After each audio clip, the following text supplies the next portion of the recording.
not that good in laning, but he's really good at like using his jungler. Like he always clear his vision to set up gank. So it's a bit, it's hard to like survive in that lane, even though laning is easy. And in late game, like he's really good at pressuring as much as he can. So it's not easy to play against them. I think they are at least top 3 in LCS, to me.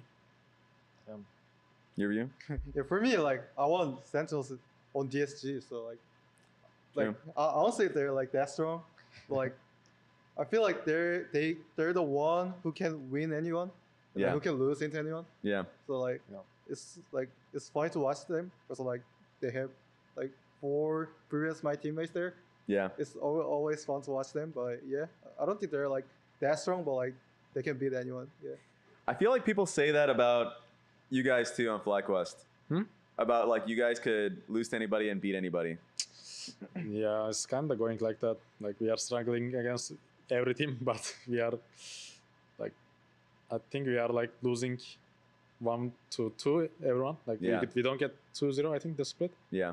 So it's kind of close every game. I think that's true. Okay, because that's interesting. I feel like playoffs is pretty much, no one has like a pretty strong idea. And I actually want to ask you about the fact that you guys are going to be in the lower bracket, but yes, you guys are going to be facing the losers of C9 and Fly. Any expectation of that? I don't know. I'm sure you haven't really thought it too much because you haven't seen that series yet, but C9 Fly, I think honestly it kind of depends. I don't know, because honestly I feel like C9, even though they've like won every series, they don't look like they're like a hard first place team. Yeah. So I feel like, I don't know. I think it's close, but I think Fly is slightly favored if they play well. Yeah. But I think it's just like whoever plays well, so it's hard to say. You can probably use that as a way to talk about them, because they did beat Team Liquid, and they have an undefeated streak right now. They have not dropped a series. But it seems like that conversation always kind of gets brought up about like, yes, they haven't lost, but no one is willing to say that they're the best team. Where do you think that is coming from when you hear that, Castle? Not sure, because like honestly, C9 still plays well, but like they doesn't look like they're like the best. Also like the other supposed to be the best teams are not really playing well into C9, I guess. Like on the matches, so not sure. But I think C9, I won't say C9 is like bad, but like they're still strong, but like they don't look like they're like first, not like strongest. Yeah. Gagos, you probably have the most recent information of everybody here, having just faced them last week. I mean, last week we almost beat them, but I had a terrible game on Sion. I think they are not that good at laning as a mid bot, but their bot is, I mean, their top is, I think, best player in their team, and looks like if he doesn't get lead, like it's hard for them to win. Yeah. But last week, like he didn't get much lead, but they win somehow. Yeah, I think they are not best. Like, but yeah, it's kind of close. I think every team is so close. Yeah. Yeah, I think right now like hard to choose like one best team in LCS. I think they're like all close. Were you surprised by Team Liquid losing to them? I don't know if you saw that series. I think I was playing Scrims, so I wasn't really like focused on that, but I think I saw like some throw from like TL, I guess. Yeah. So yeah. Yeah. How did you guys view that series? I don't know if any of you guys watched it, because obviously scrims are probably happening at the same time, but a lot of people expected Team Liquid to win, but obviously the expectations for Team Liquid has been a little bit dulled. I mean, they've had an iffy split as well. So what's your guys' view of that series if you guys watched it? Was it the game where AP was playing TF in Daejeon? Or Yeah. Is that serious? Yeah, I only watched like parts of it, but it did seem like I mean, I feel like, yeah, laning isn't like C9's like strongest suit for like mid and bot. I do kind of agree with that, but I do think like they are like decent. Like when they have like ability to like play macro, like with TFL2 stuff like that. Yeah. Do you think it's like not bad? So yeah, I think like their team play is also pretty decent. But yeah. So then what's been happening with Team Liquid? Because a lot of people had a lot of hype around Team Liquid. A, Scrim Demons. And B, it felt like they were starting to get it together. But Geckos, what's your view on that team? I feel like C9 and TL are same to me. Like their top laners are like best player in the team. Yeah. And if they don't get lead, it feels like they are not that good team if their top laners don't get lead. But going against TL always like scary because of Morgan. He's like LCK tier top laner, and he is always in your mind. He will dodge every skill shot and get advantage somehow. But they are not that good as a team. But they are really good individual players, I think. Morgan's an interesting point to talk about. You actually played against him Twice. Yeah. twice. Yeah. So you have the best view of him. Yeah. And you did well in lane. I don't remember the second time, but the first time you were in the carry matchups both times on Yeah. PSG side. Yeah. I think he kind of suffered for drafts. So I think I just had like good matchup. I think for me, so like have a lead. So not sure, but like he's not. Feel like he's not like breakable. He still like stay like how to say it. Stay like Stable? stable. Yeah. So like hard to like break him, but like just depends on matchup. Yeah. Like, if you're supposed to get a lead, like you're gonna get a lead. I'm going to stay on you for this topic because it's Shopify Rebellion versus DSG. That match happened. I'm interested because, of course, you want to follow your former teammates. They ended up facing versus Shopify. You watched that series, surely. Not really. You didn't? Not really. Like, God, bro. Not Like, keeping in no, touch like, with the friends? no, The homies? No, I'm focused on myself more. Fair. So yeah, not really. But Did you see any of the prior games with Surdy coming in? Like, what was your view of DSG, like, of course, post-trade? I didn't really watch the whole series of like any DSG games, but like I saw like some parts of the games. Like I saw like Salty has like huge lead every game. Yeah. Like I think I saw like he had like 5K ball at some point in the game. Yeah. Like they're still losing. I don't Yeah. know. So like I think he like I heard a lot from like about him Yeah. from DSG too. Like he talks a lot. Like he's pretty good. Like even he didn't play like that much Scrim before. For hop on the DSG. So like yeah, I think they play pretty well and just I guess unlucky. Yeah, pretty Yeah. unlucky. You guys watch the series at all? Which one? The Shopify Rebellion DSG series that happened yesterday for Yeah, playoffs. I mean, we were hoping DSG is winning because if they win, we log top 4. True. So I was watching full focus, even though we have Scrim. But they didn't win, which feels bad. But we won today, so it's better feeling for sure. True. Yeah. What was your thoughts on that series? Because contracts went crazy. It was the Olaf draft that he had that Oh, was the one yeah. that was insane. I think, yeah, that Olaf was so strong there. I don't know what go on in draft, but I mean, I think that shouldn't happen. Yeah. Like when he gets Olaf, it's like so hard to play if you give him a single lead. So, yeah. Who did you guys expect to make it into playoffs? Did you guys expect DSG or Shopify?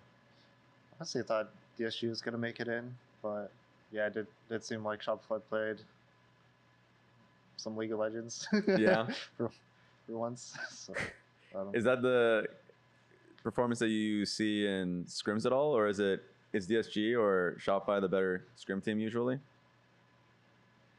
I mean, I think we beat like both of them pretty hard in scrims. The moment you just had to think about that, I was like, okay, well. So honestly, it was kind of a toss-up in my head, but yeah, I guess Shopify just came out on top.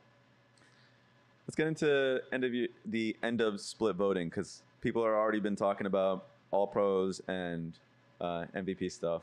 I'm interested in your guys' thought process on the key all pros. I'll probably end up starting with you, the sole mid laner of the group, Dark Wings, just because I'm interested in your view of the mid lane options. I think mid lane, for me, looking at it, seems pretty open to a lot of different votes.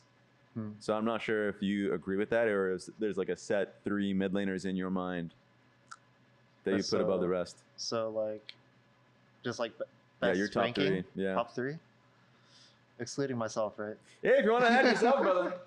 But if you do say number 1, then I'm gonna say exclusive. I think. Ooh, But no, you can include yourself. I think you should. I should. Then.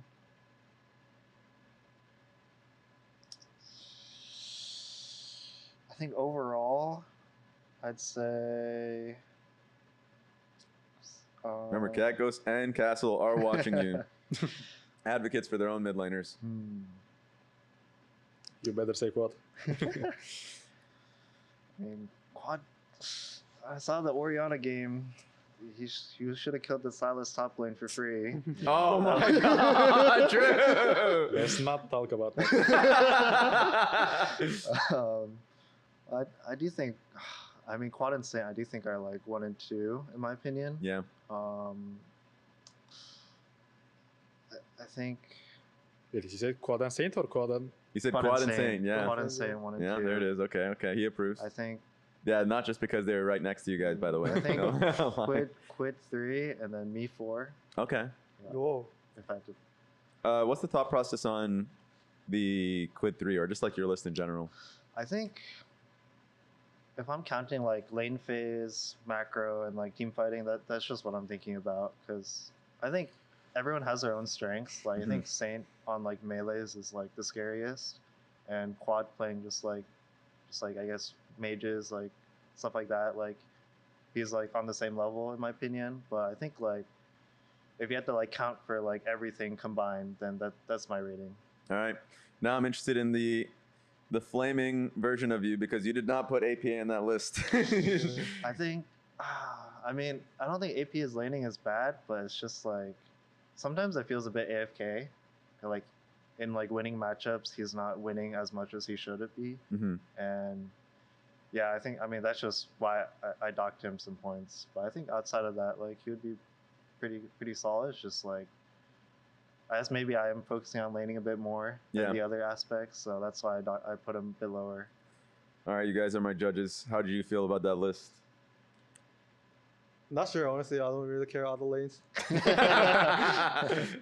I'm pretty surprised like AP's not there. It's like they just won every series. Yeah. Yeah.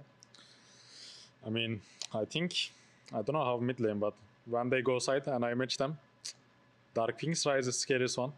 Ooh. Dark Wings Rise is like getting as much as he can.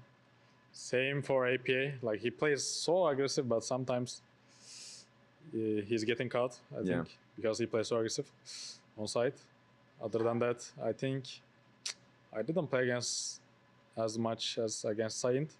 I don't know how he plays inside then, but today we play against him. But he played Yuna, I played Xante, so it was easy. But I agree with his tier list. I think it's, I will say the same. I love that. Okay, that's good. Now I want to hit you guys both with the top lane tier list.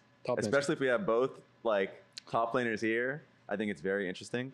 I will start with you actually, Gakkos, just because I'm interested in your view of like Kia All-Pro top laners. Yeah. I don't want to put myself actually. Hey, you could if you want to. I'm not. Some people may disagree. I'm up there, but I don't want to put. I think one is Morgan by far. Like playing against him is always like hard to win, even though it's winning matchup. Morgan is one for sure. Second is, I mean, to me, it's like everyone is same. Not even Thanatos? Thanatos is good, but like I think like every top laner is so close. It's just not Morgan. Okay. Then hit me with just who would you say is the top 3, even though they're pretty much the same to top you? 3? Based on what you value as a top laner. I mean, sometimes Dokle is best top laner, but his biggest problem is he's not consistent. Yeah. I think that's why they go for change. I don't actually. You I will don't say know? like Morgan, Thanatos, Castle, I guess. Okay, Castle. Now that you just put in that list, I'm interested in your view. And then we can have Darkwings be the judge on the same.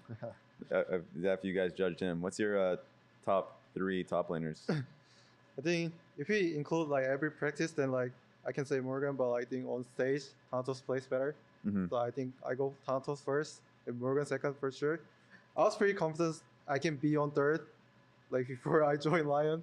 But, like I'm not sure right now. It's like I think Gekkus is like pretty close to me. I think like other like obviously Dokla plays like well a lot. I think, Mhm. but I think me and Gekkus was like kinda competing for third before I think, but like not sure right now. Maybe I get Gekkus third. Mhm. So where'd you say? So you said Gakko's third. You said Thanatos first. Who was your second again? Morgan. Morgan. Yeah. Okay. All right, Darkwings. It's your time to judge. We're missing one, aren't we? Impact. No. I'm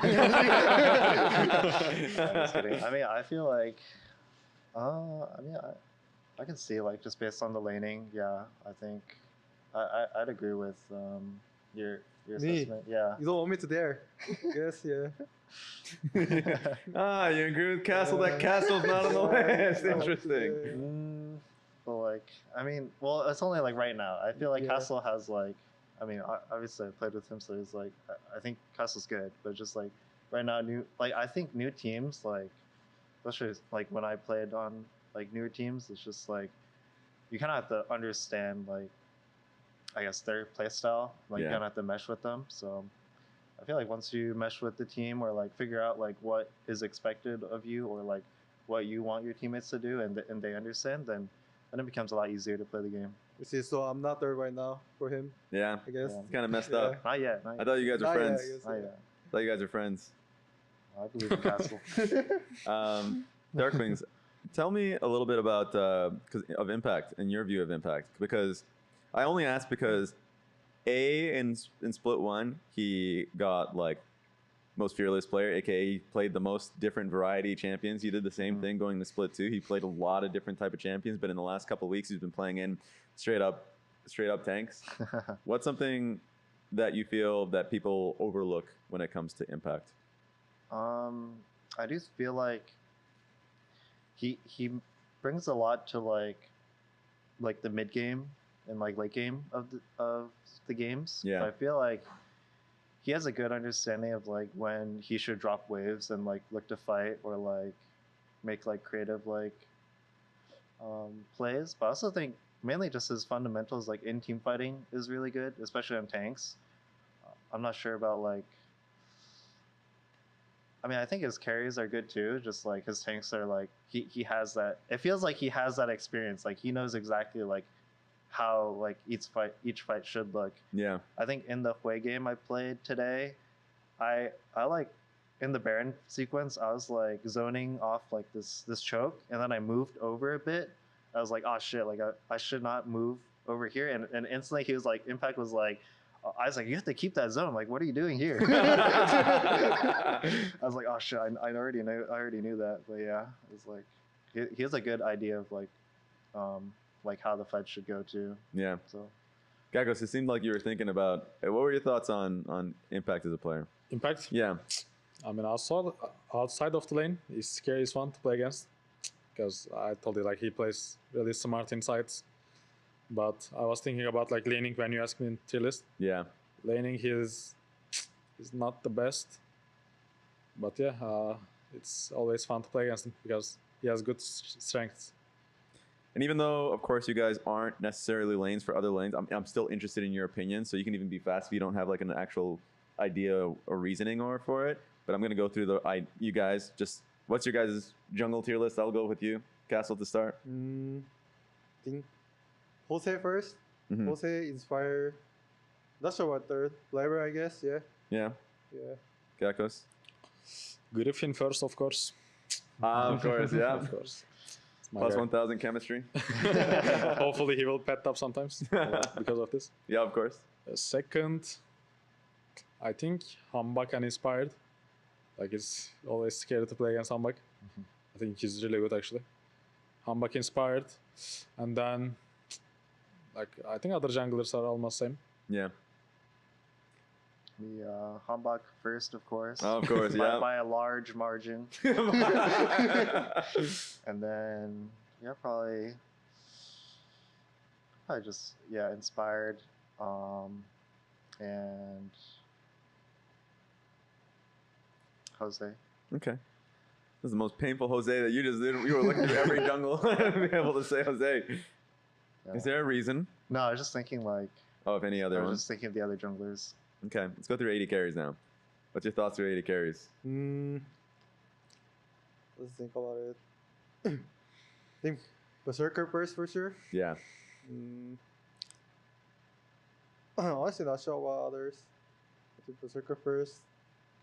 Masu. Yeah, that's I'll think of the Master second. For help. I don't think Lyon has been playing well though. yeah. I think Masu by far the best. Oh, yeah. Oh, yeah. We're going to have to make a new rule. But no, keep going. Second, like when I play against Berserker or Rahel, I think they have aura. Start to hit skill shots to them. Yeah. I think they have aura, yeah. Masu, Berserker, Rahel is my top 3. Wait, did I forget anyone? Some people would say Sven, but I think this has been a pretty tough split maybe for him. Yeah. I think Rahel, Berserker, and Masu, my top 3. Yeah, I think mine is Rahel, Berserker, Masu. Okay. Yeah, I feel like that's pretty Told the safe. same. Yeah. Should I say again? Oh, yeah, you actually said it, so that's actually completely Yeah, fine on that one. The only thing we have left is the support role. Yeah. Support, it's always hard to be able to, especially in an enchanter meta, to get an idea. Yeah, You go I for think geckos. It has to be hard, like you play enchanter, so it's always risky to get vision when on engage supports it's like way easier. Yeah. On support tier list I would put like Cryo by far the best. Of course, yeah. Of course. Support. I think, bro, I'm glazing Sentinels too much. I think who is second best because he's always making my life harder on side lane. Yeah. Same for COD, like I think he said same. A bard clearing your vision, yeah. Yeah. But who was there? Support. For JJ, who else? Isles. Vulcan. Vulcan, yeah. Vulcan. Isles. I think they're pretty much the same. I think Huhi and Cryo to me. Castle. Let's see. I'll say Vulcan first. And like, don't really think like other. I'm not sure about it. I think other first are pretty same. Also, I think I'm kind of a hater of Sentinels. I guess. Yeah. I guess it's like for me, Sure. like the last match versus Sentinels was like the LCS, the first game. So like, True. we beat them though. Yeah. Yeah. So, They're like, easy for you guys. Yeah. How did you guys beat them? Like, I think I carried the Dashers. Of not course, sure. of Are you course. telling me I need to carry? Not sure. Not Yep. sure. So I guess. Yeah. Also, like, I don't know. Like, I don't think I want to glaze them that much.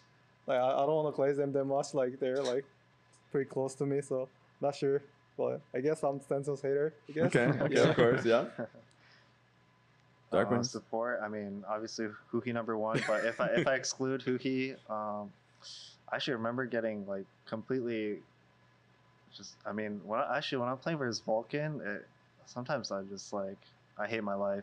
I remember I was playing like one scrim game. I was playing like way back ago. Like I was playing TLAW, and he was playing Bard, and I was literally riding my wall like to leave, and he just Bard cues me on it, like out of fog. Yeah. It was actually crazy. But yeah, out of Vulcan, I think. Who else? I think Core is pretty good, and then maybe Isles. I was wondering about Isles. I feel like Isles had a really good split, and especially mostly because the laning phase with him and Berserker has been pretty top notch. What are you guys' view on Isles in particular? Which one? Isles. Isles? Yeah. I mean, I don't have that much idea, but they are usually winning bot lane in scrims, so I think it's decent. Now let's get to the MVP combo, because the entire split, I feel like the propaganda machine has been on Jose Deodo, but Jose Deodo has been incredible. and there's been Thanatos, Jose Diodo, Vulcan conversations, Berserker for sure. Like, there's a lot of names. I think this is the one split where I feel like it's been super mixed in terms of how people view it. So I don't know how you've been feeling about this one, Castle, about the conversation. Okay, I'll be honest. Yeah. I don't really watch that much like LCS games. Yeah. So I cannot really say like choose one. Even But if you're just pulling from scrims. Yeah, I think Jose can be MVP, but like also Consoles played pretty well, like this split. So not sure. Like it's pretty hard to choose one, but I think either Jose or Thanatos, I guess. Okay. Yeah, for me. Geckos? I feel like Berserker is smurfing like too much. Yeah. I will go with him. Or like I have 4 more names, which is Griffin. Oh, Koa. oh my god. The chemistry is through the roof. So I will go with Berserker. Dark Wings? Yeah, I mean, I'm also kind of, I don't watch that much LCS. I watch like I like tune in like for half the games, but like I don't Yeah. watch like super closely and like how everyone's doing. So yeah, I feel like if I think who makes like the most impact. Haha, Impact 9. Oh my god. I feel like maybe I'm throwing tomatoes at you, Jose. brother. Just feel like Jose does contribute a lot to TL's wins, in my opinion. So I feel like the most like standout might be him. So, the Jose Diodo votes make a lot of sense. Talk me through the idea with Berserker, because Berserker and Isles, like their bot lane has just been kind of incredibly strong. I feel like Masu as well, but how do you view Berserker's split so far? I mean, like I don't watch details. Yeah. I just watch team fights. But like when I've watched team fights, like he's always doing as much as damage he can, and he's like positioning very well. So I will go with because of team fights. Yeah. I'm interested in your guys' view as we move on to just talking about Arena, because the new 3v3, like 3v6 game mode is out. Have you guys played much of it? Like a few games. A few games? Yeah, I'll play a couple games too. I mean, Griffin is inviting me every day, but I always decline. You always decline them? Yeah, I mean, I don't like playing Arena that much. I mean, I used to like it last year when it was 2v2. Yeah. Maybe if I try, I will like it, but it's a bit like addiction, so I don't want to fall for it. Oh, you don't want to fall for the Arena addiction. Yeah, so I usually play solo queue. Surely Griffin brings it up in the scrim room that you're just declining yeah, I mean, all the like even invites. today, like he asked to go Arena, but yeah, I declined. That is insane. With all the chemistry you've been pushing, the fact that you've not been accepting those invites. What about you guys? Like Dark Wings, you've been playing quite a bit, haven't you? Like, I mean, less than like probably around 5 games, I think, so far of the new one. I mean, it's just like it's pretty fun. I mean, sometimes I feel like I can like it's like kind of fake team fight practice, but like you can kind of cope. It's like or team fighting. So, I mean, keeping like doing like spacing and stuff like that is fun. But I don't know, it's just crazy. Like I don't understand what's going on half the time. what do you guys feel is OP in the game mode? What did I play? I played like randomed Alawi twice, like in a row. Oh my It was God. pretty fun. I just like kept slamming people with tentacles. What else? I don't know what else I played. It's like some random stuff, but yeah. Cassie, you play much Arena at all? Not really, but we did cope a lot last year on DSG with like Bowie, like Dark Wings, like that loser. Like we did cope a lot about like practicing on or not like team fight practice. Like, after that, like even before the change about the 3v3, I think they changed Arena a lot. So Yeah. I don't really know like what's good there, but like it looks pretty fun. Who's the biggest coper for Arena on DSG side? Definitely Hui. He really wanted to play Who? Yeah, definitely Hui. Oh my God. What was his thought process whenever you guys pushed back on it? Like about the Of like going to Arena? co-op? Yeah. Yeah. First of all, like NX location now, right? Yeah. Like, He just hated solo queue. Yeah. I think it's that's the like- biggest reason. That's always where it starts from. Yeah. Any OPs that you guys from just going through Arena? I don't play Arena. Hmm? I don't play Arena. Jeez. Not sure about the OP, but I'm always spamming Yumi. Yumi? I'm always spamming Yumi. Yumi. Is that even good? Is it good? Like, it was pretty good on 2v2. Like, Okay. yeah, so I'm always Let's see spamming it. Yumi. Lord have mercy. Lord have mercy. Let's get straight into the actual playoffs conversation. Because to me, the most interesting part, Gatkos, is we had an arrow in to talk about the selection process of who they selected. Wait, can I repeat? Yeah, we had an arrow come into the broadcast to say Sinan who he coach. selected. Yeah. Yeah. And he selected you guys. You guys are going to be going up against Cloud9. What's your thought on that matchup and the idea of him selecting you guys? I mean, we're losing to them like 4 times in a row now, or 3, probably 3. Probably 3. I don't know. I guess they don't want to choose TL because of Morgan. Yeah, I mean, I'm really confident going against them. I think I would choose S2 if I was C9. Yeah. Yeah. I don't like playing against TL. What are your guys' thoughts on the matchup? Sinner versus Fly. Yeah. Not sure we lost into Fly today, so I think it's pretty close. It's hard to choose like one, like who's winning. But yeah, it's gonna be a fun match, I guess. Dark Wings? Yeah, I feel like in general, I feel like all the matchups are kind of like whoever shows up on the day, but Who do you I'd think say should win whoever that? has the better draft will win. That's Oh all my I'm gonna say. god! The draft Coach is OP. Steve? Coach Steve? Coach Cap? Oh yeah, Coach Coach Cap? Cap. Yeah. Yeah. Actually, But do you who's have a an better opinion? coach? I mean, of Are you course, leaning like, one side or the other? Tinkard. This one. Thinkard versus Inero, I will dominate. And there is Apollo, don't forget Apollo, about him, please. Thinkard, Apollo versus True. I will dominate and Inero. I have an opinion. Honestly close. I mean, it's close. It's close. It's close? Yeah, it depends on who gets a better sleep that day. His brother's gonna be sleeping all night. Apollo is like sleeping today at 12 hours a day, so... Castle, you're gonna be going up against Team Liquid. Thoughts specifically on that matchup now? At least I have like pretty good experience into Morgan because I played twice. True. Playing into twice, so like, yeah. As a top line, like, honestly, I only care top, so like, I only care top and winning, so I say that just, I think it's playable for us. Actually, I think it's winning's like favor on us Yeah. than TL, so yeah. Gekos, what's your thoughts on that matchup? Because that happened last split, and it was definitely a disappointment from Team Liquid side, and they honestly have changed how they play the game immensely because of that series. So what's Which your thoughts series? on the Team Liquid versus Lyon series? So what's your thoughts on that matchup? I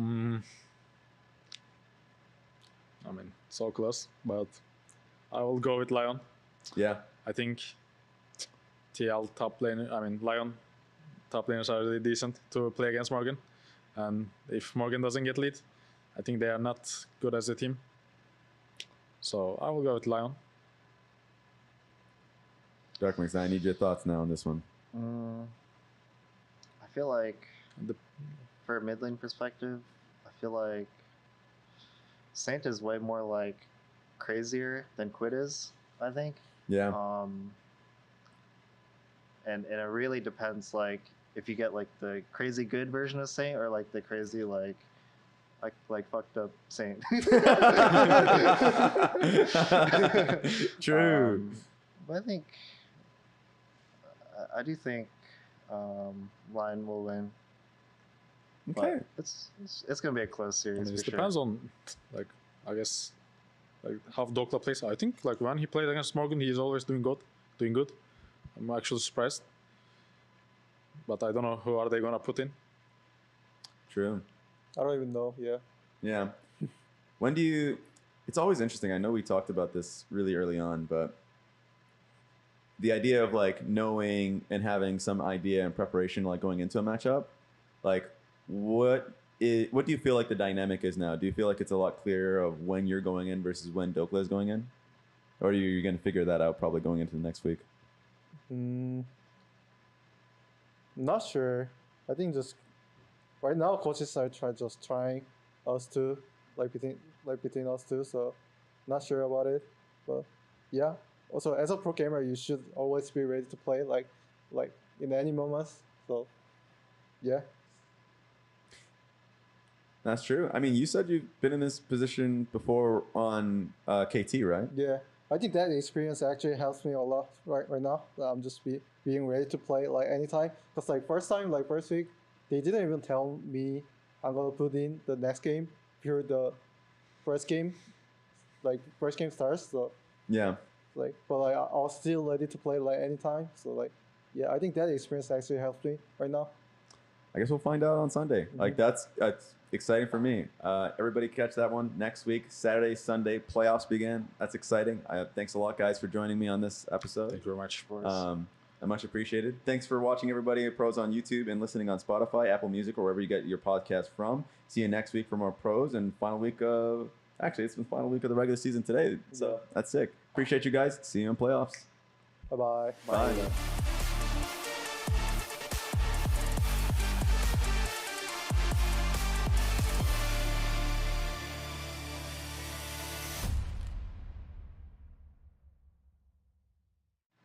Now let's get to the MVP convo. Geckos? I feel like Berserk is smurfing like too much. Yeah. I will go with him. Or like I have 4 more names, which is Griffin. Oh, oh my God.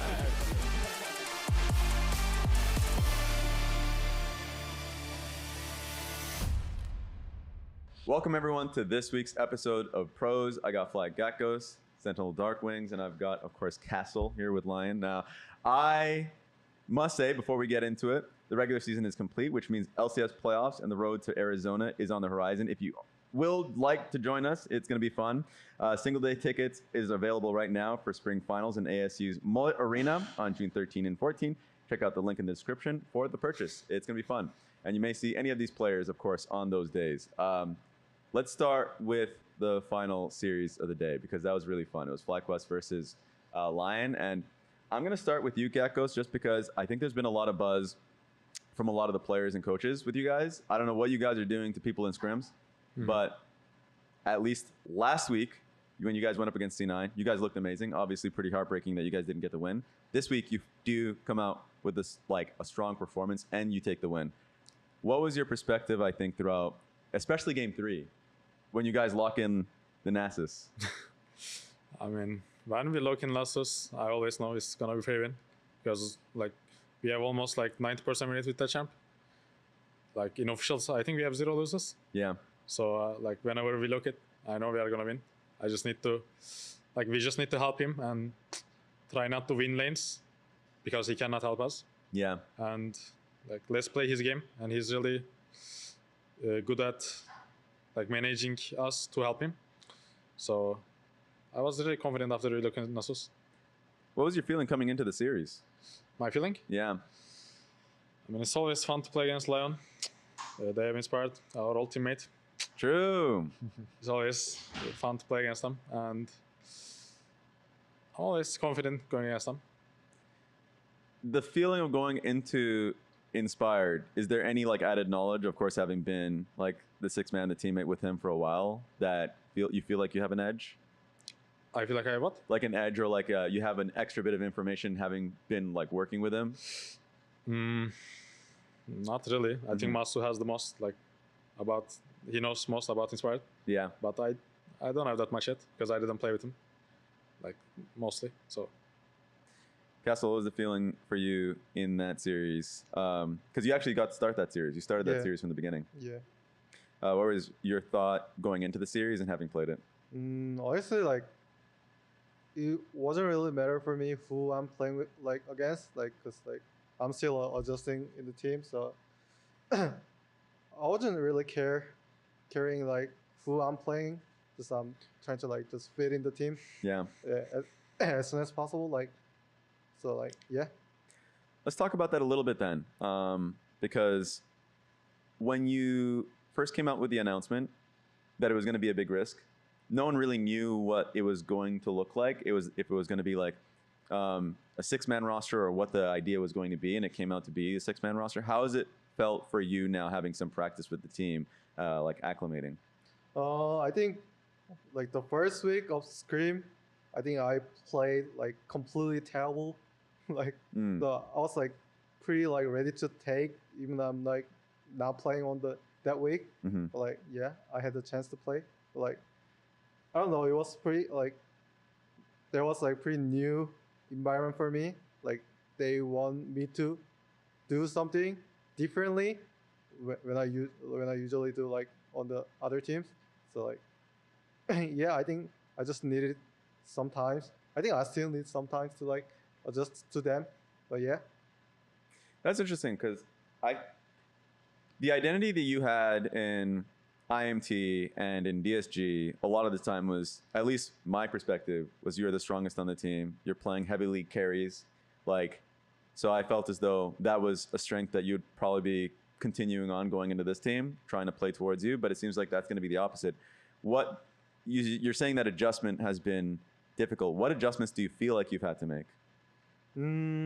It's hard to say because like a lot of things is just different. Yeah. So the players are so different, like their positions, like their rankings are so different. So it's hard to say, but not sure. I think the view of coaches, the league view of the coaches, I don't know how to say it. Oh yeah, the view of the coaches. Yeah. Yeah, it's like kind of different than I usually have before.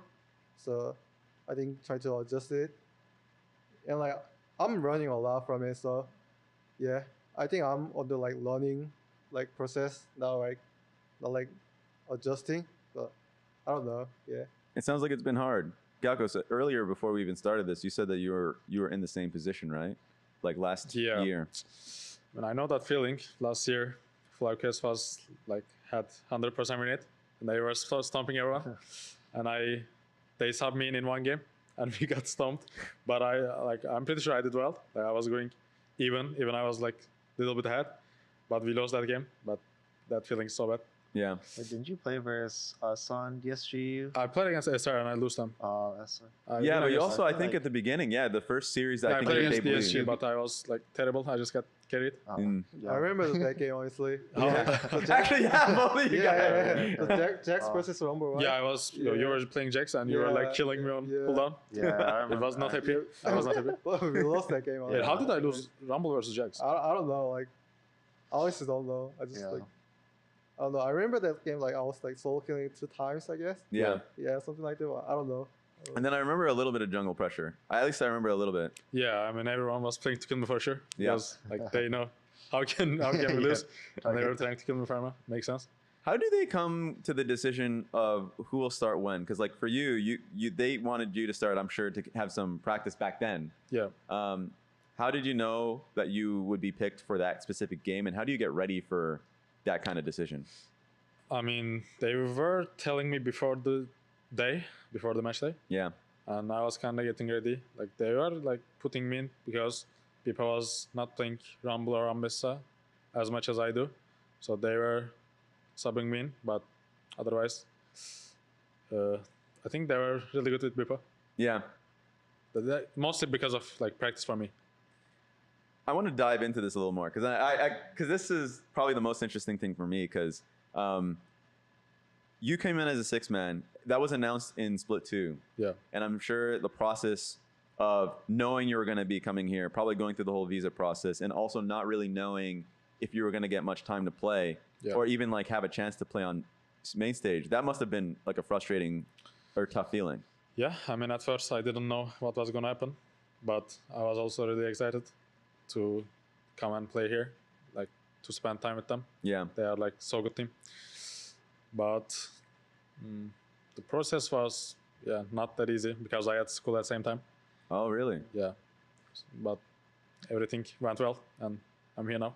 Was it an online course back in, like, was it online courses here, school here, or? Online course? Yeah, because you said No, school. I mean, I just finished and came. Yeah. That makes sense. Yeah. Okay. How have you been handling the process? Because you kind of mentioned the view of the coaches. I would imagine being on IMT and then being on DSG a much more lighthearted experience, maybe because with little expectations. Like if you guys win a series, that's amazing. I'm not sure. This is me making assumptions. But being online, especially after last week, listening on comms, like the whole like shut up culture, but people are kind of completely happy being in the more like aggressive culture on that team. But that must have been like night and day different for you. But honestly, like I think Inspire said that like last week about on the pros. I think the same way. Like I don't really think we are taking it as an aggressive way. Maybe we are like choosing like hard like wrong word like bad word. But Yeah.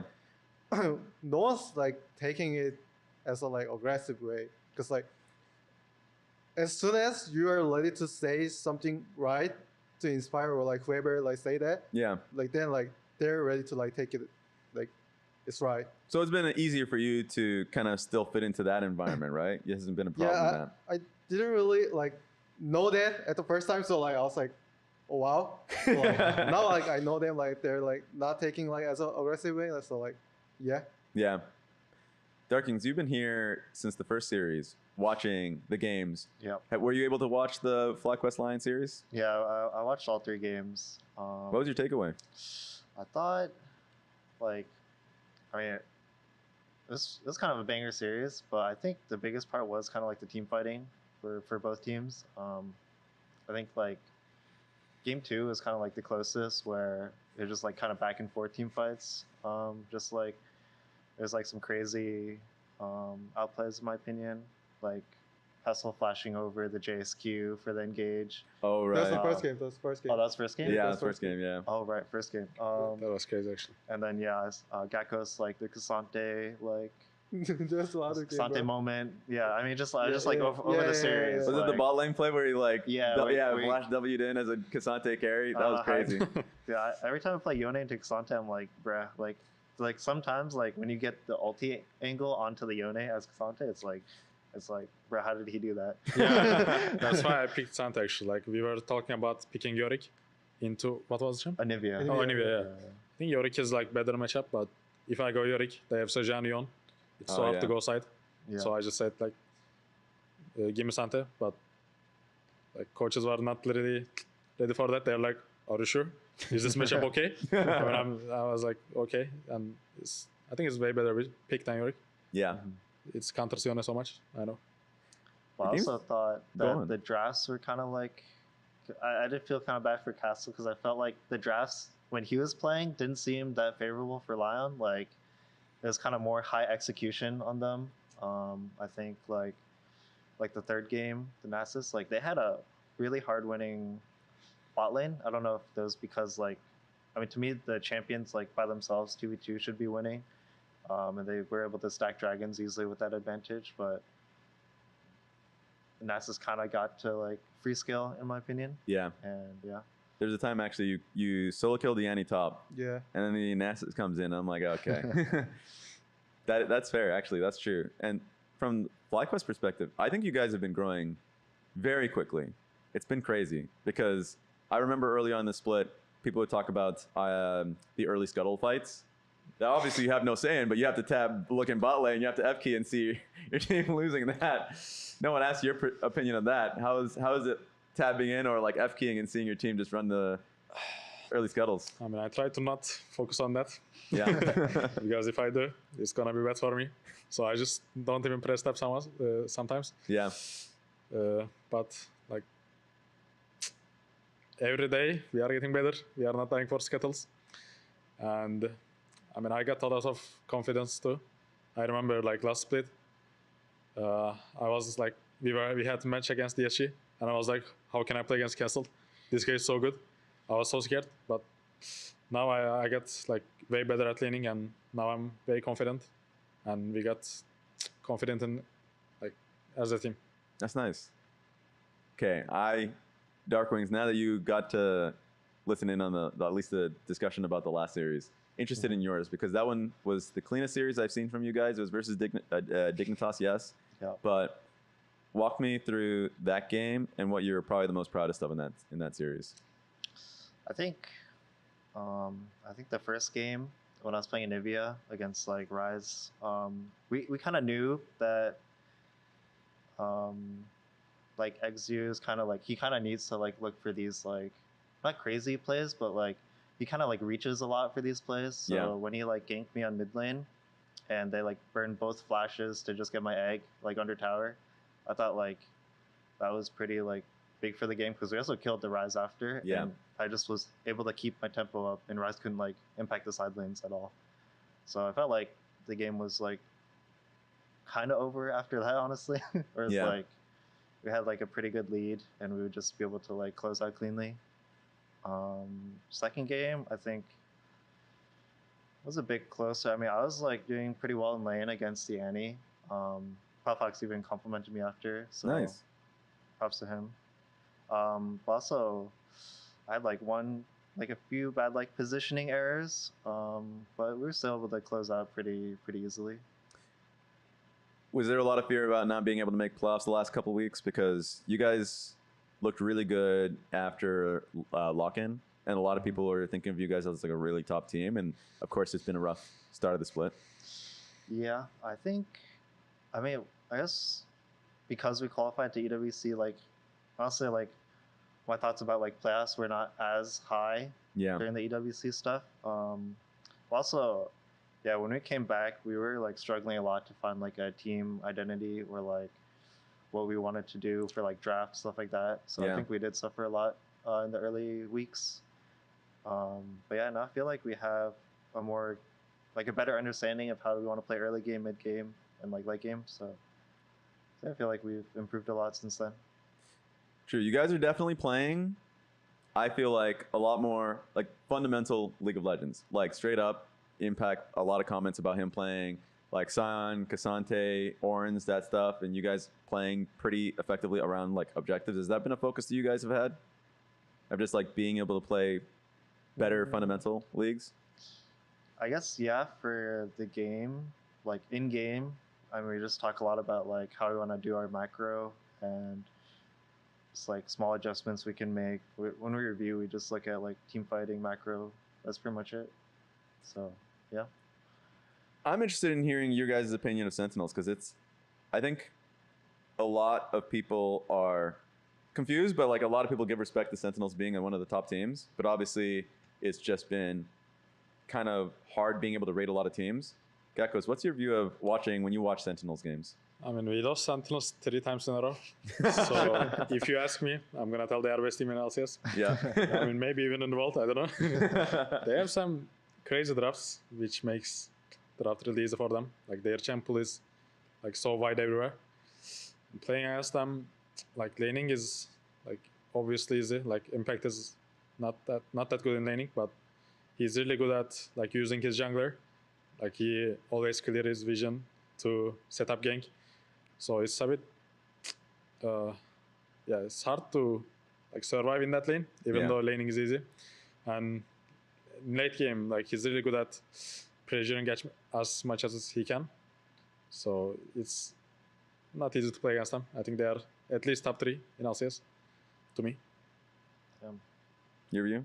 Yeah, for me, like I want Sentinels on DSG, so I don't say they're like that strong, but like I feel like they're the one who can win anyone, and who can lose into anyone. Yeah. So like it's fun to watch them because like they have like 4 previous my teammates there.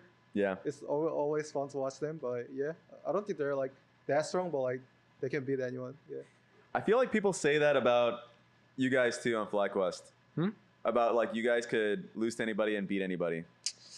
Yeah, it's kind of going like that. Like we are struggling against every team, but we are like, I think we are like losing 1-2 everyone. Like we don't get 2-0, I think, the split. Yeah.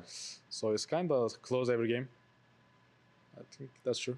Okay, because that's interesting. I feel like playoffs is pretty much, no one has like a pretty strong idea. And I actually want to ask you about the fact that you guys are going to be in the lower bracket, but yes, you guys are going to be facing the losers of C9 and Fly.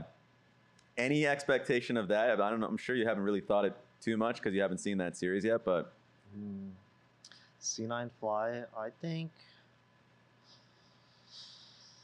honestly it kind of depends. I don't know, because honestly I feel like C9, even though they've like won every series, they don't look like they're like a hard first place team. Yeah. So I feel like I don't know. I think it's close, but I think Fly is slightly favored if they play well. Yeah. But I think it's just like whoever plays well. So it's hard to say. You can probably use that as a way to talk about them because they did beat Team Liquid, and they have an undefeated streak right now. They have not dropped a series, but it seems like that conversation always kind of gets brought up about like, yes, they haven't lost, but no one is willing to say that they're the best team. Where do you think that is coming from when you hear that, Castle? Not sure, because like honestly, C9 still plays well, but like they doesn't look like they're like the best. Also like the other supposed to be the best teams are not really playing well into C9, I guess. Like on the matches, so not sure. But I think C9, I won't say C9 is like bad, but like they're still strong, but like they don't look like they're like first, not like strongest. Yeah. Gagos, you probably have the most recent information of everybody here, having just faced them last week. I mean, last week we almost beat them, but I had a terrible game on Sion. I think they are not that good at laning as a mid bot, but their top is I think best player in their team, and looks like if he doesn't get lead, like it's hard for them to win. Yeah. But last week, like he didn't get much lead, but they win somehow. Yeah, I think they are not best. Like, but yeah, it's kind of close. I think every team is so close. Yeah. Yeah, I think right now like hard to choose like one best team in LCS. I think they're like all close. Were you surprised by Team Liquid losing to them? I don't know if you saw that series. I think I was playing Scrims, so I wasn't really like focused on that, but I think I saw like some through from like TL, I guess. Yeah. So yeah. Yeah. How did you guys view that series? I don't know if any of you guys watched it because obviously scrims are probably happening at the same time, but a lot of people expected Team Liquid to win, but obviously the expectations for Team Liquid has been a little bit dulled. I mean, they've had an iffy split as well. So what's your guys' view of that series if you guys watched it? Was it the game where AP was playing TF in Daejeon? Or Yeah. is that serious? Yeah, I only watched like parts of it, but it did seem like I mean, I feel like laning isn't like C9's like strongest suit for like mid and bot. I do kind of agree with that, but I do think like they are like decent like when they have like ability to like play macro like with TF ulti stuff like that. Yeah. Do you think it's like not bad? So yeah, I think like their team play is also pretty decent, but yeah. So then what's been happening with Team Liquid? Because a lot of people had a lot of hype around Team Liquid. A, Scrim Demons. And B, it felt like they were starting to get it together. But Geckos, what's your view on that team? I feel like C9 and TL are same to me. Like their top laners are like best player in the team. Yeah. And if they don't get lead, it feels like they are not that good team if their top laners don't get lead. But going against TL always like scary because of Morgan. He's like LCK tier top laner, and he is always in your mind. He will dodge every skill shot and get advantage somehow. But they are not that good as a team, but they are really good individual players, I think. Morgan's an interesting point to talk about. You actually played against him Twice. Yeah. twice. Yeah. So you have the best view of him. Yeah.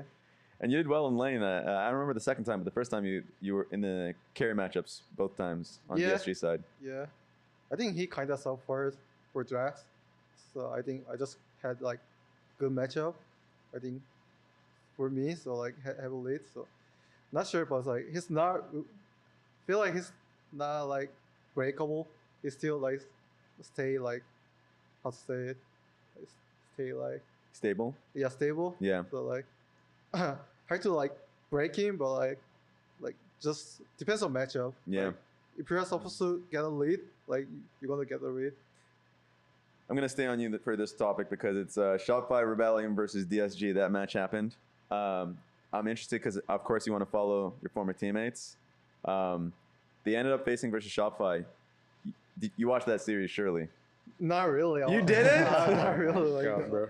Not Like, keeping in no, touch like, with the friends, no, the homies. No, I'm focused on myself more. Fair. So yeah, not really. Did you see any of the prior games with Surdy coming in? Like, what was your view of DSG? Like, of course, post trade. I didn't really watch the whole series of like any DSG games, but like I saw like some parts of the games. Like I saw like Salty has like huge lead every game. Yeah. Like I think I saw like he had like 5K ball at some point in the game. Yeah. Like they're still losing. I don't know. So like, I think he, like I heard a lot from like about him. Yeah. From DSG too. Like he talks a lot. Like he's pretty good. Like even he didn't play like that much Scrim before. For hop on the DSG. So like yeah, I think they play pretty well and just I guess unlucky. Yeah, pretty unlucky. Yeah. You guys watch the series at all? Which one? The Shopify Rebellion DSG series that happened yesterday for playoffs. Yeah, I mean, we were hoping DSG is winning because if they win, we log top 4. True. So I was watching full focus, even though we have Scrim. But they didn't win, which feels bad, but we won today, so it's better feeling for sure. True. Yeah. What was your thoughts on that series? Because contracts went crazy. It was the Olaf draft that he had that was the one that was insane. I think, yeah, that Olaf was so strong there. I don't know what go on in draft, but I mean, I think that shouldn't happen. Yeah. Like when he gets Olaf, it's like so hard to play if you give him a single lead. So, yeah. Who did you guys expect to make it into playoffs? Did you guys expect DSG or Shopify? Honestly, I thought DSG was gonna make it in, but yeah, it did seem like Shopify played some League of Legends. Yeah. for once. So, is that the performance that you see in scrims at all, or is DSG or Shopify the better scrim team usually? I mean, I think we beat like both of them pretty hard in scrims. The moment you just had to think about that, I was like, okay, well. So honestly, it was kind of a toss-up in my head. But yeah, I guess Shopify just came out on top. Let's get into the end of split voting, because people are already been talking about all pros and MVP stuff.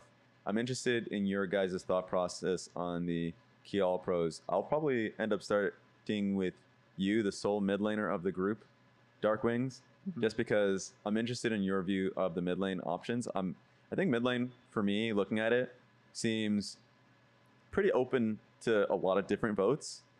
So I'm not sure if you agree with that, or if there's like a set 3 mid laners in your mind that you put above the rest. So like, just like best your top ranking, 3. Yeah. Top 3? Excluding myself, right? Yeah, if you want to add yourself, brother. But if you do say number 1, then I'm going to say exclude yourself. I think... Ooh, but no, you can include yourself. I think you should. I should. Then...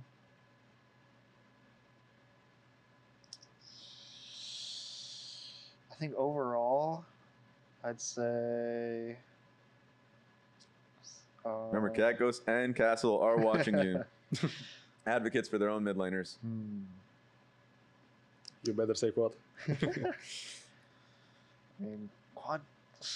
I saw the Oriana game. He should have killed the Silas top lane for free. Oh my god, true! Let's not talk about that.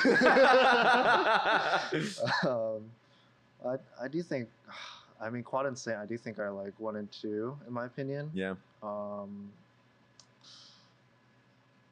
think. Did he say quad and Saint or quad and? He said Quad and Saint, yeah. Quad and Saint 1 and 2. Yeah, there it is. Okay, he approves. I think. Yeah, not just because they're right next to you guys, by the way. I think Quid 3 and then me 4. Okay. Yeah, Whoa. effective. What's the thought process on the Quid 3, or just like your list in general? I think if I'm counting like lane phase, macro, and like team fighting, that's just what I'm thinking about. Because I think everyone has their own strengths. Like I think Saint on like melees is like the scariest. and Quad playing just like I guess mages, like stuff like that. Like he's like on the same level in my opinion. But I think like if you have to like count for like everything combined, then that's my rating. All right. Now I'm interested in the flaming version of you because you did not put APA in that list. I think, I mean, I don't think AP's laning is bad, but it's just like sometimes it feels a bit AFK. Like in like winning matchups, he's not winning as much as he should be. Mm-hmm. And yeah, I think, I mean, that's just why I docked him some points. But I think outside of that, like he would be pretty solid. It's just like, I guess maybe I am focusing on laning a bit more than the other aspects, so that's why I put him a bit lower. All right, you guys are my judges. How did you feel about that list? Not sure, honestly. I don't really care about the lanes. I'm pretty surprised like AP's not there. It's like they just won every series. Yeah. Yeah. I mean, I don't know how mid lane, but when they go side and I match them, Dark Wings Rise is the scariest one. Ooh. Dark Wings Rise is like getting as much as he can. Same for APA. Like he plays so aggressive, but sometimes he's getting caught, I think, because he plays so aggressive on side. Other than that, I think I didn't play against as much as against Saint. I don't know how he plays inside then, but today we play against him. But he played Yuna, I played Xante, so it was easy. But I agree with his tier list. I think it's... I will say the same. I love that. Okay, that's good. Now I want to hit you guys both with the top lane tier list. Especially if we have both like top laners here. I think it's very interesting. I will start with you actually, Gakkos, just because I'm interested in your view of like Kia All-Pro top laners. Yeah. I don't want to put myself actually. Hey, you could if you want to. I'm not. Some people may disagree. I'm up there, but I don't want to put... I think one is Morgan by far. Like playing against him is always like hard to win, even though it's winning matchup. Morgan is one for sure. Second is, I mean, to me, it's like everyone is same. Not even Thanatos? Thanatos is good, but like I think like every top laner is so close. It's just not Morgan. Okay. Then hit me with just who would you say is the top three, even though they're pretty much the same to top you? Based on what you value as a top laner. I mean, sometimes Tokle is best top laner, but his biggest problem is he's not consistent. Yeah. I think that's why they go for change. I don't actually. I will say like Morgan, Thanatos, Castle, I guess. Okay. Castle, now that you just put in that list. I'm interested in your view. And then we can have Darkwings be the judge on the same, after you guys judged him. What's your top three top laners? I think if we include like every practice, then like I can say Morgan, but I think on stage, Thanatos plays better. So I think I go Thanatos first and Morgan second for sure. I was pretty confident I can be on third, like before I joined Lyon. But, like I'm not sure right now. It's like I think Gakkos is like pretty close to me. I think like other, like obviously Dokla plays like well a lot. I think, but I think me and Gakkos was like kind of competing for third before I think, but like not sure right now. Maybe I get Gakkos third. So where'd you say? So you said Gakkos third. You said Thanatos first. Who was your second again? Morgan. Morgan. Yeah. Okay. All right, Dark Wings. It's your time to judge. We're missing one, aren't we? Impact. No. I'm just kidding. I mean, I feel like, I can see like just based on the laning. Yeah, I think I'd agree with your assessment. Yeah. You don't want me to dare. Yes. Yeah. You agree with Castle that Castle's not on the list. Interesting. But like, I mean, well, it's only like right now. I feel like Castle has like, I mean, obviously I played with him, so it's like, I think Castle's good, but just like right now, I think new teams, like, especially like when I played on like newer teams, it's just like, you kind of have to understand like, I guess their play style, like you kind of have to mesh with them. So I feel like once you mesh with the team or like figure out like what is expected of you or like what you want your teammates to do and they understand, then then it becomes a lot easier to play the game. You see, so I'm not third right now for him, Yeah. I guess. Yeah. It's kind of messed Yeah. up. Not yet. Not I yet. thought you guys were Not yet, friends. I guess, Not yeah. yet. I thought you guys were friends. I believe in Castle. Darkwings, tell me a little bit about of Impact and your view of Impact, because I only asked because in Split 1 he got like most fearless player, aka he played the most different variety champions. He did the same thing going to Split 2. He played a lot of different type of champions, but in the last couple of weeks he's been playing in straight up tanks. What's something that you feel that people overlook when it comes to Impact?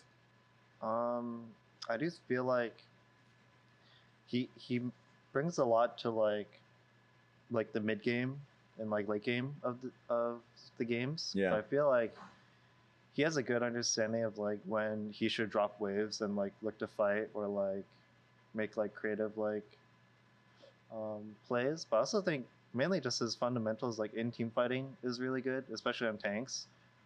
I'm not sure about like. I mean, I think his carries are good too. Just like his tanks are like he has that. It feels like he has that experience. Like he knows exactly like how like each fight should look. Yeah. I think in the Hui game I played today, I like in the Baron sequence I was like zoning off like this choke, and then I moved over a bit. I was like, oh shit, like I should not move over here, and instantly he was like, Impact was like. I was like, you have to keep that zone. Like, what are you doing here? I was like, oh shit, I already knew that. But yeah, it was like, he has a good idea of like how the fight should go too. Yeah. So, Gagos, it seemed like you were thinking about. What were your thoughts on Impact as a player? Impact? Yeah.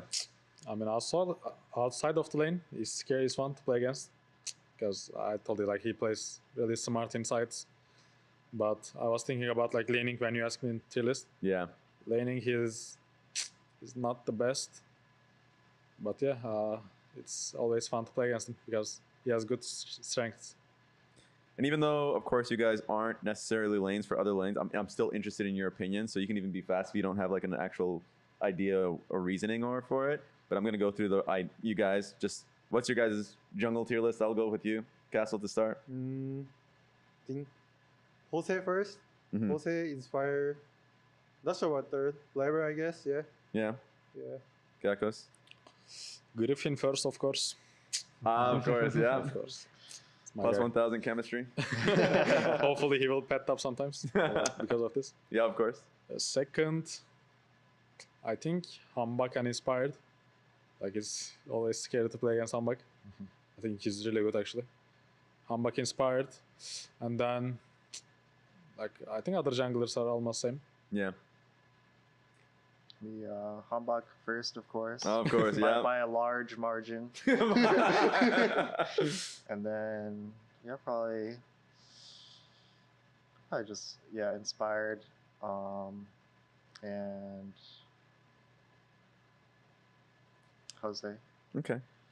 This is the most painful Jose that you just did. You were looking through every jungle to be able to say Jose. Yeah. Is there a reason? No, I was just thinking like. Oh, if any I other was ones? just thinking of the other junglers. Okay, let's go through 80 carries now. What's your thoughts through 80 carries? Let's think about it. I think Berserker first for sure. Yeah. Honestly, not sure about others. I think Berserker first.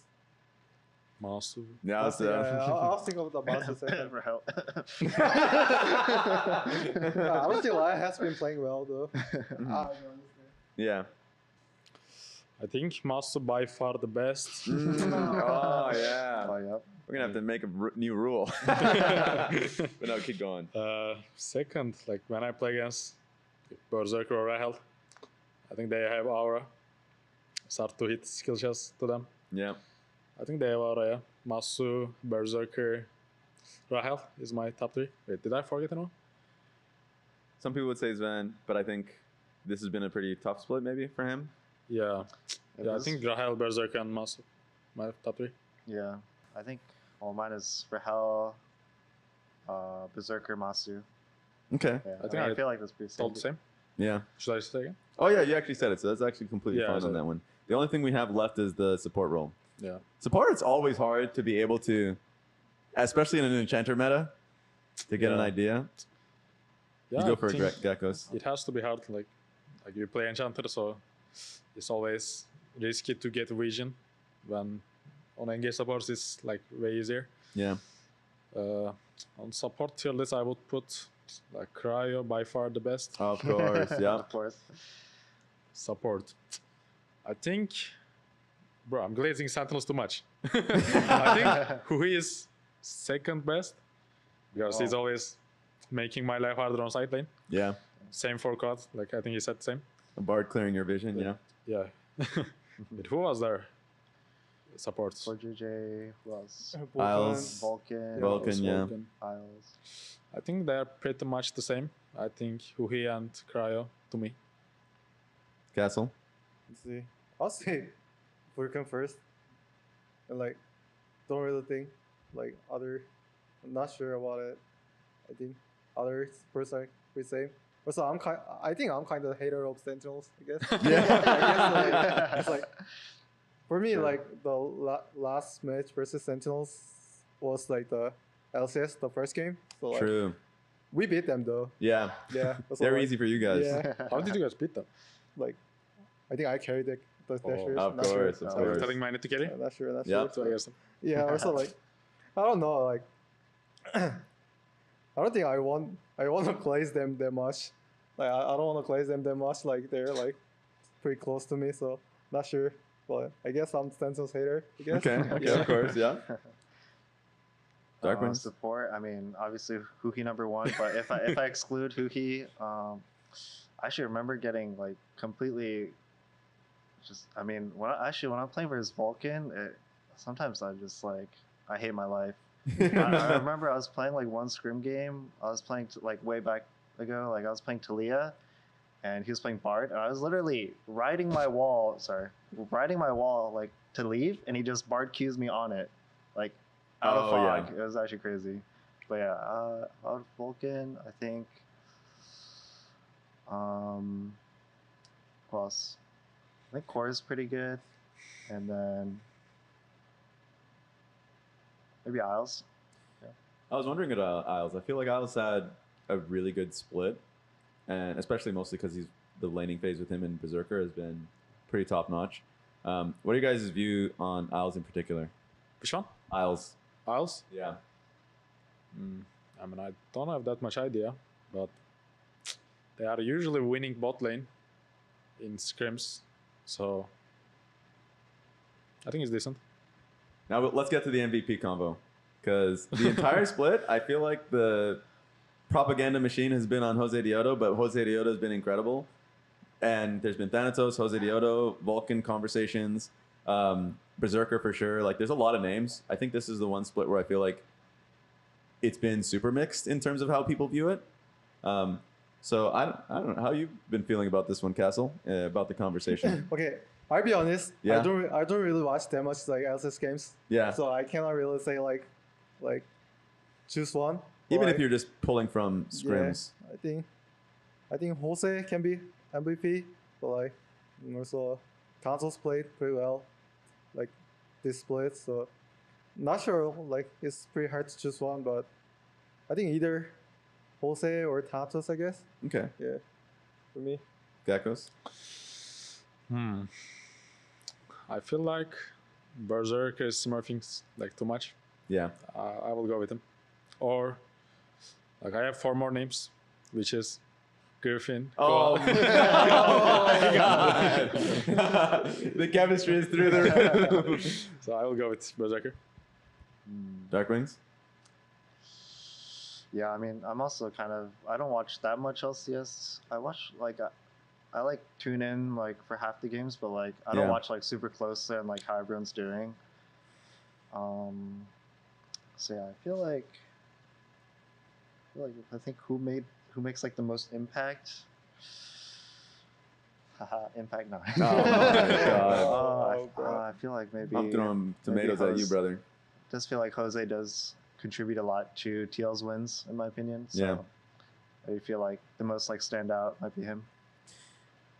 So, the Jose Diodo votes make a lot of sense. Talk me through the idea with Berserker, because Berserker and Isles, like their bot lane has just been kind of incredibly strong. I feel like Masu as well, but How do you view Berserker's split so far? I mean, like I don't watch details. Yeah. I just watch team fights. But like when I watch team fights, like he's always doing as much damage he can, and he's like positioning very well. So I will go with because of team fights. Yeah. I'm interested in your guys' view as we move on to just talking about Arena, because the new 3v3, like 3v6 game mode is out. Have you guys played much of it? Like a few games. A few games? Yeah, I play a couple games too. I mean, Griffin is inviting me every day, but I always decline. You always decline him? Yeah, I mean, I don't like playing Arena that much. I mean, I used to like it last year when it was 2v2. Yeah. Maybe if I try, I will like it, but it's a bit like addiction, so I don't want to fall for it. Oh, you don't want to fall for the Arena addiction. Yeah, so I usually play solo queue. Surely Griffin brings it up in the scrim room that you're just declining yeah, I mean, all the like even invites. today, like he asked go Arena, but yeah, I declined. That is insane. With all the chemistry you've been pushing, the fact that you've not been accepting those invites. What about you guys? Like Darkwings, you've been playing quite a bit, haven't you? Like, I mean, less than like probably around like 5 games I think so far of the new one. I mean, it's just like it's pretty fun. I mean, sometimes I feel like I can like it's like kind of fake team fight practice, but like you can kind of cope. It's like or team fighting. So, I mean, keeping like doing like spacing and stuff like that is fun. But I don't know, it's just crazy. Like I don't understand what's going on half the time. what do you guys feel is OP in the game mode? What I play? I played like randomed Alawi twice, like in a row. Oh my It was God. pretty fun. I just like kept slamming people with tentacles. What else? I don't know what else I played. It's like some random stuff, but yeah. Cassie, you play much Arena at all? Not really, but we did cope a lot last year on DSG with like Bowie, like Darkwings, like that loser. Like we did cope a lot about like practicing on or not like team fight practice. Like, after that, like even before the change about the 3v3, I think they changed Arena a lot. So Yeah. I don't really know like what's good there, but like it looks pretty fun. Who's the biggest coper for Arena on DSG side? Definitely Hui. He really wanted to play Who? Yeah, definitely Hui. Oh my Sure. God. What was his thought process whenever you guys pushed back on it? Like about the Of like going to Arena? co-op? Yeah. Yeah. First of all, like NA's location now, right? Yeah, yeah. Like, He just hated solo queue. Yeah. I think it's that's the like- biggest reason. That's always where it starts Yeah. from. Yeah. Any OPs that you guys from just going through Arena? I don't play Arena. Hmm? I don't play Arena. Jeez. Not jeez. sure about the OP, but I'm always spending Yumi. Yumi? I'm always spending Yumi. Yumi. Is that even good? Is it good? Like it was pretty good on 2v2. Like Okay. yeah, so I'm always spending Yeah. Yumi. Lord have mercy. Lord have mercy. Let's get straight into the actual playoffs conversation. Because to me, the most interesting part, Geckos, is we had an arrow in to talk about the selection process of who they selected. Wait, can you repeat? Yeah, we had an arrow come into the broadcast to Oh, say Sinan who coach. he selected. Yeah. Yeah. And he selected you guys. You guys are going to be going up against Cloud9. What's your thought on that matchup and the idea of him selecting you guys? I mean, we're losing to them like 4 times in a row now, or 3, probably 3. Probably 3. I don't know. I guess they don't want to choose TL because of Morgan. Yeah, I mean, I'm really confident going against them. I think I would choose us2 if I was C9. Yeah. Yeah. I don't like playing against TL. What are your guys' thoughts on the matchup? Sinner versus Fly. Yeah. Not sure we lost into Fly today, so I think it's pretty close. It's hard to choose like one, like who's winning, but yeah, it's gonna be a fun match, I guess. Darkwings? Yeah, I feel like in general, really all the matchups are kind of like whoever shows up on the day, but Who do you I'd think say should win whoever that? has a better draft will win. That's Oh all I'm my gonna say. God. The draft Coach is OP. Steve? Coach Steve? Coach Cap? Oh, yeah, Coach Coach Cap? Cap. Yeah. Yeah. Actually, But do you who have has an a better opinion? coach? I mean, of Are you course, leaning like, one of side or course. the other? Tinkard. This one. Thinkard versus Inero, I will dominate. And there is Apollo, don't forget Apollo. about him, please. Thinkard, Apollo versus. True. I will dominate and Inero. I have an opinion. Honestly close. I mean, it's close. It's close. It's close? Yeah, it depends on who gets a better sleep that day. His brother's gonna be sleeping all night. Apollo is like sleeping to the 12 hours a day. So Castle, you're gonna be going up against Team Liquid. Thoughts specifically on that matchup now? At least I had like pretty good experience into Morgan because I played twice. True. I played into twice, so like, yeah. As a top line, like, honestly, I only care top, so like, only care top and winning. So I say that I think it's playable for us. Actually, I think it's winning, like favor on us Yeah. than TL. So yeah. Geckos, what's your thoughts on that matchup? Because that happened last split, and it was definitely a disappointment from Team Liquid side, and they honestly have changed how they play the game immensely because of that series. So what's your thoughts on the Team Liquid versus Lyon series? So what's your thoughts on that matchup? I mean, so close, but I will go with Lyon. Yeah. I think TL top lane. I mean, Lyon top laners are really decent to play against Morgan, and if Morgan doesn't get lead, I think they are not good as a team. So I will go with Lyon. Darkmix, I need your thoughts now on this one. I feel like, for a mid lane perspective, I feel like Saint is way more like crazier than Quid is, I think. Yeah. And it really depends, like, if you get like the crazy good version of Saint or like the crazy like fucked up Saint. True. But I think I do think Lyon will win. Okay. But it's gonna be a close I series. mean, it for depends sure. on, like, I guess, like how Dokla plays. I think like when he played against Morgan, he's always doing good. I'm actually surprised, but I don't know who are they gonna put in. True. I don't even know. Yeah. Yeah. When do you...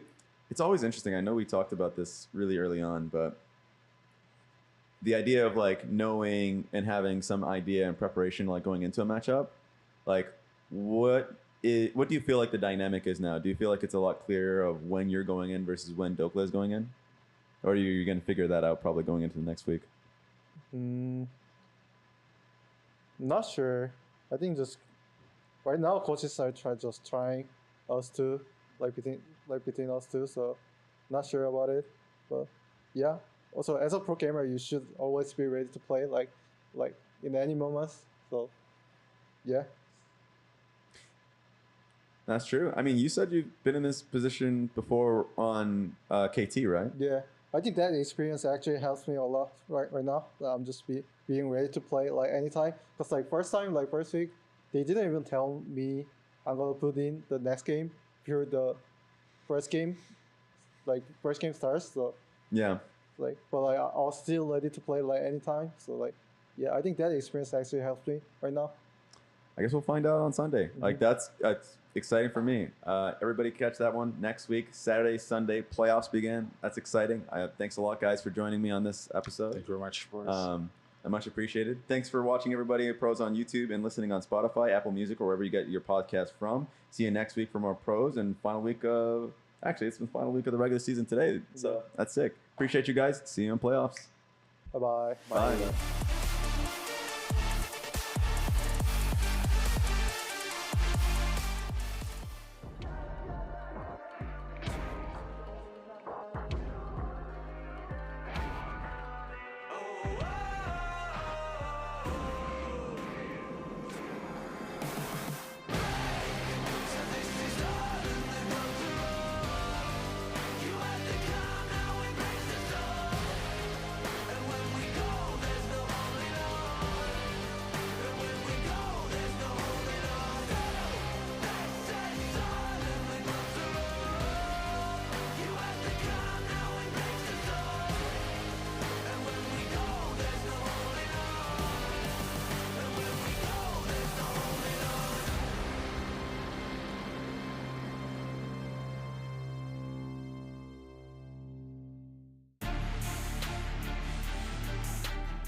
for best of 5. It's time for higher stakes. It's time for C9 versus FlyQuest to open up the bracket stage.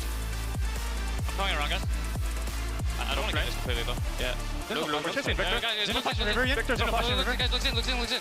Slowly, okay? Continue, go forward. Victor no flash too. Looks in. Go forward. I gotta go wave here. Isn't that insane wave? Can we ban? Yeah, we can. I got him. Let's go ban. Okay. 12-1. GG. Cloud9 take the first game. Here You no. want to use TP for shield? I think Knight. Yeah. Watch me. Stone flash. Watch it, Kali. Yeah. Mundo. Close to dead. Mundo's right. That's a dying. No one dies. Yeah. Look at Kali. Kali wants me. No flash. Is there flash? Goes there. I'm down. He's slow still. Wait a minute. I'm calling the ult now. Okay, I'll kill him all. Nice guys. Despite it going the distance, despite nearly being reverse swept, Cloud9 will deny FlyQuest and win their first series here in the playoffs. I'll take it. Welcome back to the LCS. Second day of playoffs here, about to kick off. I'm Zale, joined by Raz and Kobe today. Raz. And let's just jump right into it. Let's look at the playoff My bracket. Yumi kitten. Oh my god. Freshly cleaned. The clown is over there now. Dude, I still have like a red stain on my nose. It's there. I'll always be with you, Raz. Oh my He just has god. naturally rosy cheeks and a rosy nose. Yeah. It's still lucky, that means it's still lucky. That's true. You wanna squeeze it? No, Yeah. I don't Is it think the that's Yumi makeup, necessary. or is it the alcoholism? Who knows? But as you can see on the standings, Cloud9, they advanced with the win because they did squeak the Raz lucky nose more often than FlyQuest. They got 2 squeaks to 1? Yeah. Yeah. Though Dom lost with his. He lost with his. But So. Apollo But refused to squeak. And Yeah. he did. So that was, you have to have faith at the end of the day. What was guys. he thinking? So more Yeah. luck. That was crazy. Today's going to be super hype as well. Lyon versus Team Liquid is always a banger, I feel like.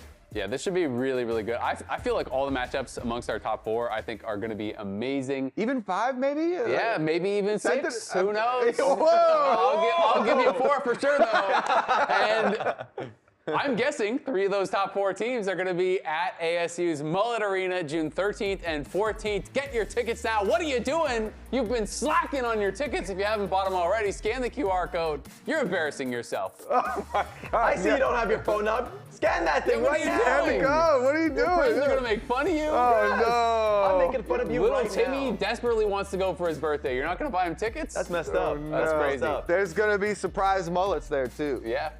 We don't It's talk gonna be about his exciting. birthday. It's birthday months as well, so you celebrate the birthday Yeah, month. birthday year. Exactly. It's always applicable. Every year, it's my birthday year. Yeah, every year. And as the road to Arizona heats up, we will also be back in the Riot Games Arena starting next week.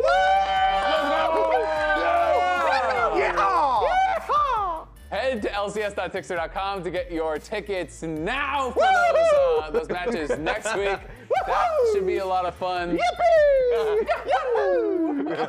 Okay. So, on to today's match, transition. Lyon versus Team Liquid. Smooth. A lot of people have been talking about the Lyon top lane. Obviously, Castle came in, hasn't won yet. Dokla has been on this massive winning streak, and the question becomes, who should Lyon be starting? So, Wow. spam chat, Everyone. Dokla That's or a really Castle. hard question to answer. I think Big Dokes is gonna get a lot of votes. Oh my goodness. Castle has been set up to fail. If you were gonna make an argument for starting Castle, where would you start? His laning phase. He's lost every single Yep, game with well, I mean, I clearly, but it's also not really a fair comparison because Dokla has played the whole year with them. Yeah. And Castle has just come in and then just kind of got Yeah. shoved into the them. system. That sounds so, like another point to start Dokla. okay, fair. But if I were to think about, well, then here's yeah, just- another point. All right, we're just bullying Castle. Thanks, production. That's cool. And for the Castle lovers out there, the Castle timing. believers. What about where's some Castle stuff? We need some laning phase. Yeah, show the laning stats. Okay. His laning so- phase, I think, has been really good, and everyone was hyping him up on DSG because of that. So it's like you can see the argument if he's crushing laning phase and then can transition that, with Lyon, they could be even stronger. And I will run with it because he has played so much of like Jace and Rumble and lots of champions that do win lane. I know people were looking at picks and counter picks, but a lot of times you'll first pick a Rumble and that's not like a bad thing. You don't necessarily need a counter pick to have a winning lane or have a You can just be OP. Yeah, you can just be an OP champion and get that first pick. But Castle plays a lot of those champions that do have strong lane phases to the extent that you really expect from them, and gets really big CS leads when he does. So. And I'm going to be Castle's public defender, all right? You probably don't have the cash to order an actual lawyer, but I will tell you right now that as his public defender... Meteos tried on the dive and he failed. So you're the new lawyer now. He was a horrible lawyer. He's awful. But me... Meteos has been fired. You're a great lawyer. Exactly. Raz, you're hired. You're not a clown today. Well, we're going to find out if he's a great lawyer. He hasn't done any lawyering yet. Begin the lawyering. Okay, so yes, the laning phase stats are incredible. A lot of the stuff that we saw from DSG's side of like not even requiring the draft resources that he had, oftentimes blind picking and still winning out in lanes. And then when you're thinking, oh, well, Dokla has the funny picks, right? He has the pick that are great for counter picking. Who's the one that's willing to pick the Nasus into the Kennen or picking the Yoriks in which it's applicable? Like, I feel like Castle's laning phase is great. His champion pool is large. He's an all-round he's a nice guy. This is some good lawyering. That's how he ends it with a nice guy. That's a weak ending. It's a weak ending. Saying someone is a nice guy in esports is like this brother is ass. I'm appealing to personality. You have such a weak ending. You know what? Start Dokla. No. You know what? I'm going to go further. I'm going to say keep Dokla in the whole series. No. Never sub Castle in. Dokla actually tweeted after their lost series last week, which was kind of funny because they lost the series, but he only played one game, which he won, and he throws up the 1-0 sad face tweet, my God. which I thought was diabolical. That is sad face. Honestly, he deserves it. You're like, you got to take your victory laps. He literally has the highest win rate of over any team in the entire LCS because Lions sub him out He's his own team. Yeah, Lions sub him out during their losses. So his win rate just keeps on their losses. Like mid-game, if they get behind these goals, he's like, yo, Castle, this thing's They're like, I got a feeling we're going to lose this game. Dokes are out, Castle, you're in. And so he's ended up with a higher win rate than any team in the LCS, even higher than Cloud9. Begs the question, is Dokla the best team in the LCS? And Cloud9 went literally undefeated. Dokla's going to work. He's going to MSI, first seed. So, you're lawyering here. Look, I put in the work. I look at the stats. You look at the feelings, all right? Yeah. The numbers definitely go in the favor. Raz isn't saying he's guilty or not guilty. He's just doing his best. I'm doing my best to defend the guy. And also on top of that, like if All-Pro comes out, will Dokla have a chance? I don't think so in terms of the full split. I think he does. You think so? Third spot, maybe. You could slip in there. I think third a spot lot is of like people... Gakkos, Dokla, maybe. If you want to separate Castle before he was online. Yeah. I say it's no. Really? He lost too many games. Yeah. I think Dokla or Gakkos could get third. To me, even in the losses, he performed quite well, at least in the laning phase. Yeah. So I still have Castle basically. One part of the game. I think Raz might have voted for him with this talk that we're getting right now. My entire He's like, hey, anybody who voted Castle into All-Pro is probably really pretty smart. You They're know? super thoughtful. Yeah. Not recency bias in any way. Reasoning, Definitely not recency bias because the laning phases and the team fighting have both not worked since he swapped to Lyon. Let's take a look at the actual counterpick numbers though, because we did dive into this. I was talking about it a little bit earlier. You don't necessarily always have to have counterpick to have the advantage in a lane, but the counterpick rate did go up when he was online. Every single game on DSG. Like I said though. Not getting counterpick didn't mean he had weak picks. Yeah. He would oftentimes early pick Jace or early pick Rumble. Yeah. And so he would still have really good matchups. But it is interesting how Lyon kind of approached us a lot. And when they have Dokla in, they are doing like first pick Anivia sometimes just because he's so good at it. Well, let's see what the fan vote is. What did we get? I'll start off immediately and say the Dokla propaganda was thick on this one. So I feel like you guys were not impartial in the voting. 60-40. Okay. That's more than you thought? It was more than I thought. Your client was going to get? Yeah, it was more than I thought. Raz is already prepping for the loss. Raz was ready to... This is not a reflection of my skill as a lawyer. The stats are not always indicative of performance here. He was already trying to distance himself from the... As a public defender, I'm quite happy with that plea deal. I'm quite happy with that. Well, Dokla is going to be starting, so that is the result. Yeah. Not a surprise to me, just based on how well he has been doing. He's on a massive win streak, and I think it makes a lot of sense. Yeah, I mean, he not only does he play a lot of these team fights exceptionally well, I thought he'd play in like frontline and Nivea quite well, like putting his body on the line when he has Egg and Zonias and stuff. But Why don't you break it down for us, Kobe? let's take an actual look. I might have some clips ready for you. Just might. Just trying to block you before you get to the Yeah, PC. that wasn't on camera, so I was going to mention it, but Raz, ineffective blocking. Raz wasn't sure if this was going to be pro Castle or pro Dokla clips. Yeah, so. well, spoiler, Dokla's playing in one of the positive games for them. But the first one I wanted to highlight, and the reason I'm showing you some of these clips is because the previous matchup we had between Lyon and Team Liquid, I thought really showcased exceptional League of Legends play. Like, we had lots of good plays from players on both sides, and it was one of the most hyped series. So I just want to highlight some of them because people get bogged down in misplays a lot, but we had some really good ones. Take a look at this too. Team Liquid were not winning in gold when this happened, but of course they had the 3 dragons, so there was the extra pressure. Lyon have gotten into position early though to cut them off from this dragon, but the mid-wave push is really big here for Team Liquid, and they're going to use that. Jose specifically is going to go for this big flash play onto Ahri. So he gets the flash into E, right into the wall. They chain CC from 100% to 0. And then you see the counterplay. They're trying to go for Yeon, but Yeon was able to flash away to safety so they can just focus down on the rest of the fight and finish up with these split Lyon members. And that's just a case where you're coming down to crunch time, enemy team already has position in towards the objective, and Jose just comes up with a really big flash E play onto the Ahri to take down Saint. And this was game number 2 to get them within striking distance for game number 3. And then game number 3, they actually are slightly ahead in gold, and they're very much ahead in map pressure because they just killed off the Corki here, Berserker, who was the big carry for Lyon at this time. But you're going to see the setup. Some key things to note beforehand. This ward here, giving them vision inside the pits. This ward cutting off vision from Team Liquid over the wall. That's going to allow Saint to steal this Sejuani ultimate. And then, as you'll see, they pop the Nocturne ultimate here for Inspired, and they're looking for the Xayah right here. Going for Yeon, nearsighted. He's up against the wall immediately. Deleted here. Ease over the wall, ultimate flashes onto him. They kill the Xayah, but it doesn't stop here. Let's try and slow it down a second because this Baron Smite fight is going to end up 50-50. Saint is killing them over here, and Inspired wins the Smite fight versus Jose.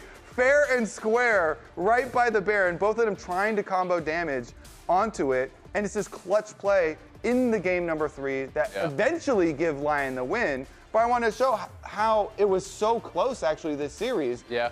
Back and forth, and required some heroics from multiple players at different times. I loved it. I mean, it was a fantastic series to watch, and I just loved how confident Saint and Inspired were on that engage onto Yeon, because a lot of teams just shy away from hard engage onto a Xayah because like, well, he's just going to press ult and it's going to fail. Yeah. But Nocturne, limits your vision, and then Sejuani R flash with that stolen ult from Saint, so it's point blank, so he can't really react to that. That was a super impressive engage, really exciting series. But you wanted to talk about a previous series that they had played. In lock-in, I feels like when these two teams go up against each other, it's like constant team fighting and scrapping. Now, this one was, I think, really important because just the week prior to that lock-in series that they had, you got to talk here from Inspired in an interview to talk about how like impactful Morgan is to this team. That he is a player that doesn't get the draft resources, and also like Jose Daejeon was playing away from him, so he was basically someone that they can target, and they did do that. Like they played carry matches into him, the Vayne,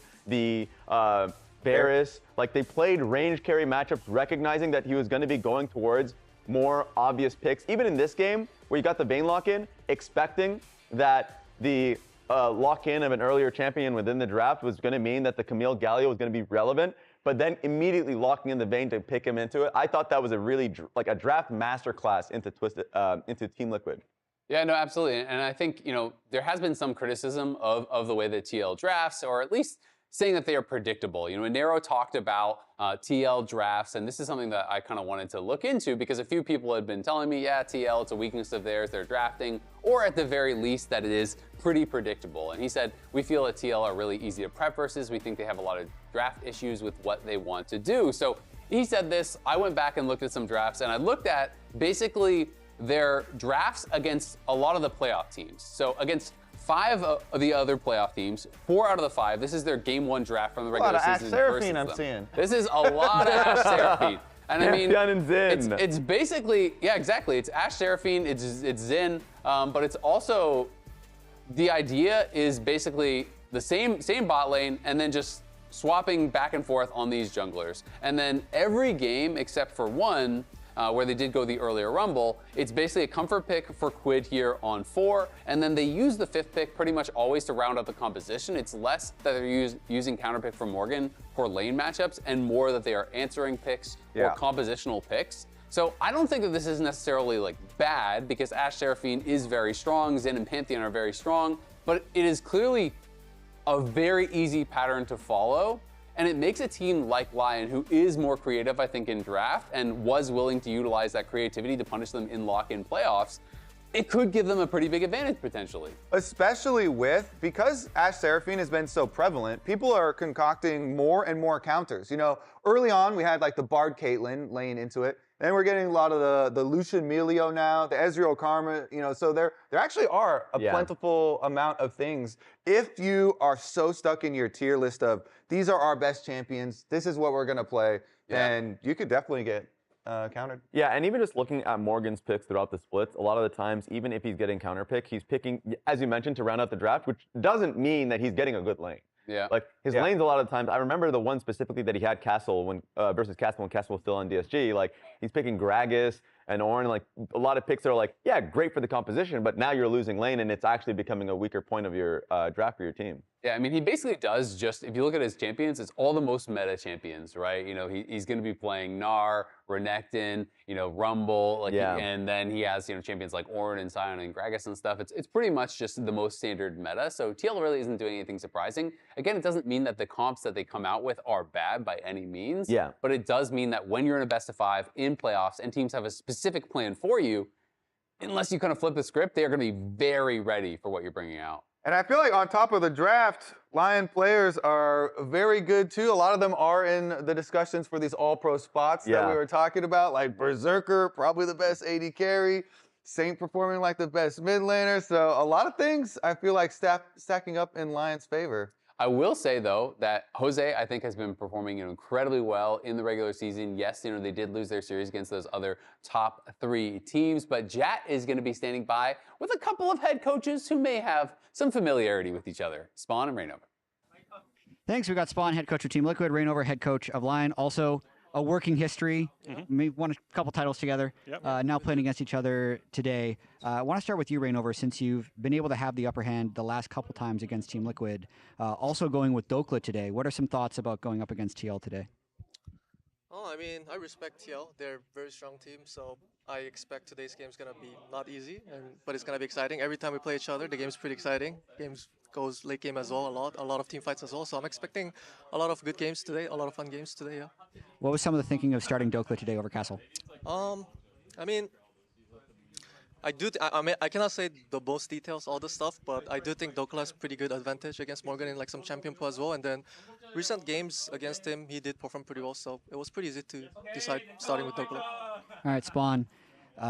We've heard from Anera last week that he said drafting against Team Liquid can be straightforward. Plus, Dokla has had a lot of strange top lane counterpicks. Is that something that's on your mind today? I mean, yeah, absolutely. I think like both times we played Lyon, like first they came out with the Morgan counterpick strategy, then they came out with the triple ban onto Jose strategy. So they do really smart things against us, to be completely honest, and try and mess with our game flow. I think drafting against us is pretty straightforward. We just play meta champions pretty much in every role. So I'm not debating that, but hopefully we just play the game the way it's supposed to be played. I mean, Rainover knows me. Like my job is to get us like 50-50 or better in draft, and then hopefully the players do the job. So that's what we're aiming to do today. End of the regular season wasn't ideal for you guys. You were 5-0, end of the season 5-2. How are you bouncing back from that, or hope to bounce back from that in the series? Yeah, see, I'm actually a little bit the opposite. I actually think it was pretty ideal for us because I think like we were in a situation where we were winning games, but we actually weren't winning them well. And I think that if you don't lose the games, then you kind of continue to make the same mistakes. So we've had like a really hard 2 weeks, to be honest. Like it hasn't been much fun in the scrim rooms, but I think we're trying to work out a lot of our issues. So hopefully we've now done that and we can have a good playoff run. Whereas like split 1, it felt like nothing was going wrong. but then it was just not showing on stage. So I'd much rather be in the situation we're in right now than when we were in Split 1. And Rainover, you guys also coming off a loss against FlyQuest. What did you work on the last week to get ready for this match? I would say we had some adjustment in the pick ban. I think there was some errors in the pick bans, and then we mainly just talk about a lot of team fights and just us fighting, like making sure we abuse, like when we're strong, we really want to abuse it, we really want to fight, but we're not able to do that much against those series. So I think those two things are main takeaway. All right, and then final question, what's Spawn's greatest weakness? Spawn's weakness? Yeah. Spawn doesn't have weakness. He's perfect. What's Rainover's weakness? I don't know. My biggest weakness is I get angry, and Rainover used to help me by being the happy guy in the scrim room. So maybe he doesn't get angry enough, and that's his weakness. But he's got Rigby, and I think Rigby does a pretty good job of that as well. So he's got some strengths over there.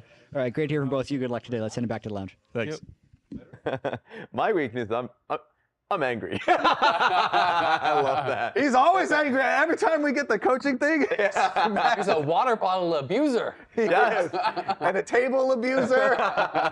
Whenever I see him crunching that water bottle, it's like, oh, he's held himself back. Thank goodness. But no, that's hilarious. That's perfect. I mean, honestly, too, like, Spawn admitted, he's like, it is easy to draft against us. Yeah, I'm not debating that because they have this tier list of, we consider these the best champions. We're just going to go down the tier list, use the meta champions, make similar comps. Whereas, a Lyon, any team, not only the coaching staff, they're pretty creative, but having Inspired on your team always makes you creative in draft. Yeah.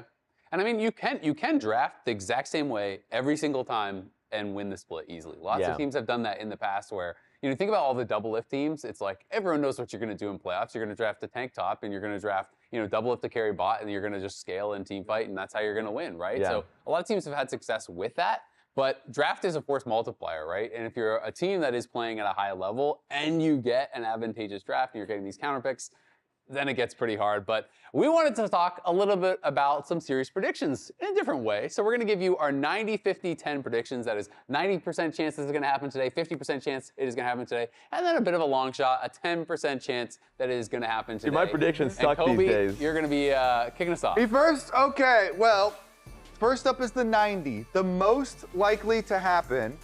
I think if you've watched any of these games, it is extremely likely that someone online is going to flame their teammate, either call them an idiot or stupid. I actually I put those words when I submitted my thing. So they censored you? They censored it a little bit. Maybe I should have said that. I don't know. Yeah. Whoopsies, already. Idiot is going to get us taken off the air. I mean, they've said it all the time. And also, they use it as a term of endearment. Lyon, if you've seen, by the way, go watch their comms that the team puts out. Love. You're a stupid idiot. Yeah. Yeah. You know what? It doesn't. I don't feel the love when Raz says it. No. My 50%, like medium likely, is that Spawn actually does punch the table because we always see it happening, and I feel like there is. Actually, I personally think there's a greater than 50% chance that they lose, but it is pretty close and around that. And Close then enough. my lowest, the 10%. Whoa! It skipped ahead, a little double clap, I guess there. Lion sub in Castle. I think that's just not happening. Honestly, I would keep Dokkan the whole time if they're trying to win. Wow. What if they're not trying to win? You didn't think about that? That's the 10%. That's the 10%. You didn't think of that, did you? I did. 10%. Oh, you actually did. You did. Wait a minute. You actually thought about that. Sure, we're the stupid ones. I'm now interested in what censorship could be happening here from the production side. So let's see what my 90% is going to be. You don't remember. Raz doesn't even know. He doesn't remember what he put. I don't know what they put for me. I'm pressing the button. Go. Rápido. Do it for me, please. Do it for me. Look, let's see. Oh my God. Oh my. Whoa. Whoa. It's stored up all. It's stored up all your clicks. I'm here. Okay, thank you, sir. Thank you, sir. Okay. You did some weird stuff to this thing. I'm gonna control it. I think he plays the majority of the games today. That's on. Okay, you guys are kind of on the same page. We're on the same you guys page. are on the same Okay, page. but he did it in different spots. He put, that's a it's kinda guarantee. backwards That with one's the going to be 90, happening here. Now, Team Liquid may be throwing a 5+ Miller. K goal. It's funny too because Tyrese Halliburton did that in a win himself. So like that Reggie choke, Miller commentating. that choke is going to happen. I feel like that is motivated from watching Team Liquid games and also watching LPL games recently. So 50-50, huh? the 10% game. Now let me get close to the TV. Jose will call Inspired an idiot, but then Inspired will tell Dokla to shut up, and then Dokla will call Saint a dumb, and the life will go on. Life will go on. It's a cycle of life. His is similar, but he did a parlay, so he needs to hit all of them for it to work. So I need all of these things to I happen. respect it. It's the cycle of life of people calling each other idiots. So you guys were Do I just wait? Want me to do it? I press it and then I just Yeah, wait. let's be a little bit patient on that one. Raz, Maybe it's the magic touch. Everybody else was bugging it out. The producer said I'm too far from the computer. I don't know. So you need to get I closer, should be buddy. pointing it at this thing then. All right. So All right. you guys were very focused I got the on what magic the touch. players were doing. What's you your- know? what's your 90 I took here? a step outside of the game. 90% chance. Raz is gonna flip flop on his prediction. That's not gonna That is happen. an incredibly high chance. I agree, just because we didn't have a 100% option. Yeah, exactly. All right, let's move on. You Let's put move it on to as the high next as one you here. could. I'm remaining There firm is with my opinion. A 50% chance that Raz will get his prediction correct. That's actually pretty high. 50-50. That's pretty good, right? He's a coin flip player for Yeah, sure. okay. Now, let's go to the 10%. Okay, now I'm interested. There's a 10% chance that Raz sticks with his prediction. I just stick to my prediction. 90 plus 10 equals 100. I'm sticking to my prediction. Well, that could be. I've counted for this. No, my God. It's a 10% chance. Look, now I'm Mr. Consistency, and I'm consistently getting my predictions wrong. So that's the problem. I'm actually. And your fantasy. And my fantasy. This is actually a trauma for me. This teddy bear being right next to me with the clown nose and the hat. That's a problem. But yeah, unfortunate. Very How's it going unfortunate. trying to get those Yumi buffs passed? Oh God, I do not want any I of like, those I back. like the slow pan out to who Raz was just yesterday. Just get that off. Give him a lucky squeeze, Raz. Give him a lucky squeeze. That's your actually now your nice. predictions have a higher chance of being correct. There we go. Just went up. Yeah, I like that. Now you're a stupid dummy. Now you are. Yeah, get him. Let's go. Roasted him. I take that as a term of endearment. My parents told me that all the time. Speaking of your predictions, Raz, Okay. do you want to start us off? Look, I have been wrong on Team Liquid all split long, so I'm going against Team Liquid this time around. I do have it 3-2 in favor of Lyon. I do think Lyon is going to get the better of them. The conditions per games for Team Liquid have been good, and then they lose the team fight. So I just don't think That they was can your win 5,000 gold throw thing, huh? Yeah. So now that Raz is on your side, how concerned are you?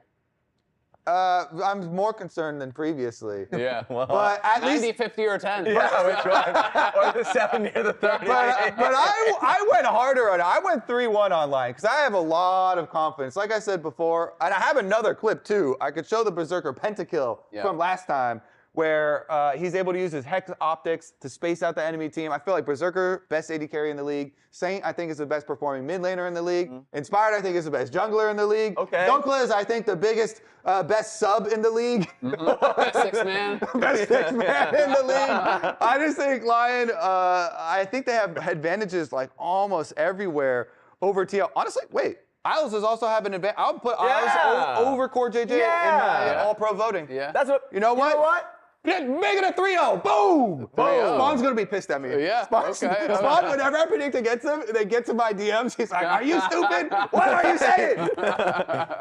Well, see, I hear your arguments. You're making some good arguments. But if Dokla is the sixth man, that means Castle is the fifth man. And that means that they're going to be playing with Castle. That was 10% chance. 10% chance. We're hitting the 10%, buddy. Lawyer, get in here. Tell him how good Castle is. Castle's incredible, Gonna win guys. lane. Look, I'm once again defending him and saying, laning phase, fantastic. The drafts, he's being robbed by his own team. Yeah, not his fault. So- Boom. I think that I agree with you, on a lot of your points, but I do think that Jose has actually had a better split than Inspired. Even though they beat them, I think Jose has performed better in the split. Individual play. Yes, individual play. And I'm not talking about like who do I think is the better player. I'm saying who performed better this split. And I think that is Jose. I think that TL's bot lane has been on fire. I think they started this split kind of weak, but I think they have been playing at a really high level and are capable of carrying these games. And Quid to me has always been more of a playoff riser. In these big moments, he has had a lot of big carry performances. When I think back to him last at Worlds, he was playing incredibly even in losing games. And if we can see that version of Quid, if we can see Core and Yon playing to the best of their ability, I think TL can take it. I do think that it is going to be a close series, and I think we're going to be in for a really good series. I agree with that. Go for it. You've got a lot of like what ifs. Yeah, and a lot of people play yes. better and risers and stuff like that. Yeah. I don't know. Interesting terminology that you have there.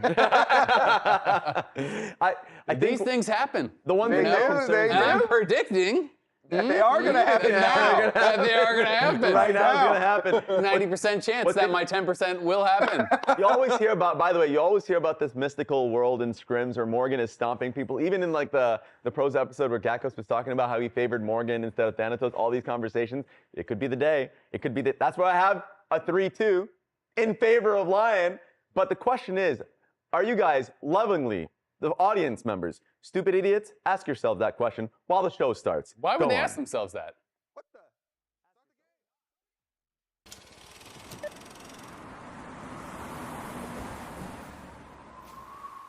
After a fierce regular season, the LCS now sets its sights towards the Spring Championship at ASU's Mullet Arena. And you know the only thing hotter than a June weekend in Arizona?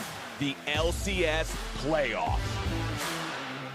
You can have your expectations, you can have your predictions. Shopify Rebellion says we just kicked your ass. What's different about playoffs compared to regular season, the stakes are higher, the pressure's on, and the temperature rises. He's just going in solo, again, look at contracts. Sentinels is the team that's heating up going into playoff because I feel like we're finally playing as a team. And compared to regular season, that's what I play for as a pro player. There's more stake to it. Playoff is all about how you handle that heat. In the end, it's just gonna come down to a one-team fight. And who he finds a monster engage. When you're heating up and you're feeling very locked in, let's say, you're like, wow, I just played a really good game of League of Legends. It was super clean. I don't think I did any stupid shit. Even though we're young, I think we'll be able to handle the heat. Griffin taking up the damage on the other side, and Zinni's gonna be the target now. Quad looking for him. Griffin's gonna go unstoppable as they knock down Seos. FlyQuest are gonna get it done here. Team Liquid should bring the heat by being aggressive. I think when the stage is like very, very tense, you know, you tend to play like more natural, you tend to do better, so that's what I normally do. Playoff es sobre quién juega mejor, y Team Liquid siempre la rompe en playoffs. So Jose's gonna walk forward, flash, he spells impact straight into the wall and bail right after. Saint is dead before the fight even starts. Cloud9's gonna bring the heat by playing Lulu, Seraphine, Karma, and buffing my teammates. My last name is literally Laflamme, so I think we'll do all right. Ombak gets caught by the tempered fate. Vulcan's Bard is doing so much work in this first game. This is just tragedy. How is Lyon going to bring the heat in playoffs? Don't overcomplicate things. Just play. Here comes the paranoia with a big shockwave, just going on a solo mission. Castle does not look like he is winning this fight. Inspired goes unstoppable. I don't really care who's the best and who's the worst team in the league. I just hope that they will have fun playing against me in the finals.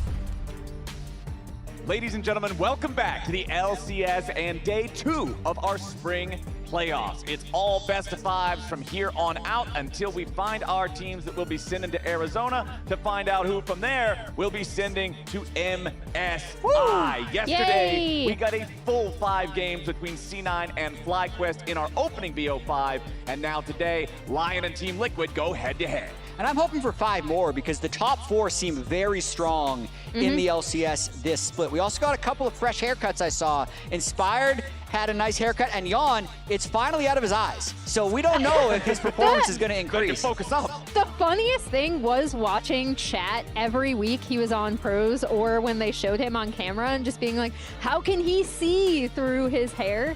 So yeah, he tightened up the bangs there. Yes, so sir. Who knows? It's playoff time. It's you know? playoff You gotta time. get serious. In case you couldn't already tell, I'm Captain Flowers with Jat and Emily here for this BO5 as we are into Champ Select already to get things kicked off. Team Liquid choosing blue side. Hey, there we are. And so that means Lyon going to be playing from the red as Team Liquid are going to target the mid lane pool here immediately. Orianna and Cassiopeia banned away. While on Lyon's side, they're going to ban out Jarvan and Nocturne to hit the jungle pool and Yone specifically as a target ban against Quid. And I got to talk to Spawn and Rainover before this series. Rainover talking about how they've had specific strategies against Team Liquid in the past. In the lock-in lower bracket, it was about counter picks in the top lane. In the last series, it was about triple bans for Jose. Slight modification here with 2 jungle bans, but specifically the Yone ban, which Team Liquid has been forcing in game 1 of a lot of their recent series. Yeah, and that is kind of the default AD that you, mid that you can run. Also kind of a specialty pick for Quid as we see the Varus being the final thing taken off the table by TL. With Dokla in, we do have to touch upon the fact that his top lane counter picks were such a huge part of not only a few things we saw in their last series, but also their playoff series in lock-in. Absolutely, but with the first pick Karma, Lyon is absolutely in their comfort zone. They were actually the first LCS team to really spam the Karma Ezreal back in lock-in. They have it once again, and it was dominant in game 1 of their last series they played against Team Liquid. Yeah, it's actually super interesting. I'm glad you brought that up, Jat, because I was surprised in that series as well that if you're going to be picking this kind of Ashe Seraphine combo, leaving the Karma up as one of the things that can be paired as a pushing lane. However, we are now separating the Ezreal Karma with TL, locking in that Karma pick, and now hovering the Anivia, something that we know Dokla will play top lane, but it's looking like it's going to be the Rise. And Chet, I like the fact that you bring up the Karma Ezreal combo being used by Lyon against Team Liquid the last time they played. Yeah. Because when we were looking at the lounge earlier and what they were talking about with the Team Liquid drafts, so many times Team Liquid loves pulling the Ashe Seraphine whenever they get the chance to do it. So the fact that they've opted to say, no, we're not taking that this time around just shows me they've got a lot of respect for this Ezreal Karma combination that Lyon is so effective with. Well, and they should, right? Because the last time they stepped too far forward and actually got 2v2 killed in that lane, in that same matchup. We see the Jhin coming out. Early Jhin pick. Hey. I know. I immediately Captain turned Flowers. over to Flowers, and he is just making the most sour expression. You and Atlas. I will say. Just hate this champion. Looked good yesterday, though. Sven went 13-0 on Jhin. It's back on the menu, boys, but the interesting thing is Jhin Karma is just a really strong lane. We've seen Masu Cryogen win with this, and it just has insane push and utility. Plus, they now have the flex pick Anivia for the top and mid lane. Yeah, that could be going against the Rise, or more likely, actually, despite the fact that we've seen the Anivia picked into Rise very frequently, it could be going top lane for Dokla. We've seen him have success with it. But the big thing to me is Lee Sin locked in for Jose Deodo. I was wondering, post Lee Sin buffs, if this would just be permabanned against Jose, since he has been so good on this pick, and we've seen it have success elsewhere as well. That's just like standard straight up comfort for him. Yeah, I've been hearing a lot of people talk about Lee Sin after the buffs, and Jose was one of our players still willing to slam the Lee pick even before those buffs were coming in. So this has got to be exactly what the doctor ordered here in the jungle for Team Liquid, especially considering, like you mentioned earlier, Jat, Lyon has already spent 2 out of 3 of their first bans on the jungle pool, getting rid of the Jarvan, getting rid of the Nocturne. So for Jose to then be able to still lock in one of his signature champions here in the first game feels great. As we move into the second half of the bans, Rumble banned out by TLAW, Lyon getting rid of the bar. And it is fun watching these two teams draft against each other because we have Team Liquid who just plays meta or comfort all the time. So Spawn is just throwing fastballs constantly. Can you hit this fastball? You know what's coming down the pipe. Yes, can you deal with it? Whereas Lyon has thrown a lot of knuckleballs, curveballs, sliders, all these types of different pitches with the flex picks and the different bands. I love the baseball analogies. As we see the Rumble removed and then the Xin Zhao for Inspired, something that he's been incredibly successful on. The Bard taken out, and I'm curious if they're going to stick with support or if they're going to lend something to mid or top. Yeah, I gotta say, for CoreJJ, he has a little bit of flexibility because they're probably losing that lane anyway. I would guess he's going to go with Rakan because you'd want him to have engage, and it's a normal Ezreal pair. But it's tricky. Like, when you give over the Karma, you're kind of losing the lane regardless. So as much as we wanted to talk about fastballs right down the middle, this is where they can get a little bit creative with Core's pick. I actually think the Nico hover is most Probably likely but he is, never know. Oh, Rel, okay. That is wild for CoreJJ. I mean, so we were kind of, and the lounge kind of touched upon this as well, but we were chatting about this in the green room prior where like we're one meta shift away from TL just being incredibly dominant, right? If a lot of these melee picks come back into fashion in mid, if Core is on some form of engage because he is such a good engager, and Rel does give him that option. And Rel is very good at locking down targets that already struggle with mobility. Jhin, Karma, and Anivia all have no mobility built into the kit. Yes, Karma will be able to make everyone faster in terms of movement speed with the haste. However, being able to blink away from a big magnet storm coming in, not something that any of these champions can really do. Plus, Team Liquid really did want some more engage in the comp after the first 3 picks, so I really like this one here from CoreJJ and TL. Back over on the Lion side, though, Sion being locked in tells you that Anivia is going into the mid lane for the matchup against the Rise, and Wukong will be the final pick here as Inspired takes that into the jungle. And they were a little bit low on damage. They had the Poppy hover in there to potentially counter the Rel and the Lee Sin, but I think the Wukong makes sense with the Sion Jhin already being locked in. I feel like you're playing with fire when you have Jhin and Sion in the game together. Like, Jhin against Sion, bad. Jhin with Sion, also kind of bad, because it's just not enough damage in a lot of cases. So this will need to be a very controlled game for Lyon as we see Morgan lock in the Shen top lane with the last pick. Yeah, that's kind of interesting coming out of Morgan specifically, who hasn't necessarily been known to, you know, go out of some more of the standard meta picks, Shen coming back in. I don't believe he's played it a lot in his career. No, he hasn't ever won with it. So that's in... Are we talking like 0-2 or 0-10? 0-2. Okay. So 610 games, 2 all-time games. This is his 3rd on the Shen. Wow. And no wins. So definitely some different tech from him. But it is, in theory, good into the Sion. It can push early. It has a lot of % health damage. And then it can also leave lane to help. You know, I'd like it a little bit more with a hyper carry, but they're going to have to use it to try and play the map. Yeah, and that is my big test for Morgan here, because I feel like when he's been really good, it's because he's either soaking up pressure topside or just doing super well in lane. I feel like his team fighting and coordination and map play hasn't necessarily evolved the way Team Liquid may have wanted it to in terms of his synergy with the rest of the team at times. And Shen is something where he's going to kind of have to be on top of that, right, to contribute to a lot of these team fights and potentially rescue teammates.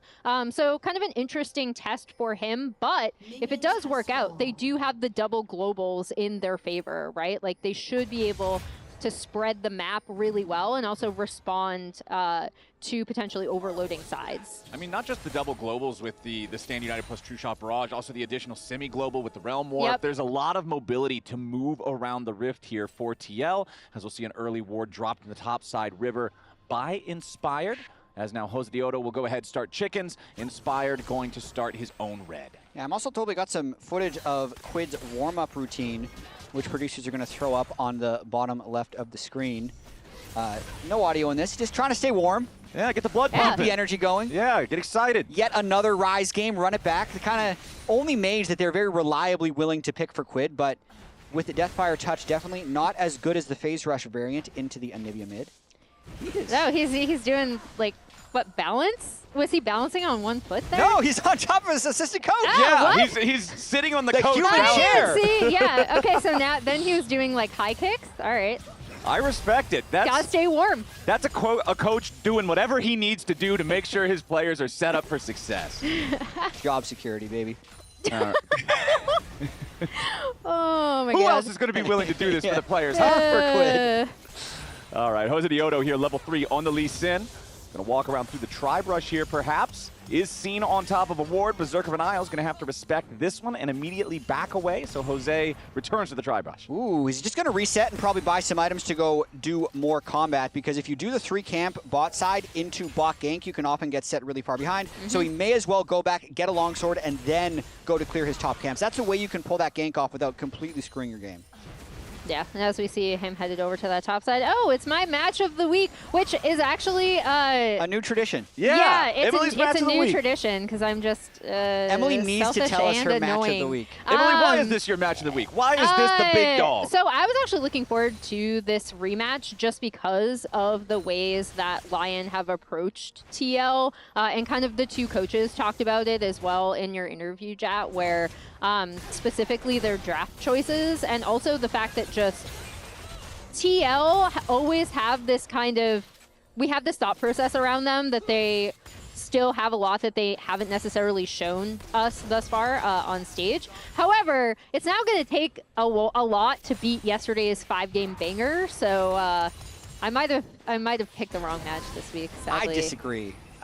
You had to pick before the. You had to pick Yeah, beforehand. you can't doubt yourself already, by the way. What there if we was get so much negative self-talk in that whole pitch right there. Yeah, we got to get the frog. All right, what if this goes 5 games and Game 5 is a 55-minute 4 Elder Dragon banger? Because think of the storylines in this game already. We have the lock-in champions. True.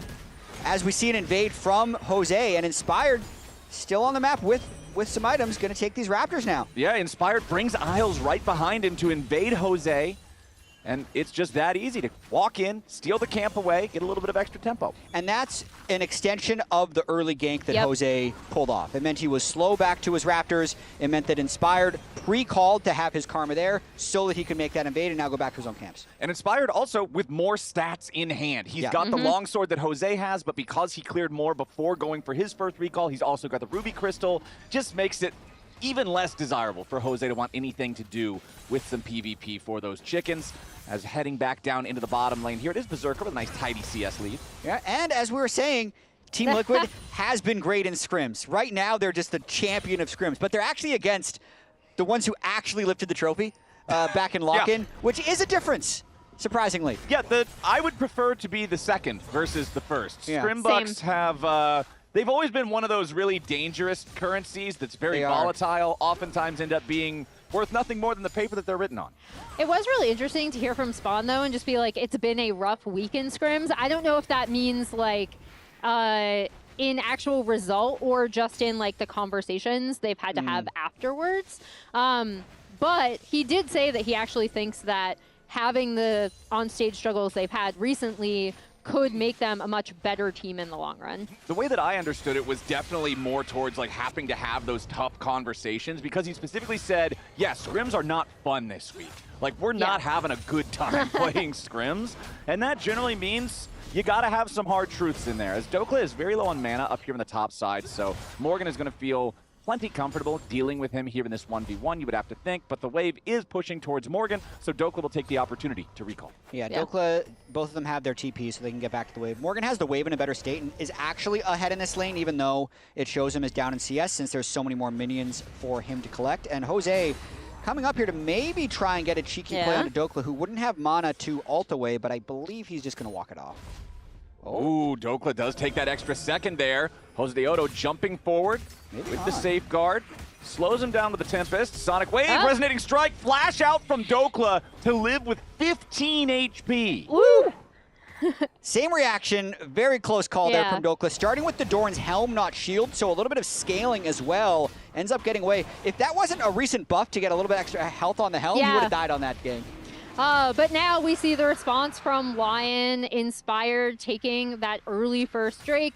Drake stacking has been absolutely huge, I mean, in League of Legends as a whole, but also just in these playoffs already, as we saw yesterday. And it is always kind of interesting to see what Lyon choose to do, because historically they have been our team that sometimes gives up objectives, but with Jose on top side of the map, that is completely free for Inspired to be able to take on the bot side. And I think what we've seen early from Jose and Inspired is really indicative of their style and their stats from this year. Even though Jose's ganks haven't worked, you can tell he goes for more of them. He has 78% kill participation to Inspired 63, which is basically first or second amongst all junglers, and then last place of junglers. But Inspired, if you look at the bottom there, the XP difference at 14, massive, because he's always going to be able to prioritize camps, which is what we've seen him do when Jose goes for those plays. Still a very close game overall, as we have not seen anybody really find any great success just yet. Dokla losing that flash up top, of course, because of Jose. Inspired stealing away the one camp with the help of Isles. Down in bottom lane, though, biggest individual gold lead is still Berserker here on that Jhin with about 2 waves worth of advantage in terms of the creeps. And as I was counting that, both sides had 3 ranged minions left alive in lane. So it's not like, yeah, Yon just has a whole lot more creeps left to pick up. No, it's just a nice lead built by Berserker and Isles with this Jhin Karma combination that we called out in draft as they're just really strong in lane. Yeah. Yeah, they're annoying to have to go up against. And like Berserker and Isles have quickly become, I would say, our best bot lane in the LCS. Berserker has been absolutely phenomenal for Lyon this split. I mean, I don't know about you guys. I put Berserker #1 on my All-Pro. I had Isles at #2 for their respective roles. So I think these two have been really, really on point. I think Isles has had a lot of clutch moments. I think Berserker has had some really strong performances. Yeah, absolutely. You can see some of their stats right there with Berserker really having massive gold difference and damage difference stats. So that's laning and late game team fighting where he's been able to dominate. And if you look at their items as well with the Boots of Swiftness plus the Karma, they're kind of subscribing to the just dodge it theory. Yeah. So they're up against Ezreal and Rel. Yeah. You know, there's no cleanse, there's no Mikhails, you just dodge, and then you're going to be fine. Trust your hands. Yeah. Just stay out of harm's way. Void Grub's going to be picked up there by Jose Diodo right about on spawn. Remember that Lyon did secure themselves the first Drake of the game here too. Early Ocean Dragon always feels really good while you're still firmly in the laning phase. Just have that extra regeneration, make trades that much more favorable, or make trades that otherwise might have been bad break even, as Jan and CoreJJ are going to have the opportunity to step forward, clear out some of the vision placed down by Lyon here in these bottom lane rushes, considering Berserker did have to take his recall. But on top of those Boots of Swiftness you mentioned earlier, now he's coming back with Noon Quiver, ready to continue wreaking havoc on the lane. Yes, he is. Maybe at one point Jhin will do damage in this game. We'll have to see, though. I hope so. It sneaks up on you. He's either doing nothing or he has 13 kills. Yeah. It's just one or the other. It's heaven or hell. Jhin players do not live It's Berserker. Yeah. Come on, you don't believe in Berserker? And Look at his CS already, 102 like at 9 minutes. If you don't believe in Jhin, Flowers, can you at least believe in Berserker? When I think of Berserker, I think of hyper carries, right? I think of these champs that scale up and 1v9 in the late game, or maybe 2v8 if your support's playing a Pocket Lulu, right? But it's one of those things where Jhin just doesn't come to mind immediately, but so far he has had a first good 9 minutes and 45 seconds of the game as Quid heads into his own jungle here. He's got CoreJJ right next to him again, just trying to clear out some of the vision that Lyon wants to establish to try and track where Team Liquid is going to go. And I think that for Lyon, it's going to be even more important than normal to have vision in the right places this game because of all of those different globals and semi-globals TL has. But I'd also say, like, this game being 0-0 is advantage for Inspired on the Wukong versus the Lee Sin. It's not an incredible pick for him, but he's definitely been pretty solid with it across his time here in the LCS. So we'll have to see how he's able to continue. 22-7 is like a 76-77% win rate. If I see a guy on my team in solo queue, I look at his OP.GG, he's playing something he wins 77% of the time on. Fair. I'm like, just I'm happy to have He had like this guy. an 80% win rate last year on FlyQuest. He's won like 5 titles. Fair enough, fair enough. Eclipse completed, though, for Jose Diodo. MasterCard Power Spike right there, as this is going to give Lee Sin some very scary dueling potential. Yeah, and we'll see where he wants to go with that. I think the big thing for me is now Inspired also has just locked in his Triforce, and Inspired's MO, as we see Jose going. Yeah, Jose immediately with the Dragon's Rage finds the angle there on a Saint. The Anivia tries to get out, but no, already knocked down into the egg. Sure, Inspired shows up, but there's no way for him to buy enough time for Saint to revive. So first blood over to TL, and they even get it through the Anivia passive. And that's actually exactly what you want to see from Jose on this pick, right? Like, even though we saw his looks bot, his looks top, didn't necessarily net him any kills, he was trying to affect his lanes, and like the pressure is more, and the impetus is more on him to be able to do something a little bit earlier with this Lee Sin, as opposed to the Wukong who's going to want to farm up and then show up 2 team fights with items, as Inspired is wont to do. But this is also going to net them the second Drake of the game and kind of stop any sort of rapid dragon stacking that Lyon may have been able to attempt. Completely agree. Great look there by Jose, and a nice recall interrupt there onto Core JJ. Gets his flash. Yeah, not just the interrupt there, but Core JJ forced to dump that valuable summoner spell. As now once more, it's Jose Daejeon here in the mid lane. Saint tries to flash away, but Jose is ready to flash follow. Saint is the target, and Jose is shooting true. Saint thought he was being a little clever, not burning his flash the first time. Burns the flash the second time. Jose still has his, and it's a perfect follow. Yes, it cost Team Liquid a couple of flashes, but that's definitely having back-to-back deaths on your mid laner is really how you can unlock a rise onto the map. And I especially like seeing this kind of focus on an enemy mid that's going for Rod of Ages first. You can see that Saint only just now completed it 12.5 minutes into the game, where I feel like more often we're usually seeing laners get this done around 10 minutes, 11 minutes. And whether or not that thing is fully upgraded and you have the extra level and the power spike in time for a big objective fight that'll normally happen in those early 20-minute marks of the game can really make a big difference. Yeah, and Quid's going to lock in his on the opposing side as well. And I think another big thing for TL, and we talked about Quid on this Rise, is that there was a time in lock-in where like Rise was kind of their answer, right? Like they would always win with it because it just gives you such good side lane control with the semi-global. And now that he is ahead by almost 1K and in a really, really good spot, we're going to be looking to see how many plays he'll be able to make around the map and also affect side lanes. I still feel like this is going to be on Jose to make a lot of plays for Team Liquid, because you look at the like real structure of their team composition. It's not a super straightforward team comp to play. They have to play side lanes with the Ryze and Lee Sin. The Shen has to be very effective. The Ezreal, Rel are both kind of good independent champions, but you wouldn't necessarily think they have good synergy. Whereas for Lyon, it is scale and front to back. Even if their overall damage is a little bit low, it's much more straightforward to try and find a win condition with Lyon's comp. Especially considering you have things like the Ryze that are very susceptible to the Anivia wall. I'll be very curious to see how effective Saint can be with that as we go further and further into the game, as he can put more points into the Crystallize. I know sometimes I see Anivia's, they always max Flash Frost, the E first, because that's the damage tool. Or Frostbite, excuse me, Flash Frost is the Q. And then a lot of times I'll see Anivia's go 2 or 3 points into the Q just for the end of the laning phase, and then you max Crystallize from there, because let's be honest, the level 1 Crystallize, it's kind of junk. It doesn't, baby wall. Yeah, it doesn't really cover a lot of space. Still counts as terrain, but. So we've got 35 seconds here until the Rift Herald spawns. 1 Drake for either side so far, so that dragon that's 2 minutes away is not going to pose any imminent threat of soul point, no matter who gets it, as Team Liquid is again in enemy territory.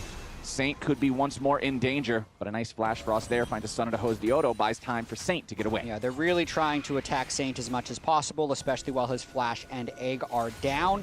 But with Inspired having that Triforce, he would look for a good numbered fight, especially when he's around his Jhin and Karma, since that's where he has the advantage on the map.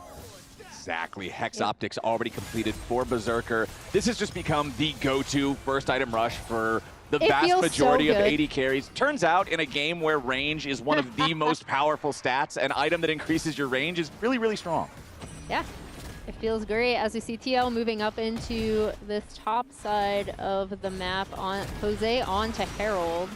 Yeah, I mean, Inspired doesn't want to fight, it looks like. Everywhere that Jose goes, oftentimes Inspired is just trying to cross-map somewhere else. So Jose kind of gets his free pick of the objectives that he wants to claim. And also, if you're going to attack a Shen team, it's good to attack the Shen directly. Otherwise, he's just going to ult in. So that's why Morgan's playing a little defensively.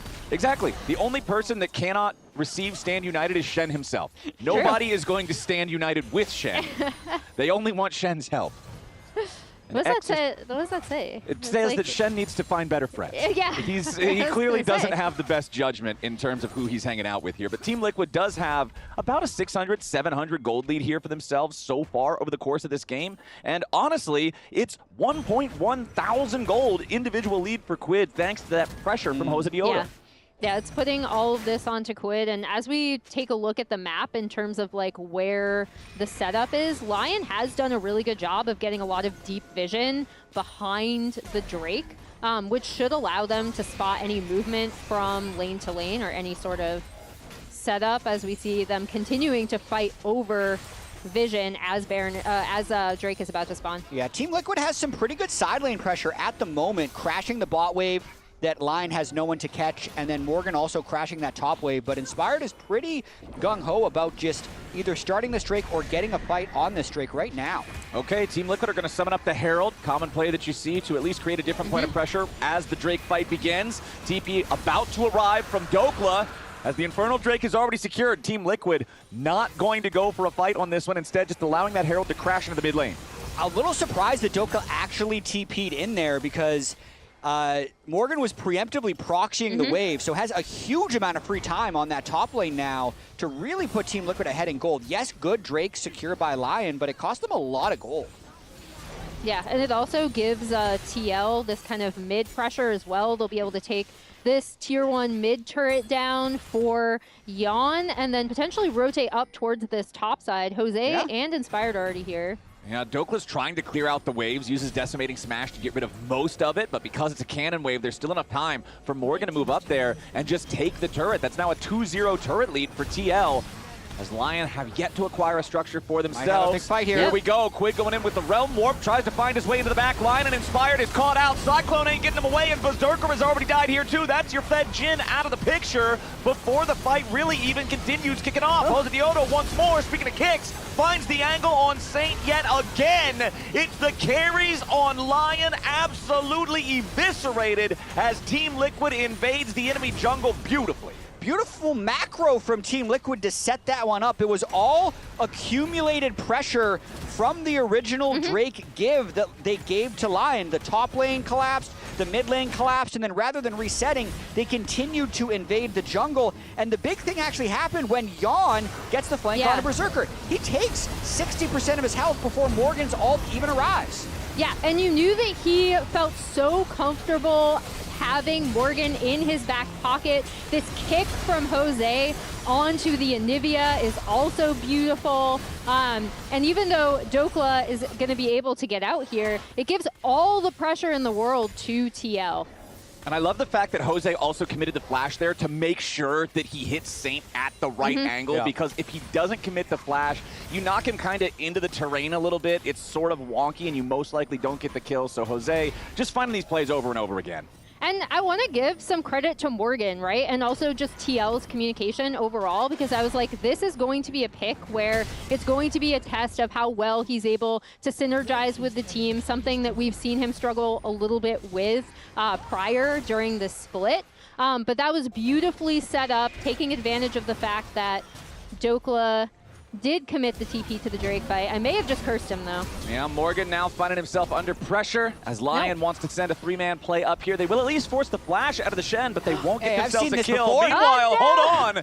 For a second, I was thinking we were doing a split-screen replay, but no. It's just once more Berserker being found in his own red side jungle by the enemy AD carry and a little bit of backup. Deep push everywhere by Team Liquid. He's dying near his second-tier turret, so the mid-prio is completely gone over to Yawn's Ezreal and this Team Liquid team that is pressuring Lyon like crazy. Yeah, they're pressuring all 3 lanes now, right? Morgan is up top, pressuring that top tier 2.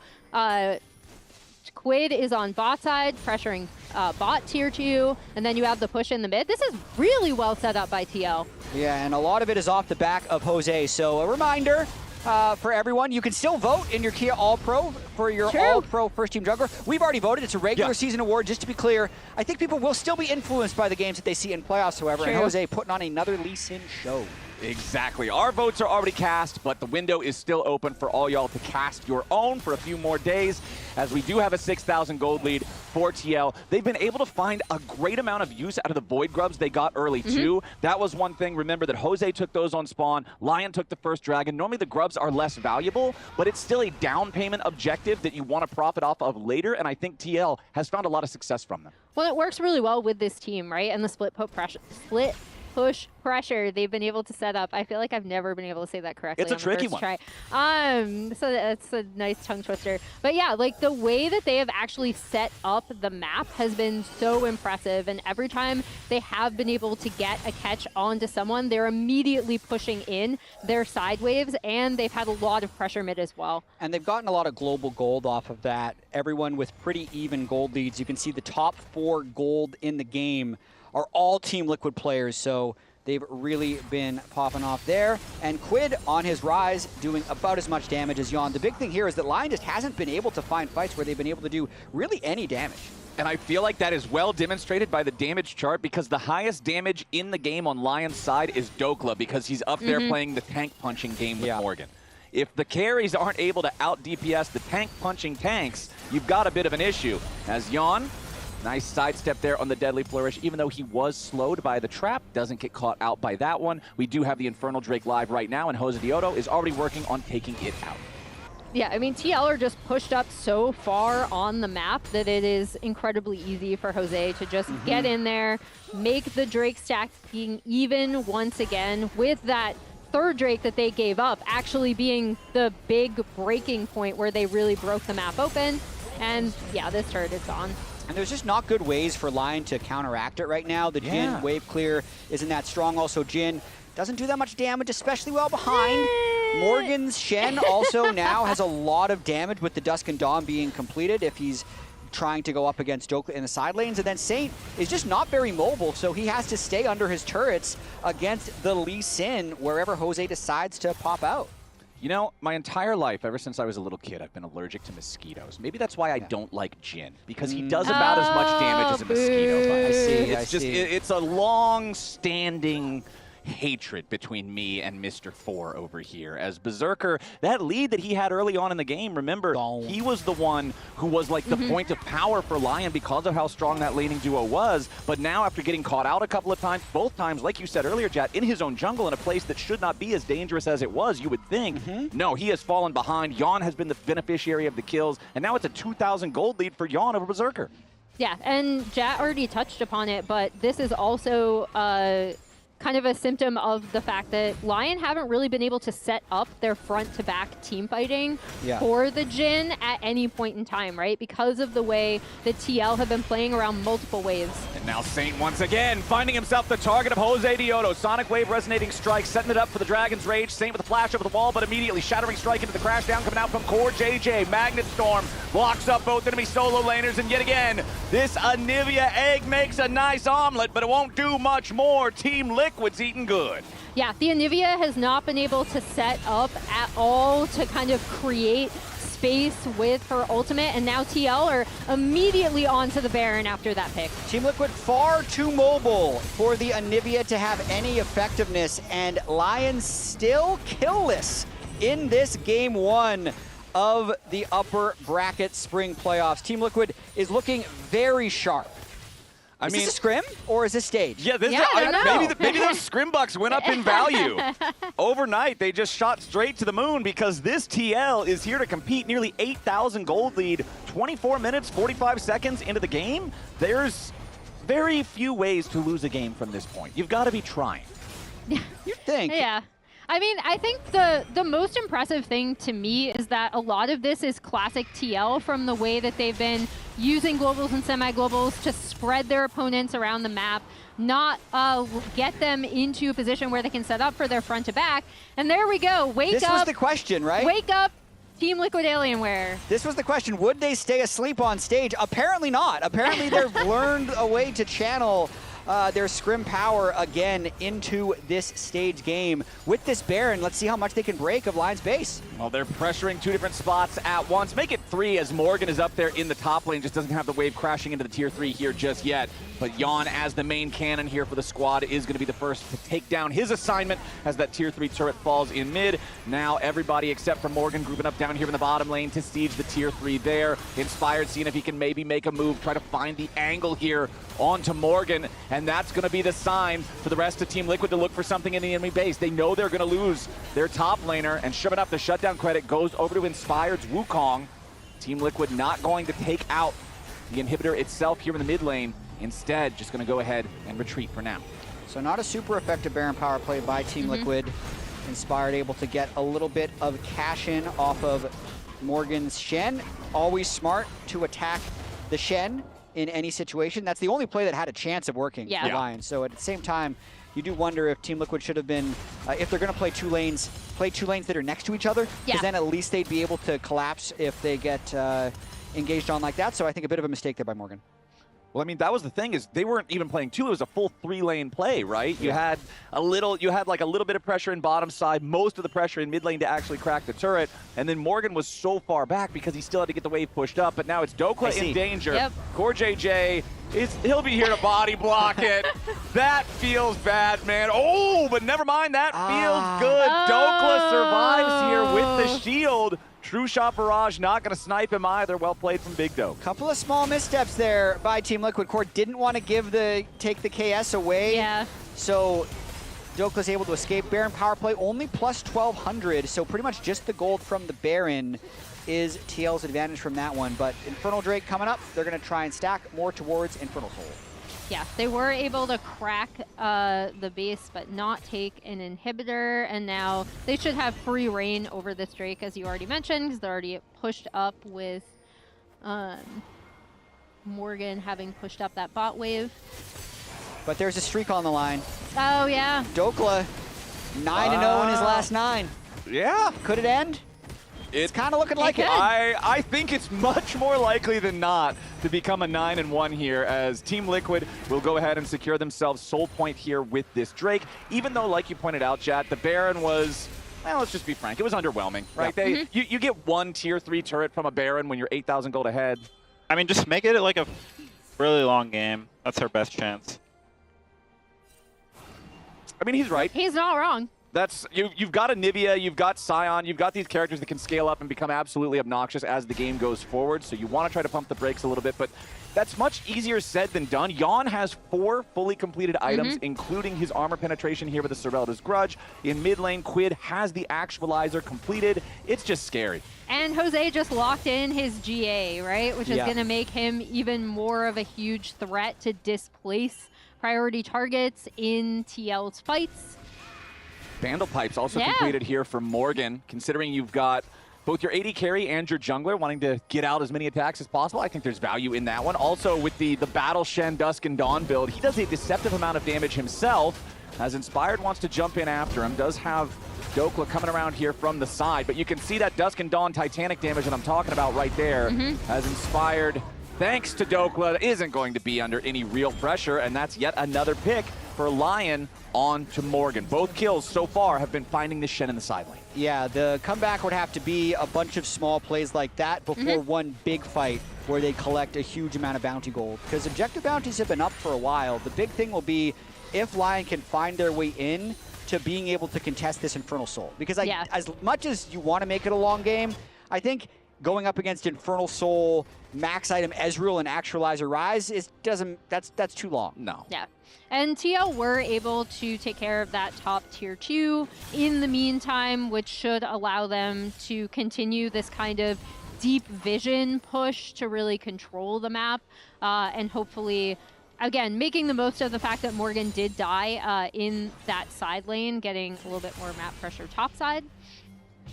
And you can kind of see how dark things are for Lyon. Pretty scary. As the observers are showing us right now. Physically and mentally, things are dark for Lyon right now. This is a pretty depressing game state, especially when Actualizer Rise just deletes your jungler in 1 second. Core JJ wrapping around the side here to see if there's anybody else to be found, as Inspired at least got away thanks to his Guardian Angel, but Dokla won't. He'll explode into an Infernal Shard Pinata, and his dead body won't get a whole lot of value there either. There was a joke there about trading the Actualizer cooldown for the GA cooldown, but not a good trade. No, not generally isn't going to favor the one with the Guardian Angel there, as Saint does at least land a quick Flash Frost onto Morgan, but Yon just so unafraid. Yeah.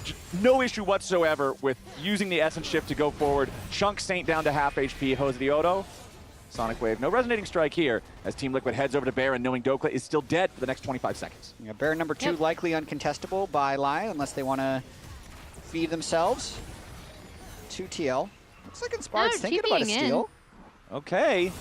Lyon are at least considering it. Remember, Inspired, no Guardian Angel anymore. Jose Diodo still with a GA of his own. Quid looking for the Realm Warp here as Core JJ leads the charge. Inspired forced to use the Cyclone. TL now regrouping. They're giving up on the Baron, though. So honestly, props to Lyon for stopping it. Big success there. The Realm Warp was a fake for Team Liquid, but Inspired jumping over the wall to engage/escape onto Core JJ. Very effective. Buys enough time for Dokla to respawn and at least stems the bleeding for now.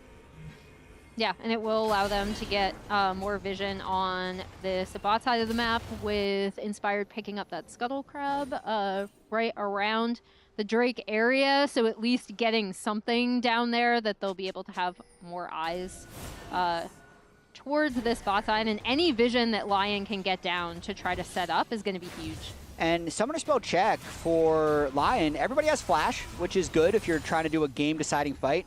Wukong Ultimate will be back up. And Morgan's Shen ultimate actually is going to be slightly desynced. It's about 8 seconds below the Dragon respawn, so he'll have it if there's going to be a fight. That shouldn't be a problem either. And all the flashes on the TL side also available except for Morgan. So he's kind of the one person who won't have everything in the tank available for this fight. But when your team is up 8,500 gold, you're fine being down one single flash, you would have to think, as Team Liquid does control the entry point towards this bottom side river. You can see Jose hanging out just around the pit right now. He's got Quid right next to him because the Lee Sin and the Rise can just burst this thing down in a couple of seconds anyway as soon as it spawns. The only vision down here for the Lion side is the Scuttle Crab because it can't be removed. All the other wards have been swept away. Dokla arrives here with ATP. Morgan grouped up with the rest of the team. I mean, pretty smart to enter through that bush with the super shield from the TP. Allows them to at least make it to river. Step one kind of accomplished. It's still going to be nearly impossible for Lyon, but at least they're here. Yep, Dokla's stepping up. Very tanky here on the Scion, but has almost lost the entirety of that big TP shield. Now it's gone. Soul Furnace, all he's got left. Flashing in, going for the play on Daejeon. Jose Diodo with a defensive Dragon's Rage. Inspired wants to go in, looking to steal away the Drake, but no! Yon guns him down. Saint's about to fall next. Dragon still standing, but Lyon is not. Isles tries to flash away. Saint falls. Isles burns.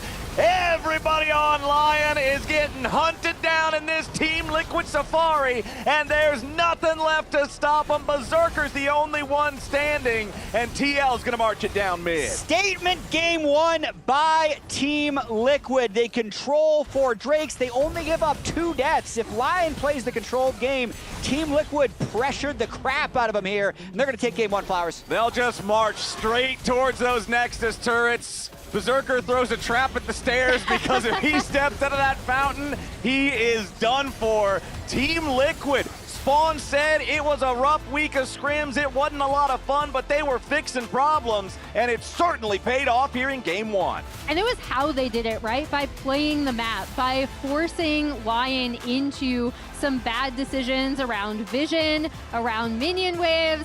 I want to hear from the lounge now to see what they thought of TL in game one. Exceptional. We thought TL were great. Beautiful. You know what? Stunning. No Incredible. notes. And I would say that all of us predicted them to win at least one game. I don't have a lot more room to work with. Kobe, about 20 minutes ago, said, you know what? It's a 3-0. Good thing that production had my back and they didn't change They didn't it. update the graphic. Look at that tracker. But we all That's heard the L. it. That's the first L for Dokla. Wanted to put that up on the board, all right? So is that 10% of Castle coming in feeling a little bit more likely? It's feeling likely. It's feeling likely. I do want to talk about the positives that we ended up seeing from Team Liquid side, because there are a whole heck of a lot of them. And one of them starts with a J? Yeah, I think it does. A little jositive. A jositive. And I do think I want to start from the very beginning. Like, just being able to place down a ward deep in the lane so you get an idea of the intent of your laner. I think what we got to see this from Quid specifically, you get to see the TP come in from Saint, and of course he's just like roaming around a little bit. But then you see, hiding a little bit, he seems to be doing the classic, sit and wait for the wave to come on in. So they set up a trap for him specifically. Quid comes from the right, and you also see Lee Sin come from the other angle. And it was just really tough, even with Flash getting cooked. And I love this strategy because oftentimes you will be able to get a Flash. Saint recognizes that he's dying in this sequence. So yeah, he just goes down and takes an honorable death and thinks the next time is going to be better. The reality is sometimes that's just not the case. Sometimes the next time is just as bad as the other. And no honor. No honor at all. And so I think this was nice too because as you can see here on the mini-map, Lee Sin's on his Raptors, he can just loop around, and he does that exact same thing, especially since you can build the plan as soon as you see him on the ward. Now, in this case, you're on the wave anyways. The wave is right there, and he's trying to get his wave pushed in, so they take advantage of it. Immediately gets a flash route into Jose Daejeon being able to come in and have a great flash follow-through. So I just thought 2 immediate plays that then results into a flash on the second death. I thought that was just really picture perfect from Jose Daejeon. I mean, he's been crazy on Lee Sin. They had the mid lane warded on both sides this whole time, too.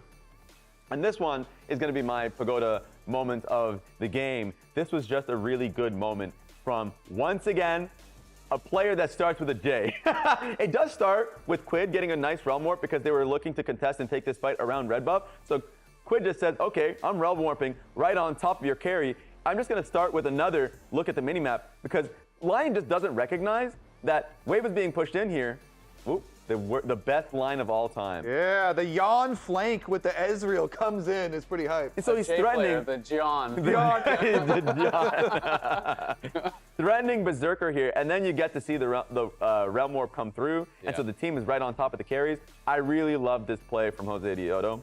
Be able to find a little cute Wardhog kick as Saint is trying to come in. It's like, what are you doing here? A micro Wardhog kick to be able to nail that as well. Clean. When he is on his Lee Sin, he is on his best performance. And so if you guys find any other Pagoda moment play, you can spam the Pagoda emote in the chat because more like those, it's always a plus. Yeah, but after having seen game 1, you know, it's always good to be able to adjust based on the new data that we've been informed. Jose, 6 out of 6 player of the game, very well deserved. He was absolutely smurfing it, but let's check back in on these 90-50-10s. Oh, okay. Because we gotta see how it's doing here. So any changes in there? Bring on back up the 90-50-10s. The player of the game for chat as well was Jose. No surprise. I think there was a lot of good play from TL, but like he was clear. Yeah, I do like a couple little votes for Jan. Whenever I see an 80 carry flank, usually you're like, no, what is happening? But with the channel on top, it was pretty cool. All right, here's our 90-50-10s. All right, so nothing has happened just yet, but some things looking at this? might be able to happen. What about that 50%? TL was up 5K, did not throw. So not yet. That leads me to wonder, will Raz flip-flop? You said it was going to be a 3-2. TL just smacked him in game number 1. Are we changing the prediction? Don't do it, Raz. Don't do it. Hold strong. It's this game number 1. You're not really a flip-flopper. People have just put this on you. It's not actually who you are. Alternatively, you are a flip-flopper. You should. No, it's all narrative. People are just trying to peer pressure you, Raz. Hold strong. Hold strong, Raz. I'm flip-flopping. I'm flip-flopping. I'm doing it. They look clean. I don't think it's just a Lee Sin thing. I think this is the Team Liquid that's been promised to us. Why did he throw his shoe? You guys 90% chance. I knew it. Casters, take it away. Oh, never mind. Don't take it away. You are the caster. Fan voting is open until tomorrow for Kia All-Pro and MVP. Here are what some of our LCS players think about what it means to be a Kia MVP. Scan the QR code, do your votes right now. We'll see you soon. What makes a Kia MVP? In my opinion, the Kia MVP should have strong leadership and good playmaking. Inspired goes unstoppable. What I think makes a Kia MVP is consistently dominating. And contracts on the side, surprises Ignar. Ignar is just getting deleted. An MVP candidate specifically, I think good leadership probably will matter the most to be able to uplift the level of the team. Can't finish him off. Griffin, taunt, flash, gets the kill back.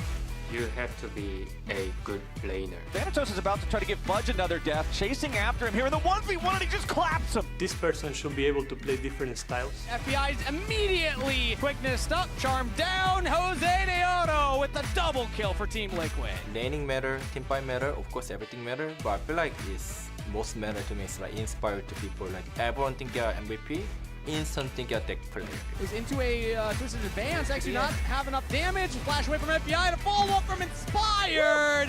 C9 wants to clean up more of these kills, and Vulcan with the 2-man binding. Castle trying to get the push here, and he's gonna look, he's gonna flash for it, and Impact does not react. The resurrection for Dokla. He gets alive and he gets away, but no, he's finally taken down. A triple comeback over to Berserker on the Corki. Yon steps forward. Berserker guns him down. Ace for Lyon. So who is the Kia MVP? I don't know. That's for you to decide. Cast your votes now. This lobby is kind of comfy. It feels different. If this is different, I like different. I'm staying right here. Are you guys serious? We're about to get into game. Emily, let us enjoy it! You guys need to lock in. Maybe this'll help.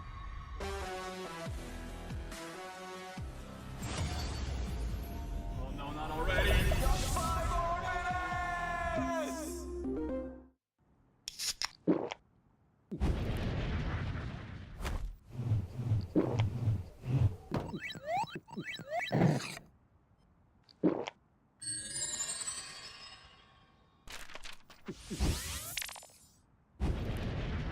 Red Bull gives you wings. Rich in the ground before Dub can even get there. In time to try to knock out as Impact gets bursted. Don't feed. Knocks him down. Get fed. Scan the QR code for deals only on Uber Eats.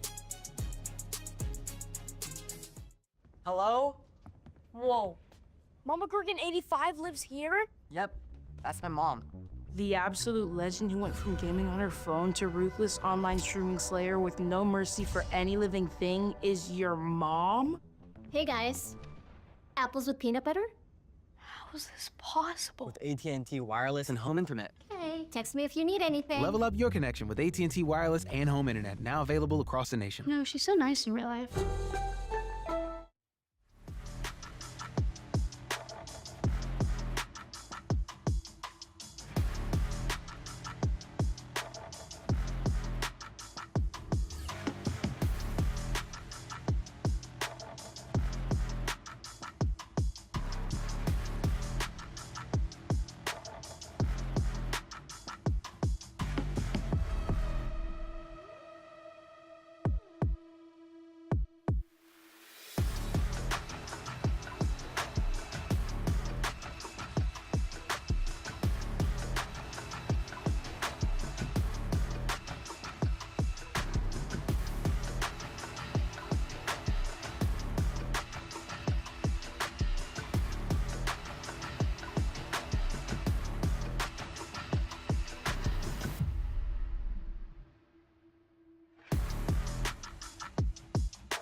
Ladies and gentlemen, welcome back to the LCS and our second best of 5 here in the spring playoffs.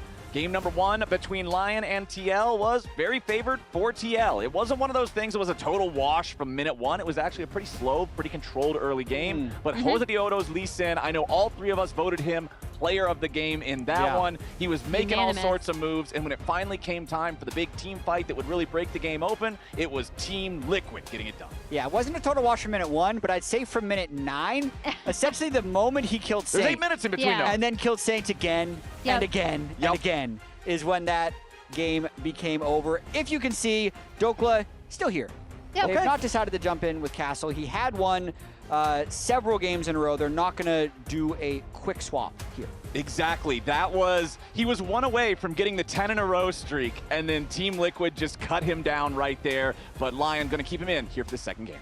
And it does make me wonder if they are going to, depending on what TL play, try to pull out one of those ranged counter picks.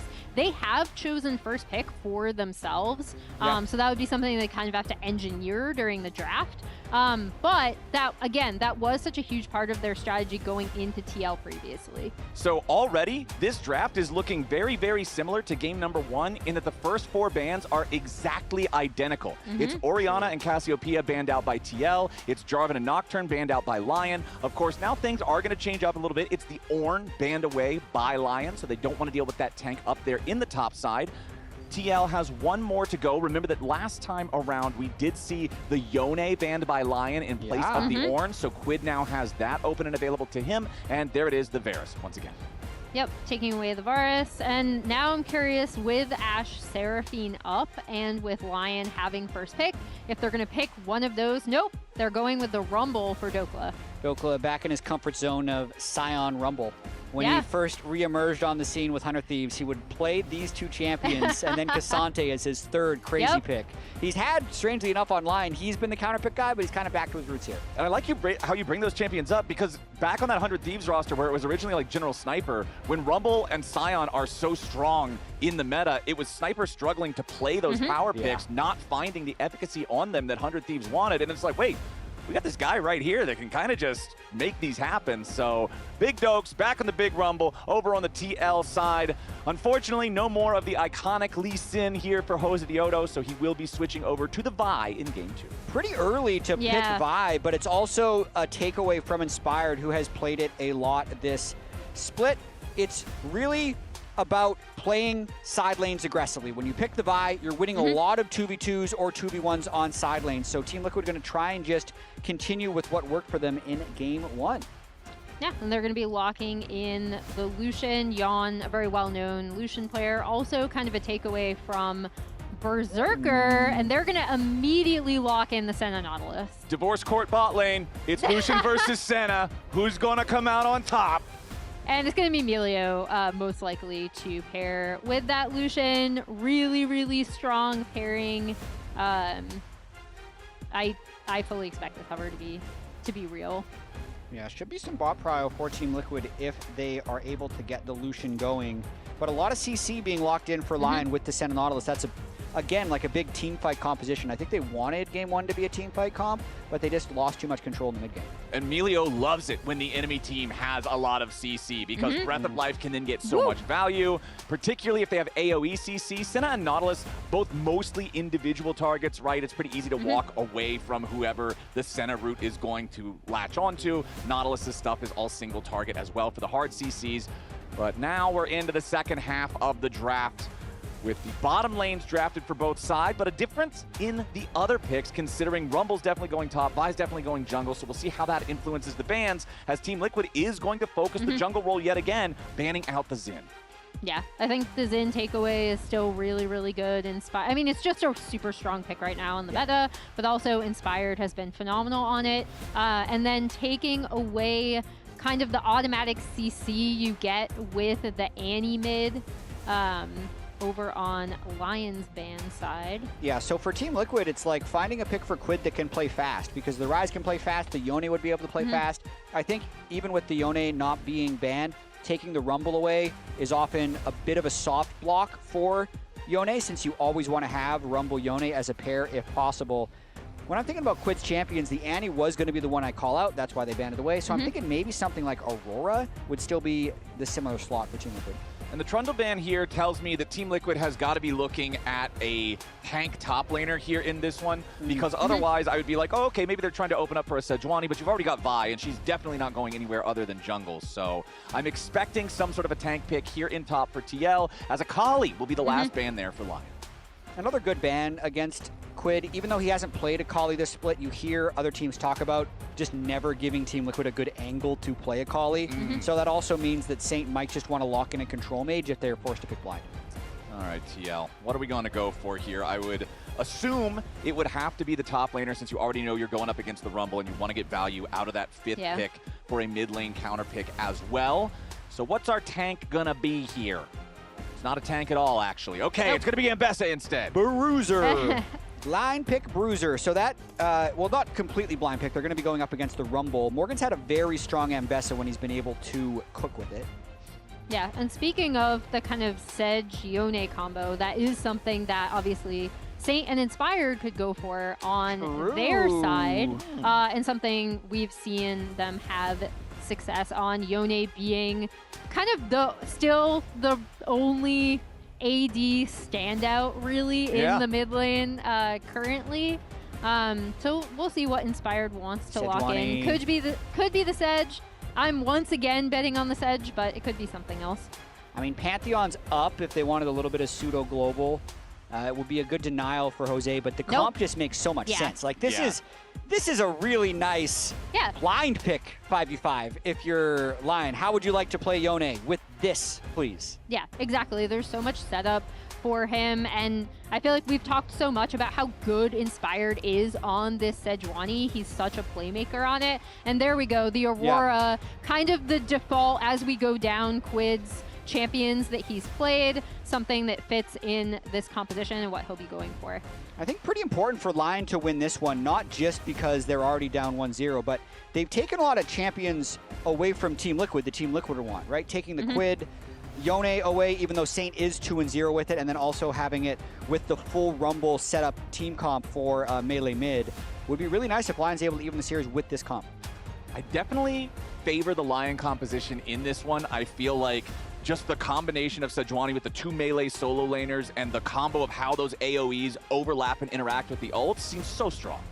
Yeah, and I think on the other side, it's actually super important for this Lucia and Milio to get out to a really, really strong start. Yeah. This is why you're picking this bot lane, is to kind of really hard win the 2v2 and continue from game 1 of trying to make Berserker not as impactful in these team fights.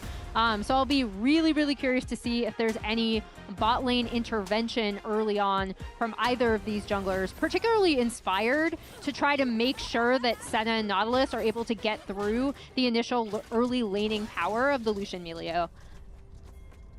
All right, Lyon, let's see if you can bounce back and tie us up here in this one. As where do you guys expect to see our junglers focus early on?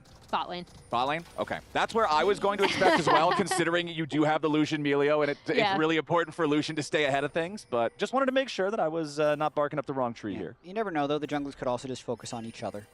Just trying to shoot each other. The Raptor camp, as they both warded each other's Raptors. But likely that Sejuani just wants a stable early game where he's able to full clear. And we also have a Zale standing by with Spawn to talk about that game 1. All right, Spawn, you gave an interview at the top of the day. You said you got to give your team a 50% chance or better with the draft. What are the odds? I actually really like our comp this game. I think, like, don't get me wrong, like, if we just let them freely engage into us, we'll die very quickly because they have a lot of damage. But we're really familiar with the comp they're playing, actually, like Nautilus, Yone, Rumble. That's kind of like our thing. So, you know, we like what we got into it. We've struggled when we've had to play into a similar comp in the past. So, job done. Are you concerned at all about the fact that they are taking a lot of these champions, which people would kind of, you know, consider Team Liquid champions, like the Yone, like the Rumble, like the Nautilus, in a best-of-5 Fearless? Yeah, I mean, honestly, like, if you drop games like this where you're playing against champions you want to pick, it starts to get quite hairy. So as long as we are able to win these games, then it will be fine. But yeah, if we drop this game, then they kind of have done their job of taking 2 for 1 out. Talk to me a little bit about the Lucian Milio, obviously rising in priority a lot. First game in kind of as an Ashe Seraphine answer. Now we're just seeing it blinded all the time. What is its role in this game? I mean, Yun is just one of the best solution players actually in the world, in my opinion. And then when we were looking at their jungle options, we felt like they only had a lot of like single target CC, like Pantheon or something like Sejuani available, Skarner maybe. So Melio is just really good in that draft. So I think that's why it's coming about, is like there's just a lot of like kill one person comps, and Melio shuts that down. So hopefully Core's able to play that role this game. Thank you very much, Spawn. Best of luck with the game. Thank you. All right, always good to hear from the coaches there. Just in case you guys were curious, our brief pause there that happened and gave us that lovely ambient noise in the back of the interview there was apparently there was a fly. Insect issue. Yep. Not the team, but an actual like little buzz flying critter on Saint's monitor that had to be dealt with so that he could properly focus, get locked in for the game. The fly has now been taken care of and dispatched, so now we're back in as early on it is that Lucian Melio with the push in bottom lane. Yeah, it's always funny to see someone type insect issue. Guys, I'm taking insect aggro. Oh, congrats to Core on 300 career wins. 11th. That's a lot of wins. Yeah, 11th LCS player to do it. Yeah, came over in that 2019 season in the middle of the Team Liquid dynasty and has been there ever since. So hey, he was there before that too. Back yeah, in the day when he was Dignitas, AD carry. Well, that didn't contribute to the 300 win mark. Okay. All right, touche. A few of them. A very small percentage. He's out of line, but he's right. The door was wide open. You had to. I respect the play. I respect it. Both of our junglers have gone ahead and done their full clears, so no early action there. Going to end up on opposite ends of the map, taking out those Scuttle Crabs. As Saint, of course, taking some early damage from the Aurora in mid lane, but that's kind of what you expect. Melee champion into Aurora. It's a pretty obnoxious matchup for many of them. Absolutely is. And I like what Spawn talked about in the interview as well, trying to kind of play up the fact they're very familiar against the champions, even though now Team Liquid can't play any of them in the series. But if they get a win with these champions in a game, it's kind of as if they played the comp. Sure. It works like that, right? The transfer property of team compositions. All right, Morgan has Jose Diodo up here helping him.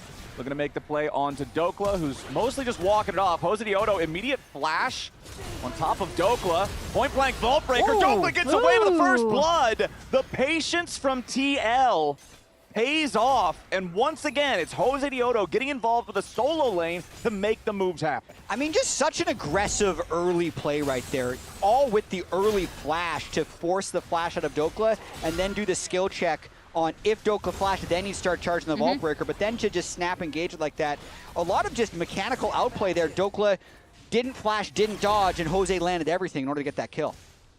Yeah, and we were wondering where these junglers were going to go. Well, as it turns out, Jose decided to go top and kind of managed to. I'd be curious to see the vision line, how much he was able to avoid, because it definitely didn't look like they saw him coming, but there was a bunch of vision down in that river. Jack's going to go back and check in the game itself.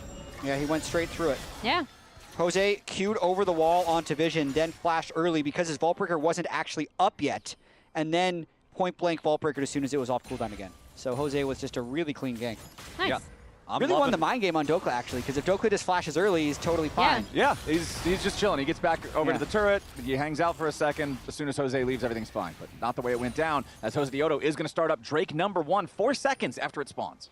Yeah, and that is off of kind of this pushing bot lane pressure, although Saint, is going to come down and check this out since he just had the push in mid lane.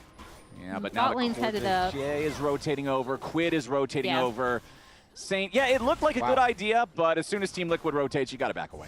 Well, and this is what that Lucian Melio bot lane priority gives you, right? Like, despite the fact that he initially went top, got the gank and kill up there, was super successful. Oh, that was a really nice lockdown coming out from Isles as Yon is down to 150 HP, fires back into Berserker to halt the Lion chase, but pulling Yon in there underneath the turret in aggro range makes a pretty decisive victory for Lion. Yeah, super, super close for both AD carries there for a little while. Jose is smurfing this series. The Lee Sin game into the top gank, into just the very decisive mind games. Like, we've had this whole meta of junglers doing the 5-minute, 30-second Gromp to get the Smite upgrade, but Vi specifically can kill dragons so fast and safely with the shield and the percent health damage that you can just jump on in the 5 minutes. When he started that, Inspired was on Krugs, so even though Saint could go check, they're not able to make that fight happen because they're going to have a numbers disadvantage. Well, and that's why we kind of both cited this jungle matchup as something that's super interesting, right? Jose as kind of a more gank-heavy jungler. Here he is back in top lane. Yeah, and remember, Dokla has no flash, so immediate cease and desist, followed up by the public execution, and it's all too easy to repeat the same process as before. Team Liquid goes up 2-0, and Morgan owns both kills. Yeah, and now both of their side lanes are in pretty good spot. Berserker has taken a slight lead in the bot lane from the AD carries, but Morgan's in a great spot on top, and he should be able to push this entire wave in.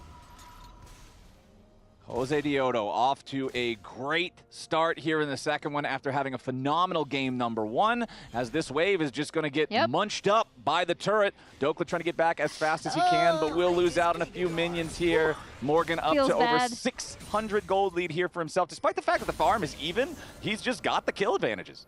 Yeah, and to touch upon, again, like this jungle matchup, Jose is someone who is going to historically interact with his lanes a lot more frequently and a lot earlier. And we've already seen that where he's been on the map, getting that first Drake, those 2 ganks on the top side. A little bit more scrapping in bot lane. Scrapping. And I apologize if this happens to a fight. The producers told me that we have comms of Saint dealing with the fly, and I really want to hear it. Oh, man. So we're going to pull it up now and hope that the fight doesn't happen. On my monitor, there's a bug. Yo, ref.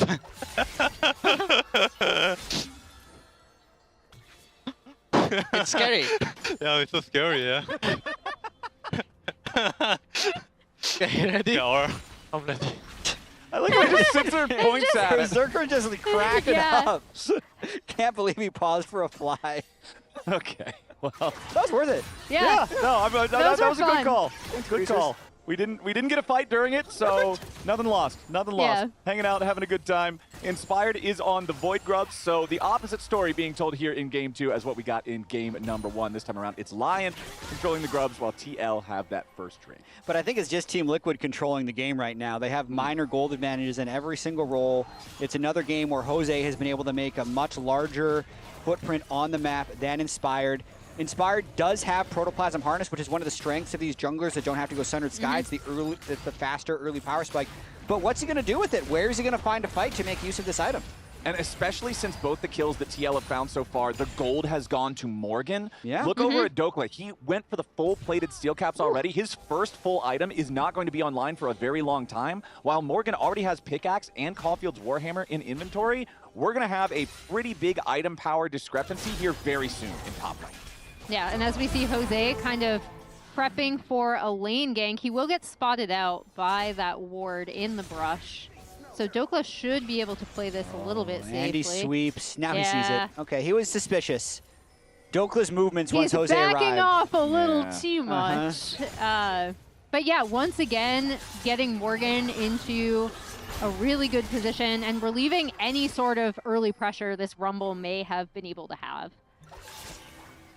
I want to see how Morgan is able to deal with this lead, because I remember the last time they played in lock-in playoffs, it was just counterpick City for Dokla, and he was able to punish Morgan, because that was, back in lock-in, Morgan was just dominating people in lane, so it felt like that was going to be the big mismatch in the series.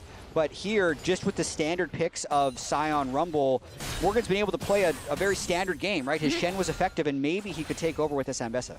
Yeah, and I think the way you kind of want to set it up is he does have a nice dive buddy. We've already seen the Vi and Ambessa combo really well together in Jose's ganks. And with kind of Quid and Yawn to really soften up priority targets, they should be able to pick off whoever they want kind of together if they're able to work in tandem. There's going to be a lot of room for Morgan to move around in these fights. Hey, Isles again going for these dredge lines onto core JJ, chunking that Melio down low, forces out the Summoner's heal.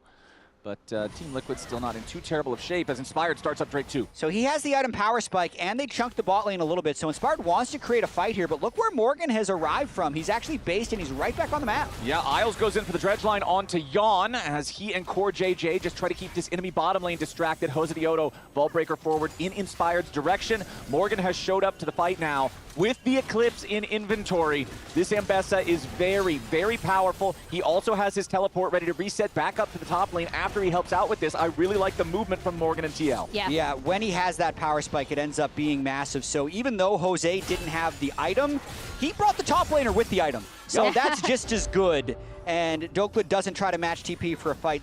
Inspired says, okay, they're stronger, we're gonna give it up. Yeah, and a really nice recognition of what we can do now, again, with this Ambessa being in such a good position, comboing so well with the Vi. Even though their bot lane did get chunked out, TL are able to muscle their way in by bringing Morgan down. And now they have two pretty quick Drakes early on in this game. Very quick. Yeah, pre-12 minutes for the first two Drakes. Very quick. And Morgan continuing to look to bully Dokla. If he gets a big enough chunk, Jose's just going to kill him. Yep, and there's Jose right over the wall. Public execution coming in. Dawning Shadow, though, reinforcing from Berserker, who was back in the base. Dokla does survive with about 300 HP, but again, it costs his flash, and Team Liquid is not letting up the pressure in top lane. Yeah, and now we see the swap coming through. We've kind of seen this, typically between... Ooh, hold on. Fate Sealed coming out from Saint. Wants to all in, going after Quid here. Does force the defensive between worlds from the Aurora. And as soon as Core JJ shows up there with a cozy campfire, that means that the mid laners are going to trade pretty evenly as Saint snaps back again with a Soul Unbound. Yeah, he gets a nice little healing there from Core. But yeah, you can see on... As we see bot lane. Trying to get a little aggressive. Yeah, we've seen these kind of swappings coming back into meta, not like an entire lane swap, but basically a lane assignment, if you'll allow me to call it that, Flowers. All right, a lane assignment. You're the biggest anti-lane swapper, I think, here. I will proudly claim that title. You don't have to think, Emily. You Yeah. you can know All right. with great confidence. But we have seen this happen occasionally between 9 and 12 minutes, depending on game state, to try to either relieve pressure or apply pressure, depending on where your bot and top is. And I do find it interesting as well, as this is actually a very interesting recall location from Isles. I think he's just going to back away. No, they can go for an engage here with Saint, who's playing very aggressively. I like how aggressive Saint is playing. He's already got his tier 3 shoes completed, nearly has the Blade of the Ruined King ready to combine and really hit that power spike on Yone, but he's just utterly unafraid to jump in with a Soul Unbound whenever he's got the cooldown ready. He absolutely is. I wanted to call up a bot lane point here where it had felt like Berserker might be taking the crown from Yon as the best bot lane AD carry in the league. But I will say, with the champions he's played so far in this series, Jhin and Senna, they're not really putting him in the position to do that, where he's not the one that is in lane dominant situations with hyper carries, which I think is definitely favoring Team Liquid if they're able to win away from Berserker and then not have to deal with him later in team fights. And I really like Core JJ's roam up to the top lane here to cover for Quid. You saw that Saint and Inspired had the idea to try to go after the Aurora, but as soon as Core JJ shows up, you know that Melio has so much defensive power in every single ability in the kit, so pretty hard to make the dive work on that one. Isles here in the bottom lane now as Morgan, nice use of the public execution to reset his position away from the equalizer. They are going to fully commit here with a depth charge. Morgan continuing to try to get away, but no, it's Berserker. Dawning Shadow offensively across the map this time, and he gets the kill. Yeah, and the shutdown going to Berserker is really, really big, actually. He's going to be almost 1K ahead now on that Senna, and it frees up Dokla to get some much-needed gold and turret damage onto this bot tier 1. As we see, TL's response is going to be to go for this Herald. Yep, Saint's going to see it. Yeah, they'll see it, but they won't be able to contest it. Yeah, I mean, we can bring it back up then, I guess. Berserker. Berserker's back Gold difference already. at 14 has been good. CS difference has been good. He has the tied for first Pentas. The Yon stats were from 2024, 2025 when he was first in all these categories. Now Berserker also first in all these categories, but we threw the question mark in there because you never know when Team Liquid's bottom lane is going to be able to wake back up and continue to perform at the level they've had the last 2 years. Yeah, and I mean, Jan had a really, really good Ezreal game, game one, on one of his, like, most, I would say, known picks. Like, I think of Jan as a Lucian player. I think he's a very good Lucian player. However, on the other side, this Senna has made it through the worst part of playing Senna, right? Which is the early laning phase. It is the pre-static Shiv, and now with the static Shiv buffs and Deathfire Touch, she's going to feel a lot better, and that shutdown onto her was pretty big. Dredgeline misses here this time as Jan barely gets away from the range in mid. Nice fire back there from Berserker, though. Just that quick 1-2 punch as Jose Diodo is hanging around the Dragon Pit, but Inspired is here too. Berserker just trading so effectively into Jan now with that static Shiv, as the junglers, neither one wants to be the first one to try to commit to the Dragon. I think this will be the Dragon that we get a big fight over. Okay. At this point, just everyone has their first major item. Lyon does have a team comp that wants to scrap. So they're grouped up, really trying to aggressively contest this vision. And you can see it's Saint and Inspired hanging around the pit as Berserker and Isles run interference, keeping everybody from TL away. And considering Jose Diodo is leaving, they're just going to go ahead and give this up. Instead, they're going to do their favorite play, kill Dokla with Jose Diodo. However, the equalizer nicely used. Dokla recognizes the problem, recognizes the danger, clears out most of the threat, tries to get away, but Jose Diodo gives him the thumbs up. Nice TP, buddy. And immediately commits his own flash to guarantee the interrupt. That also guarantees they're going to grab the tier 1 turret. That's a 22 HP Herald that's about to get value on a second tier turret as well. Nice sequence for TL. Yeah, and I like that response from TL, right? Like recognizing that Lyon want to fight. They don't necessarily want to fight into them. And they did stack those initial 2 Drakes very quickly early on in this game. So recognizing they can make a play topside again with the Rift Herald. Really nice flash follow from the Vi on Jose to get that. And I mean, he has participated in all 3 of Team Liquid's kills. He has. And they have all been on to Dokla. He's been very active on the map. I will also say, even though this isn't the Dokla we saw in the lock-in playoffs when they played Team Liquid, Dokla's familiar with just getting weak-sided while his team does effective things and been able to win. So he'll still be effective in team fights. He's keeping his farm up. All right, reminder, we got our spring finals coming up soon. We're almost towards the end of May, and it's that second weekend in June there, the 13th and 14th at Mullet Arena in Tempe, Arizona. You can get your tickets now, scan that QR code. Hope to see you all there. Always love being able to have these road shows, especially if it's one of those finals where you're not really sure who's going to win it. There's not a clear favorite. And like you said at the top of the day, chat, our top 4 all feel like there's a chance for anybody to really level up and be the favorite. That's what this year has really felt like to me. Cloud9 dominating the regular seasons, Team Liquid dominating practice, and Lyon dominating the actual lock-in finals. And then FlyQuest just dominating, personality and hype. So we got crazy, man. It's too fun to watch. And then we have Sentinels kind of lurking as well, dominating online play. So you never know what's going to happen and which teams we're going to end up seeing in the finals. All right, right now, though, the gold lead could go either way so easily. Only about 300-400 separating the 2 teams as a whole. But, of course, the big deal here is Berserker on his Senna, 900 gold lead. Can we take a look at the Senna stacks currently, get an idea of where we are on that one? 44 currently. 44, all right. 44 stacks on the Senna as Inspired jumps in the mid lane, goes for the Glacial Prison. Not a whole lot of value to be found at that one because Core JJ just immediately pops the Breath of Life. But now the follow-up is there. Now Jan is in danger. Flashes back over the wall as the depth charge is committed. Jose Diodo here on the front line. TP's coming in from both sides. Saint's got to be careful. Morgan here on the front line now. Team Liquid scrambling to reposition as Dokla joins the charge, but Inspired. He goes really far forward, but he stays alive here with the Protoplasm Harness. Team Liquid's got to be careful now as Jose Diodo is almost dead. Morgan trying to get himself away over the wall, but he has to use the flash. Protoplasm Harness just saved Inspired right there. Are you kidding me, Flowers? Nobody died in that entire fight after everything was blown? So all ultimates gone except the Yone ultimate, and they all just kind of back away. Look, mid lane prio matters that much. It does. We'll use every spell. But yeah, Protoplasm Knight's Vow already completed. Isles has Protoplasm as well, so they got a lot of bruisers on the side of Lyon.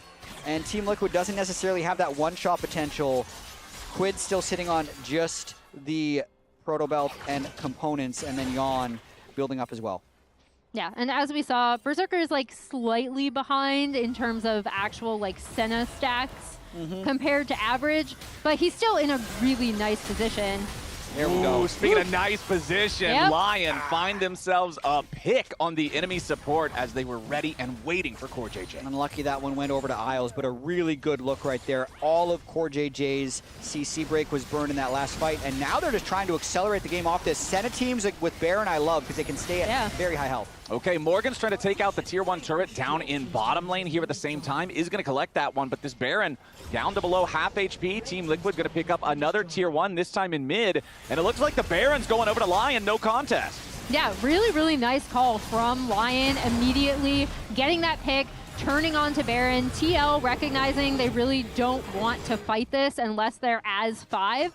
So they are going to take out the mid and bot tier 1 in response. This will be a really nice test of the is Baron useless hypothesis that I've been hearing from a lot of pro teams, because while taking that Baron, they lost mid and bot turrets that were already low, and now Drake is up. It was 37k to 37k before they started Baron. Now it's still pretty even gold. It's if they can do anything with this Baron buff, because they don't have an advantage yet from it. Okay, Lion's on the approach, but Team Liquid is already waiting here in the brush. TL Morgan here on the front line. He's going to be your target at the start. Nice equalizer coming down from Dokla. Morgan has all 4 stacks of the Sejuani passive on him, but immediately Breath of Life coming out from Core JJ. Hosey, oh no, gets burned down. And Lion's team fighting is looking ferocious here in this one. Core still trying to escape, but no, Inspired runs him over. Lyon continuing to commit, press further forward. It's what we heard from Spawn. If we just run in and fight them face to face, we're going to die quickly because they have so much damage. And further proof that you cannot keep Dokla down, right? No, sir. His equalizer in that was great. He was actually immediately burning priority targets at the front line of that fight. So despite the fact that he was such a huge target for TL, shows up massive in that fight. Okay, Vice here. I'm looking Vice. Good. Okay, I'm Buy no place. Aurora is going in. S30. Token 5. Okay. Token 3. I ult this still. Look good. Look by. Yeah. Nice. I have ult still. Keep on. No flash. Kill the million. Maybe I'm best. Maybe I can ult someone. Token 5. Okay. Aura here. Keep on. No. Go back. Go Dragon to mid. Really clear comms there. They won that fight so easily. Didn't even have to burn the Nautilus ultimate. Just melees behind Senna is insane. And that's what we're talking about, Emily. You can't keep him down. Look at that. 4,000 damage from Dokla's Rumble. Yeah. And obviously a lot of that was set up CC, right? From Inspired. Also the Dawning Shadow coming over across the fight in that narrow choke point, kind of softening them up in addition to the equalizer that come before it. But yeah, you can't keep Dokla down, and this is kind of what initially I know Rigby had talked about with Dokla's strength, is his team fighting and his communication with the rest of the team when comparing him with Castle during that first week where they started swapping between the 2 top laners. Now gold leads for everybody except for Dokla on the Lion side. Remember that Morgan does have 2 out of 3 of the kills for TL. Lyon has also now tied up the Drake count 2-2 for either team, and things are starting to look very Lyon favored from here. They are looking to even this series, but still only a 1,500 gold lead. It could snap in one fight if Ambessa Vi find a kill onto the Senna. I think that's the most important thing. If it's on any type of front-to-back team comp, it's going to be like that Dragon fight that we just saw, where they can run through everything behind the Senna. So it's on Jose and Morgan, I feel like, to find flanks. Or it's on Yana and Core JJ to be able to get some mid-prow, because if they're not controlling mid, they're not going to be able to move into side lanes to get flanks. And I mean, that's what Lucian's supposed to do once you get to the mid game, right? You maintain mid priority, you can use the culling aggressively. Lyon, though, again, looking aggressive in the enemy jungle. They find their pick. A lot of burst down to Quid. He tries to get away between worlds and barely holds on, sidestepping the Dawning Shadow damage. Yeah, and that's going to allow Lyon to further pressure in on mid and on bot with Saint coming down and catching this wave. And Dokla is actually going to be able to respond to any sort of comeback they might have been hoping from Morgan pushing on this top side. Again, you kind of see how this team fight from Lyon is so deadly. Once they take out one person, they can kind of just push ahead as a unit, especially if the Senna remains untouched in the backline. Well, it's just a matter of, like, what does Team Liquid actually do against it? Because you can send all of your short-range, not very tanky dudes into Sejuani, Rumble, Yone, Senna, Nautilus, and then you're dead. Or you can kind of slowly run away and hope not to die. You need to have an offensive plan. And it's tough to find one, again, against this composition that just has so much AoE, so much CC, so much power, and honestly, so much scaling because Senna just keeps going and going and going. 3 fully completed items now with the Shiv, the Cleaver, and the Hex Optics. Over on the other side, Essence Reaver plus Navori is completed for Yon, so it's not like the Lucian is super weak, but he's certainly not ahead. Yeah, and I mean, again, once the Senna got past that laning phase, and because that shutdown went on to Berserker, he is now at a 1.2k gold lead, and he's kind of hovered around 1k for a while over Yon in this game.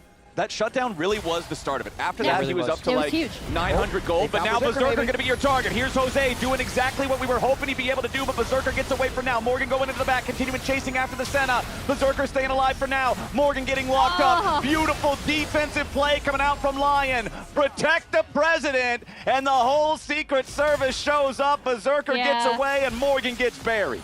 Morgan thought he had the angle with the public execution, actually goes on to Isles, I believe, and then has to kind of step around him to try to even get onto Berserker. If that look doesn't work, I don't know what look will. Yeah, that was the best. They'll have to get that again when Berserker doesn't have Flash Barrier ult, because he just kind of used all of those things. You know, his bulletproof vest was on, and he was able to defend himself for a good portion before everyone else arrived, and now they're starting up Baron once again. Okay, remember the first one was claimed without a contest from TL. Instead, it was a trade for the Tier 1 turret bottom and Tier 1 turret mid.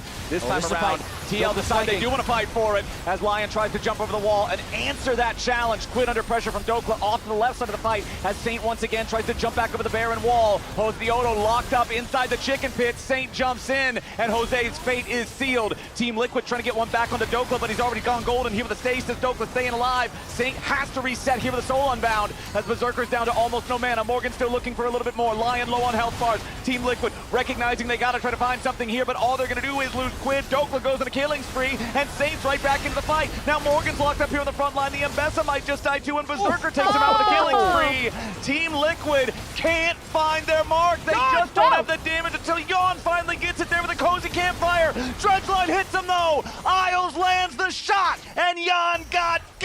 Lyon find yet another fight victory. They take the Baron and a 5,000 gold lead. Yon tries to make the hero play at the end after the fight had just gone so wrong. And again, Dokla's likely chasing down Core JJ as well. That was a disjointed fight for Lyon, and it still worked. It started 3v5 with Dokla flanking. Saint flew back to the Baron pit at the start of it, so it was an extended 4v5, and then they still win the fight 4-1. So look at the start. Watch Saint here. He eases over the wall, doesn't get the original gauge. He steps back. So now Inspired is just fighting the rest of Team Liquid here, but everything ends up being completely fine because Lyon's 5v5 is just so strong. Well, and also Dokla kept Quid out of that fight for so long, and he was such a nuisance here. Goes golden, still doesn't die, and that actually opens up a lot of space. So once Morgan gets rooted, even though they're so low, they're able to finish off Quid there. And then Saint can go back in. You think maybe because Berserker's out of mana that it would be a possibility for Team Liquid to win in the extended fight, but they're just able to play on the margins so well. And Dokla re-arrives to burn down Yon. Now they're back on Baron. They finish the Drake. They reset. They're back on Baron. All right, back to live. Here we go again. Jose the Odo once more caught out. The Dawning Shadow bursting through, and the enemy jungler is already gone. A max range Dredgeline coming in from Isles as he tries to lock up Yon. But the Team Liquid AD carry still safe for now. Isles nearly dead, but once again the Protoplasm Harness is the MVP on Lyon. Quid drops next, Saints into the back line, and Team Liquid has already lost 2. The remaining 3 have to scramble. The Baron claimed by Lyon. That was so nicely done from Lyon. Also, shout out to Isles for landing some of these like really crucial dredge lines in a lot of the fights. I feel like he's been super, super on point with this Nautilus pick in tandem with the Senna. And they're just really pressuring Team Liquid now. As much as they seem very passive, when they sense the advantage, they're still willing to scrap and force objectives because they know they are so much stronger in these 5v5s. They don't even reset after that Baron, knowing Jose and Quid are still down, just maximizing their amount of gold in pocket. And man, the tier 2 turrets falling almost simultaneously in top and mid means just more and more gold in the pockets of Lyon. You get 1,000 gold for taking the Baron across the team. They're up to about just shy of a 3,000 gold Baron power play now. So getting those turrets, getting those kills, it's just so scary for TL now, man. Lyon got this one in control. And just kill Jose. He's the one person who could maybe stop the Baron. It is just Inspired Saint over the wall. And then Dokla holds the flank. Their team fight structure has been so solid. Dokla makes it really hard for anyone to actually dive through. And then even though they tried to kill, it didn't work. Maybe they can throw it one time. Maybe. That's kind of all you're hoping for at this point from TL. When your opponents are at soul point, when they have an 8,500 gold lead, this is kind of just the reverse situation of game number 1, right? And if you thought these guys were already hard to kill through Senna healing, through these protoplasm harnesses, well, here in about 2 minutes and 8 seconds, it's going to be Ocean Soul for the Lion side with 4 Ocean Drakes contributing to it. So practical immortality at that point for the unimpressive amounts of damage that Team Liquid have been able to do so far. It's really interesting. Team Liquid's doing damage. They're just not getting kills. They can't finish everyone through the protoplasm harness and the Senna healing. Lion's the one that are doing the damage that sticks. Now that's 2 plates of the bottom lane tier 3 turret. As Lyon continue trying to use their last 60 seconds of Baron control. The timers, I believe, are going to line up very nicely because this Baron will last up until there's about 30 seconds until the Drake spawns, so Lyon will be able to control the entire Rift until then. They can set up whatever they want around this dragon, and you can see all the vision from Lyon in the red side jungle of Team Liquid. It's lit up all over the place here. TL finally having the opportunity to step out, clear some of these away. They'll get rid of the Raptor Brush ward. They'll get rid of the backside of the red buff ward. There's still that one there around the corner, and there's an additional one down by the Krug Brush. So all sorts of vision being set up by Lyon as they make their exit to keep an eye on TL's approach to the Ocean Soul. Yeah, and they absolutely have to, because this will kind of be TL's like last stand, right? Like Lyon can essentially set this up, push in the mid wave with the remainder of their Baron buff minions, and then be in full control of this bot side of the map, kind of forcing TL to contest this Ocean Soul. And credit to Lyon and especially Dokla for forcing this into a teamfight game, because there was definitely a world where Morgan could take over this game from the side lanes with the early advantage he had on the Dokla, but that's completely gone now. Morgan's been consistently sucked to the team to partake in these 5v5s that have just consistently gone Lyon's way. Lyon getting a last little bit of damage here onto the tier 3 turret in mid lane. Nearly gets the 3rd plate, but not quite there. Almost a 10,000 gold lead here for the team as they're 10 seconds away from that Ocean Soul spawning. And we're going to see a TP coming into the top side river from Quid, so looking for a creative angle to wrap around here, but minions are going to arrive in mid, so Quid's position will be known by the Lyon squad. Jose the Odo jumps in for a quick vault breaker onto Inspired. Jose does have his Guardian Angel now, so keep an eye on that one. Dokla over the wall, as immediately Jose full sends it into the back, looking for the kill onto Berserker. Morgan's ready to join him, and Berserker is down. That's the kill they needed, but Yawn and Core have already been killed. As soon as it looks like Team Liquid might have a chance, Lyon immediately slams the brakes on it. Now Morgan's got to try to run away. Saint, Inspired, and Dokla wrapping around to make sure he cannot do just that. The Mbessa locked up. It takes a little while, but they will eventually burn him down. Inspired goes on a rampage. Jose's just trying to clear waves away, get whatever he can. He knows he can't challenge for this Ocean Soul for Lyon. And there you see how hard it is to actually go into this Lyon team and win a 5v5, right? Because they do actually get the Vi and Mbessa working together to try to get onto Berserker, but it doesn't matter because the rest of the fight, TL are losing as they end up going in on Inspired, but then Jose immediately sees the angle. Quid pops his ult. Mbessa comes over the top. They do shut down Berserker, but then Quid dies. Like, Lyon are just able to move as a full unit, even without Berserker. Yeah, I mean, when I was watching the fight for the first time, I was watching Berserker. The second time I was watching Yon, Core, and Quid. They got completely womboed by Saint-inspired Dokla. Yeah. Like just one shot by Yone, Rumble, Sejuani. So Lyon completely pulled their own trigger when Berserker was getting assaulted by Morgan and Jose. I mean, if you trade one of your guys getting insta-gibbed for 3 of their guys getting insta-gibbed, you'll take that trade. That reminded me, sometimes when I'm playing with friends and we're losing real bad, we'll say, okay, let's just kill like this guy. And then you try and keep the mental the moral up, right? victory. You're able to get the one kill because the game is cooked. The game is completely cooked. It's like you're down 19-5 or something. It's like, okay, well, at least let's give ourselves a side quest. Yeah, and that's, I think the side quest was accomplished, and now we can go next. Okay. I mean, you heard it in their earlier comms too, right? Where there's like, maybe they throw. Maybe. It's always a possibility, but it's not looking very good, especially the way that Lyon are playing. It's looking great if you're Lyon. It is looking great if you're Lyon. It's not looking great for waiting. You never want to be in a position where you're waiting for the potential throw. All right, we got another Baron.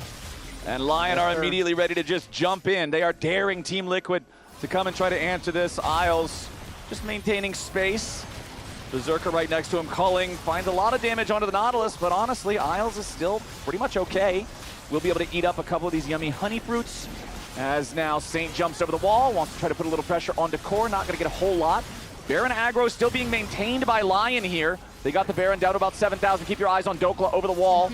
Ready to drop the equalizer as soon as TL commits, and there it is into the back line. They go yet again. They're going after Berserker. He's down, but so is Quid. Saint has also found the next assassination on Daejeon yet again. It's the same story as Dragon Soul, but this time it's being told on the other side of the map. Saint on the Yone.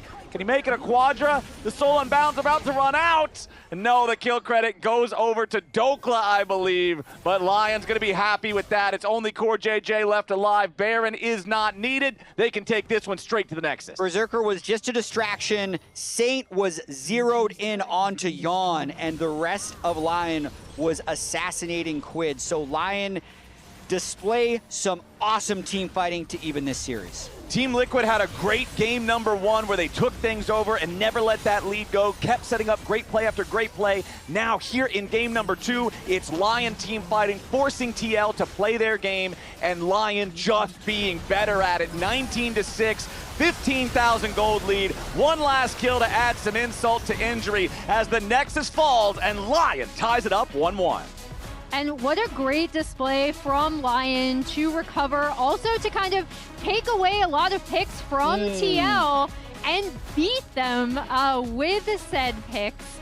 So I will be curious to see what the Lounge wants to talk about with this game. Hopefully it's how you can't keep Dokla down. But they tried. They tried. Perfect area to start, Emily. You can't keep him down, but you can get him down. They hit him with an elbow drop. He always gets back up. Yeah. He's with a backhand. They tried. They made the attempt. In fact, let's just get right into it, right? Why not just get right into it? Why not, Rez? Yeah, why not? Serve us up? Because they definitely made the attempt. Every play, it was like, all right, Jose Daejeon, where are we going? Well, the answer is we're running straight top lane. We even queued over the wall because even though we recognize that there's a ward here, well, we already started the fight, so Dokla now has to get the hell out of here. So I think what's interesting is the fact, as you can see, the Q was used to be able to walk over the wall. So Jose, if he wants to be able to close the distance, he's gonna have to flash. Now he takes a little bit of a time as Dokla is like slowing him down. Then he gets the slow on red and denting blow started, so he's participating in the damage. And then like Dokla recognizes at this stage with Morgan also committing the flash and Q2 that was gonna be a kill necessary for them. So like that's one on the board. I wonder if Dokla insta early flashed when Jose flashed if he lives. Oh, he might. You know, because he wouldn't actually proc the denting blows then. Yeah. And they barely had enough damage to finish him off. So I did wonder watching that. Should he not have just insta flashed as soon as Jose flashed? Yeah, I mean, he definitely thought that he still could live because the Vi hadn't used Q yet. Yeah, but the Q2 range is also really long for Endesa. Oh yeah, that was a really good point. It's cheap. Spoken as a top laner who was laying against this. And to Emily's point, yeah, they kept going top. They kept trying. They made the attempt. Do it again, Raz. Well, one more time. This you time used Flash around. first time. What about this time? He's got ult? Oh, we got ulti. Red carpet starts immediately to slow him, and then as we continue this one, of course, because Dokla recognizes that he's going into a 1v1, so he starts with it, closes this distance with ulti. I do like the fact that we're consistently seeing Morgan. He's like, all right, if we're already getting stunned up with Vi ulti, why not pop him up one more time? And so recognizing Dokla that he's going to die here, he clears the wave as well. So that's 2 in a row, 6 minutes in. I felt like Jose Diota did his job. Game 1. Fully mid. Game 2, fully top. Success? No, this time not. Well, there was some success. Like a little bit of success. We didn't keep him down, but we got him down. Yeah. You know? So that was working pretty well, I will say. But I wanted to also talk about some of the Lyon team fighting and show some of the success that Dokla then had later on. So we can jump right back into it. This is, pretty late in the game, 26 minutes in, where they are going to look for this pick right in onto Berserker. And this initial engage looks like it is pretty good. Morgan TP's in, gets into the back line, but what ends up happening is Lyon basically kite back. Saint was drawing a lot of pressure there, retreats back from the culling here from the Yone. And you can see Dokla just kind of trying to control this area as much as he possibly can, while the rest of the team was basically just kiting back to protect Berserker here on that other side. At the end of the day, Berserker does end up living, Morgan ends up going down, and then Lyon say, all right, let's head up towards the top side. Let's actually try to look for more here. So I'll fast forward a little bit. Lyon decide we are going to try to go over here and look for a play on Baron, which is just respawning now. So TL in the 4v5 are going to try to actually stop this. Dokla has come back, and Dokla's positioning and play in this fight I think was really, really good. So as TL are actually moving forward here, Dokla has basically stayed off vision. He's moving up through this area. TL are kind of just controlling space up here.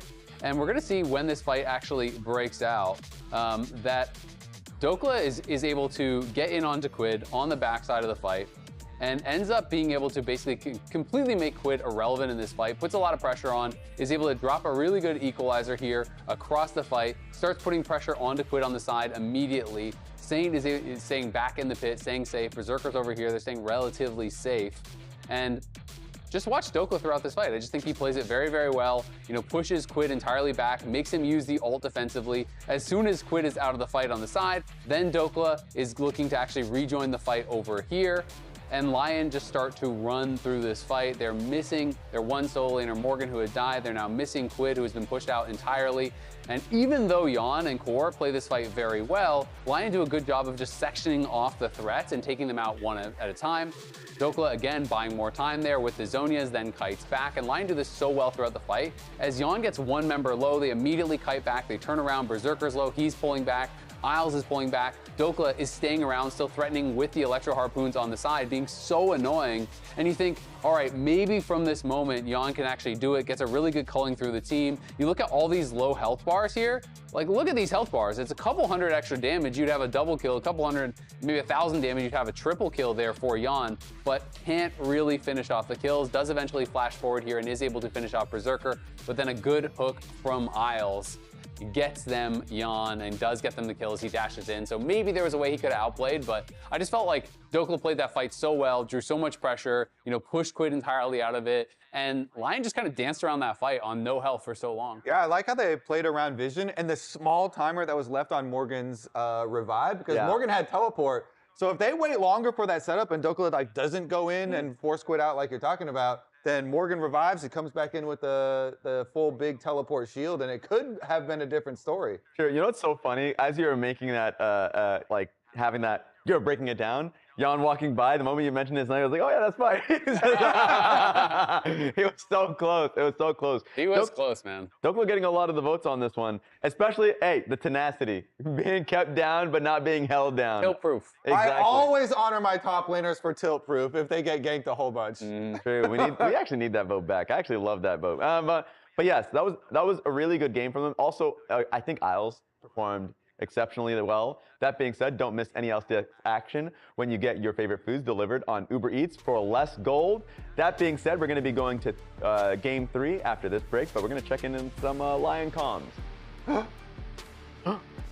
What's this? Okay. Yeah, just take... Come. Oh, five. Me. I mean, Aurora first. I ult there. The Saint went. Saint, you fine? Okay, nice. We kill here. I'll kill Vi. Yeah, kill Vi. You got it? I will help you, I guess. 펜타킬, 펜타킬, 펜타. Yeah. I can see. No bender, bro. Emilio's not here. See. Oh, nice. He's camp though. Got me, man. Oh, I'm good. Yeah. Human body was built to move. Not trapped at a desk in one singular posture for 12 hours a day. It's time your chair evolved. This is Secret Lab Titan Evo. Ergonomically engineered for you.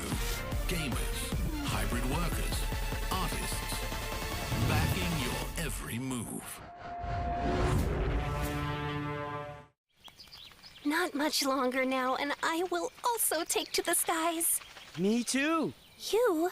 No, you will always be a worm. Just wait and see. Red Bull gives you wings.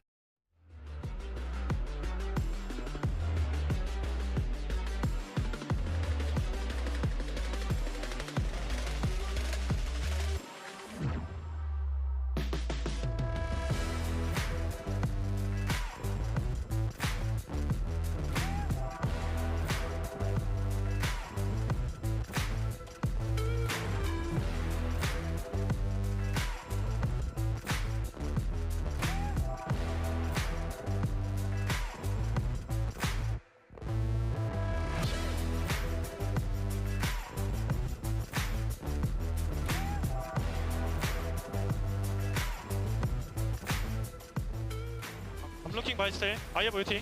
I'm looking by for. Go by. Okay. We have Seekers, we're fine. Hook and pull. Ambassador no flash here. Look at flash. I missed. Back slowly. Slowly. I can Q out. I need 5 seconds. I can illusion. Wait. I cannot go. E 1 second. I'm coming. I'll Q flash. Keep. Look where. I'm better. Nice. Hook in 3. He dashed in. Okay, I'm looking. I can't really go. Million of flash. Back. Correct. Just look. Go. Kill. Nice. Million of flash. I think Nash. Now here in game number 2, it's Lyon team fighting, forcing TL to play their game, and Lyon just being better at it.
Ladies and gentlemen, welcome back to the LCS. It's spring playoffs time, and it's day 2 of those best-of-5 only playoffs. We got TL going up against Lyon here. It was a very TL-favored game number 1 and a very Lyon-favored game number 2. We're all tied up.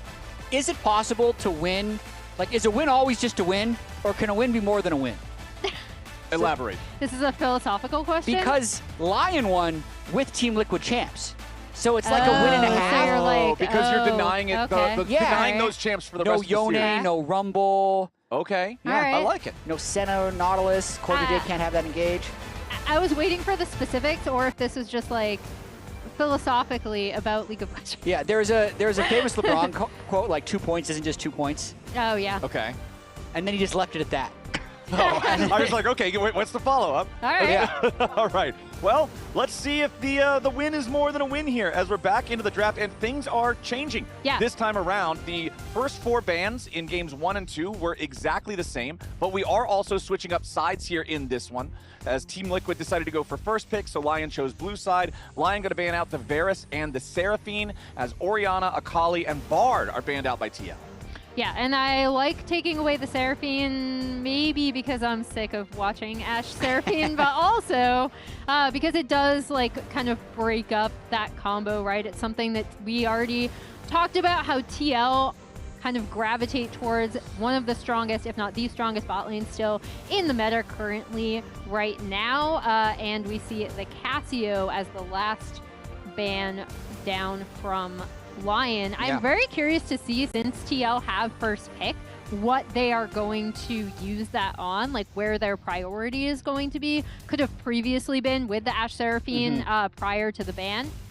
That's J4 for Jose. It's going to be towards 80 jungles. Pantheon and Jarvan both available, but Jarvan will help block some of the less mobile champs. Yeah, remember that the Jarvan and the Nocturne in both of the previous games were Lion's ban 1 and ban 2. So first time this series that the J4 is allowed through that ban phase, and TL are quick to snap it up.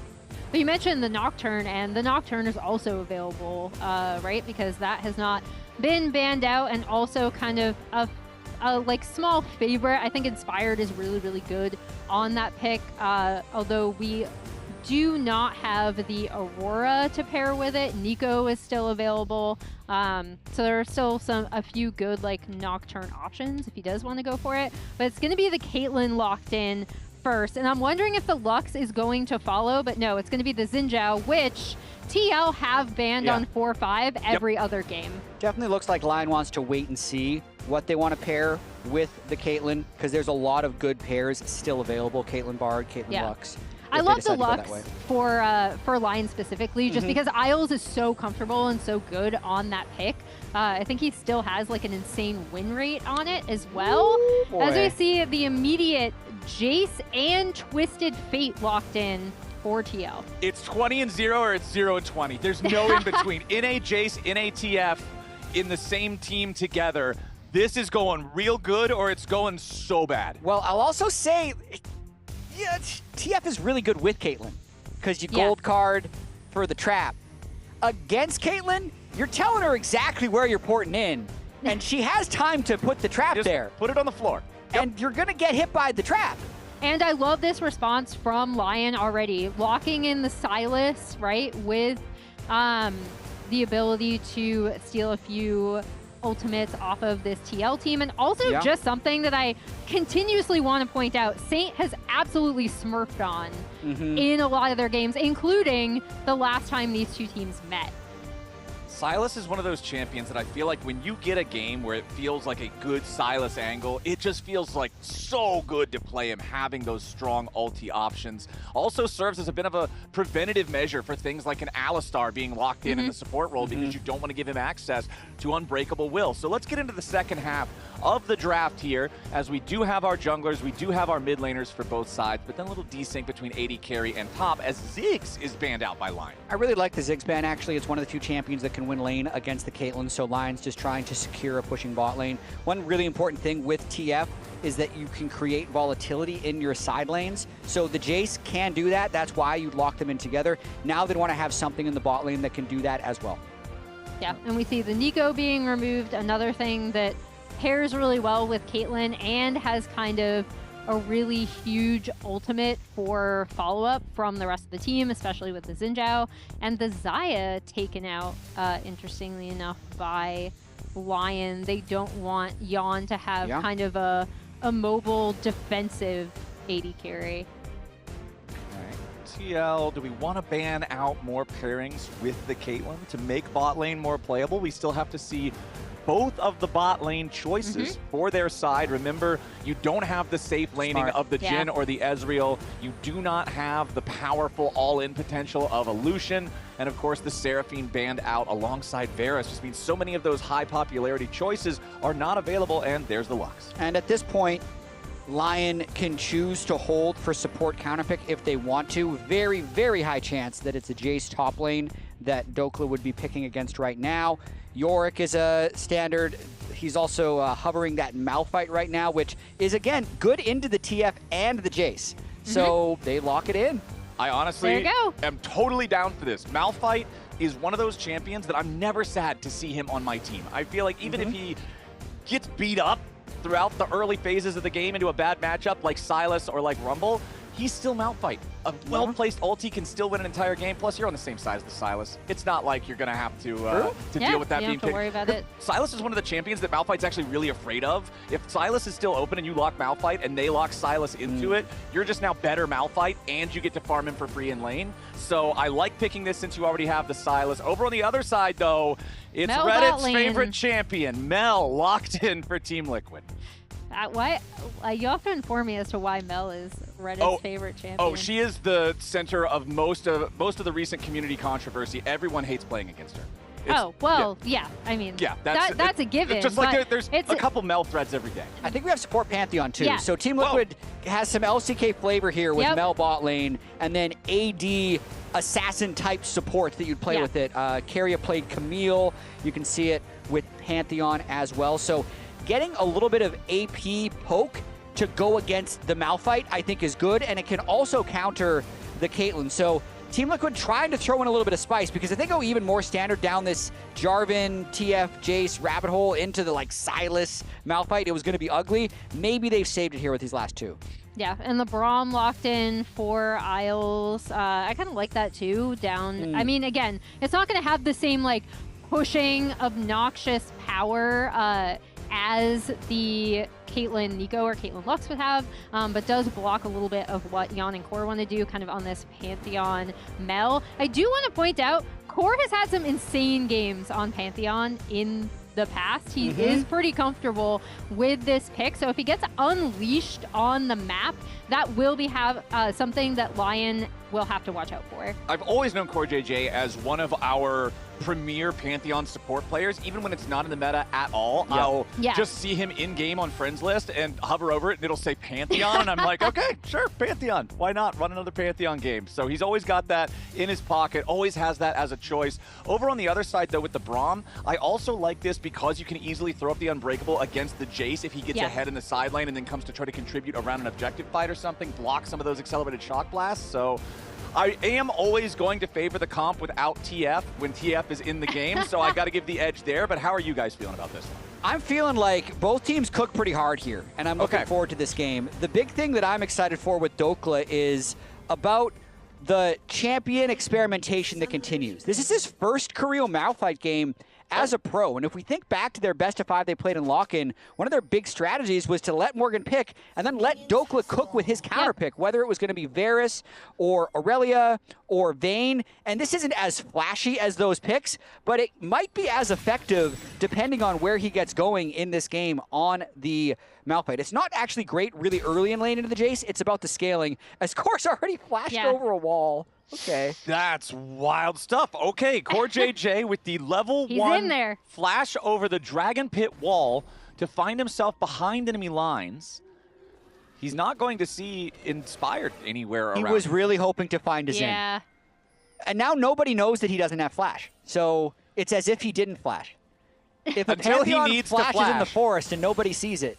Does it happen? Does it make a sound? Well, it did go whoosh. But it made a sound we could hear. Yeah. But not Lyon couldn't hear it. Yeah.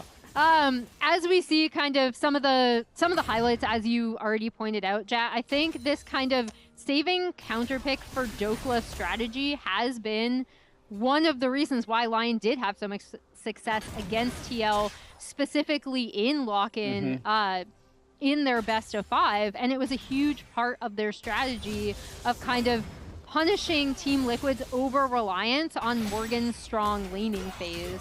And as we saw just from that game too, I mean, Dokla was such a massive contributor in so many of their team fights. Even when they tried to target him on something more standard, he played like his most standard Scion and Rumble picks in that. But now we are going to hear from Lyon coach Rainover, who is standing by with Kobe. Yeah, I've got Rain over here on the edge of his seat with the level 1. First, let's talk about DOKLAW though, because at the beginning of the day you said you had utilized him very successfully into Morgan with counter picks, and here with the Malphite. I mean, we did had some plan going on, like games starting from like game 1 or 2, but I mean the way the draft went, it felt like it wasn't like as easy for us to utilize yet. But I mean, DOKLAW isn't just like a player that is only good at like those like flexi picks, right? I think he's also really good at playing standard champions, so I have no problem with it. Have you put a lot of time in on the Malphite tech, or is this one of those ones where you just thought it was a good angle and time to pull it out? I mean, we didn't really expect Yon to play Mel, so going into the draft, we thought Malphite would be like pretty good pick. I mean, I think their answer was not bad, but yeah, I mean, we did prep this matchup a lot. I gotta ask about the level 1 as well, where you have CoreJJ flashing in, looking for Inspired, and right now Inspired actually going into the jungle. Let's watch this. Okay, never mind. They're just gonna grab the crab. I mean, we have Braum, so I think we should be pretty happy fighting here. It looks good. Yeah. Done. Should win this fight, I think. With Braum. Caitlyn. It's a bloodbath! Oh my god, Berserker flashes through! Okay, that's terrible for the game, yeah. Yeah, we just had Coach Spooks for TL walk by, cheering and laughing. I'm sorry you had to see that live Rain over, but we're gonna send it back to the casters. What the hell just happened? Rain over! He's just dying in his seat. Oh, it's terrible for the game, actually, because it looked good. They have the Braum for the 4v4, and then all 4 of them die. Okay, let's watch it again. Let's see how this all started. So Core has snuck behind already. It was really such a strange opening here. Meanwhile, back in live, DOKLAW just solo killed Morgan. It happens. 4 minutes. Okay. I'm just trying to figure out how Team Liquid wins all of this.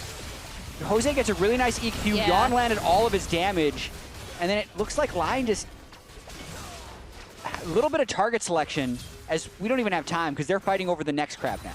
Okay, oh my god. This game is insane. Yeah. How do you 6 get a level 5 solo minutes. kill? Yeah, as Malphite into Jace. What? Not just any solo kill. happened? Malphite Yeah. into Jace. Okay. Yeah. Okay, I thought for sure this was going to be another 5v5 somehow, but no. Instead, we're just going to get a couple of shots back and forth. CoreJJ there with the shield. He just Comet poked him. I mean, Morgan was winning the CS battle massively, was trying to shove in one more wave before recall and got a little greedy. DOKLAW was 3 points in queue with Comet and just landed enough poke that he walked him down. So, happens. Sure, why not?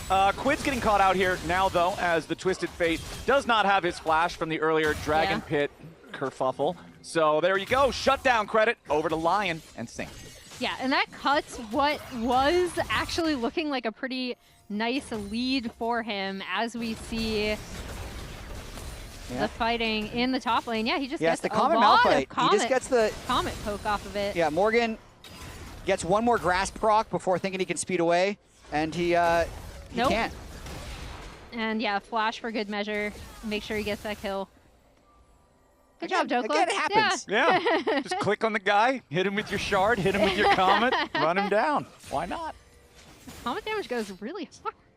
Yeah, when Comet can't miss unless the guy is specifically trying to juke it and knows like how to do the movement, pretty strong stuff. Malphite with Comet's tale as old as time, and you can see DOKLAW just building towards that early armor, knowing that it's going to be the Jarvan and the Jace he's dealing with the most, so very easy choice there as Team Liquid has started up the Dragon. They've got it down to about half HP. Lyon is around the area. Isle's going to step up first.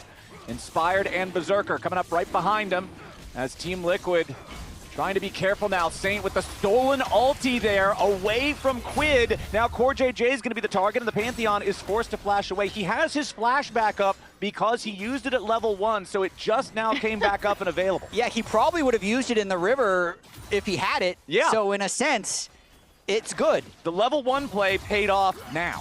What I find really interesting about this, though, is even though Team Liquid won that early skirmish 4-0, they still have to back away from the Drake because of the fear of the Merc Tread Silas and the Braum for early skirmishing. So they still have the early skirmishing power. No major items were completed for Team Liquid, and Lyon was able to play off the power of their champions.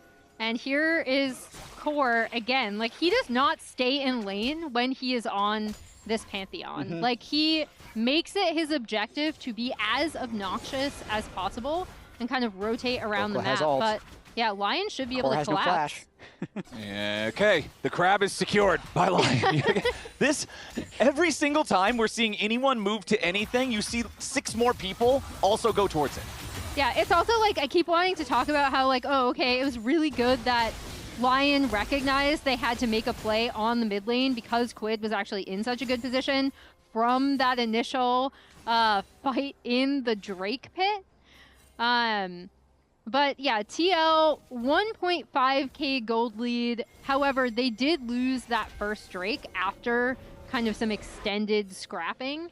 So Lyon are not in a bad position here, especially with Saint kind of getting stabilized after that kill in mid. It is really big for Quid's game, though, if he can get to that Rod of Ages early. The fact that TF is 20 CS up, 800 gold up in lane, means he has the ability to go elsewhere. And what? Okay, that was Saint. Wasn't that a TF ult icon I just saw? No. Got a little confused. Yeah, it was Quid. He was just ulting back to... Okay, his ult is back to lane. He ulted back to lane. I was wondering if he was actually going to try to make a play now that just he... Just a tempo ult. Yeah, because he did get his Roa completed, right, off of that back. So that's a fast Roa. Yeah, I was actually thinking maybe he's going to make a play on the side lane. Didn't see anything there. So yeah, just ports back to mid. And you can see at the same time, MasterCard Power Spike there with the Luden's Echo for Yon's Mel. So both of these mages for the Team Liquid side, getting those first items online pre-9 minutes. Very, very strong stuff for them. This is the eventual result of that early Scuttle Crab fight where Team Liquid picked up 4 kills. They get to their power spikes so fast. You can see Jose completed his first item as well before 9 minutes. So, I mean, if Lyon could sneak away these grubs, that would actually be huge with the item disadvantage they currently have. Yeah, and Jose is headed up there to at least check, so he is going to spot out Inspired. I just probably 1 or 2 and run away.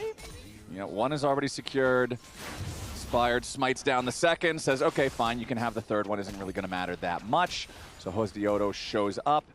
Down here in bottom lane, you can see Isles trying to keep Yon further away from the wave since Yon is alone, but it's not really going to matter. Mel has so much range, it's still very easy to farm with the Radiant Volley. So Berserker and Isles just going to allow this wave to move up and crash. Hosdiodo secures the last grub. Core JJ still roaming around all over the map. I never know where exactly he's going to be, but he does take his recall. Got a couple long swords. He's in business. Solar Snare dodged away. Berserker keeping himself out of the range of that one. I mean, I think Team Liquid's going to be really happy with the state of the game right now. Able to play off of any side lane. Core JJ doesn't even have to be in lane, especially with that Luden's Echo completed for Mel, so he can be a constant threat if Saint or Dokla ever want to try and go for a play. So I think Team Liquid wants to run this like game 1, where they just keep the pressure up very aggressively and try and snowball a quick win. And once they have that Pantheon up, ult up with Core once he hits 6, which he is going to do very shortly, they will have kind of 2 double globals to try to affect the map as well, and probably want to set up something kind of similar to game 1, right, where they're controlling the side lanes a lot better and forcing Lyon into either overloading on a side or contesting something that they might not necessarily have vision coverage for. All right, 25 seconds until our next bloodbath occurs.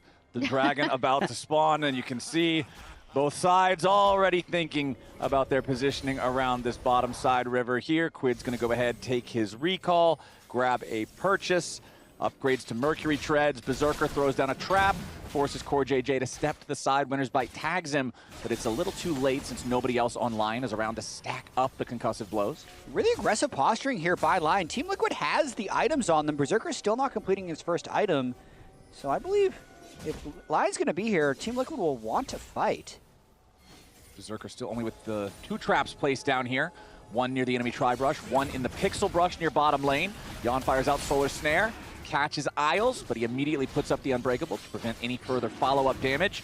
And now Berserker starts sitting down more of a trap line as Inspired and Lyon have begun the objective. Team Liquid approaching The bot lane duo plus jungler combination, however, Saint does have the stolen TF ulti from Quid to make his approach. And there's the Infernal Drake secured by Inspired. Jose Diodo going in after Berserker. Core JJ trying to find a little bit of pressure here. But that's the Caitlyn down. Nicely done there from Team Liquid as Quid falls to Inspired. Isles trying to get away over the wall. The Solar Snare not quite going to find him, but it is enough coming through. The damage from Yawn with the execution of the Golden Eclipse is more than enough. But now he's under pressure. Saint and Jose Diodo trying to find the damage here to Inspired. They jump right back in, but Jose Diodo has to flash back up the wall. Inspired!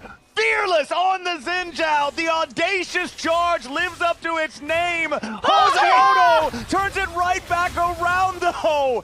What a fight. It's 7-7 when the dust settles. Absolute bloodbath, as you called, Captain Flowers. 4 for 3, and the Dragon going over to Lyon. Yeah, as we see the ulti pop, they're able to sneak out because the trap line wasn't fully established.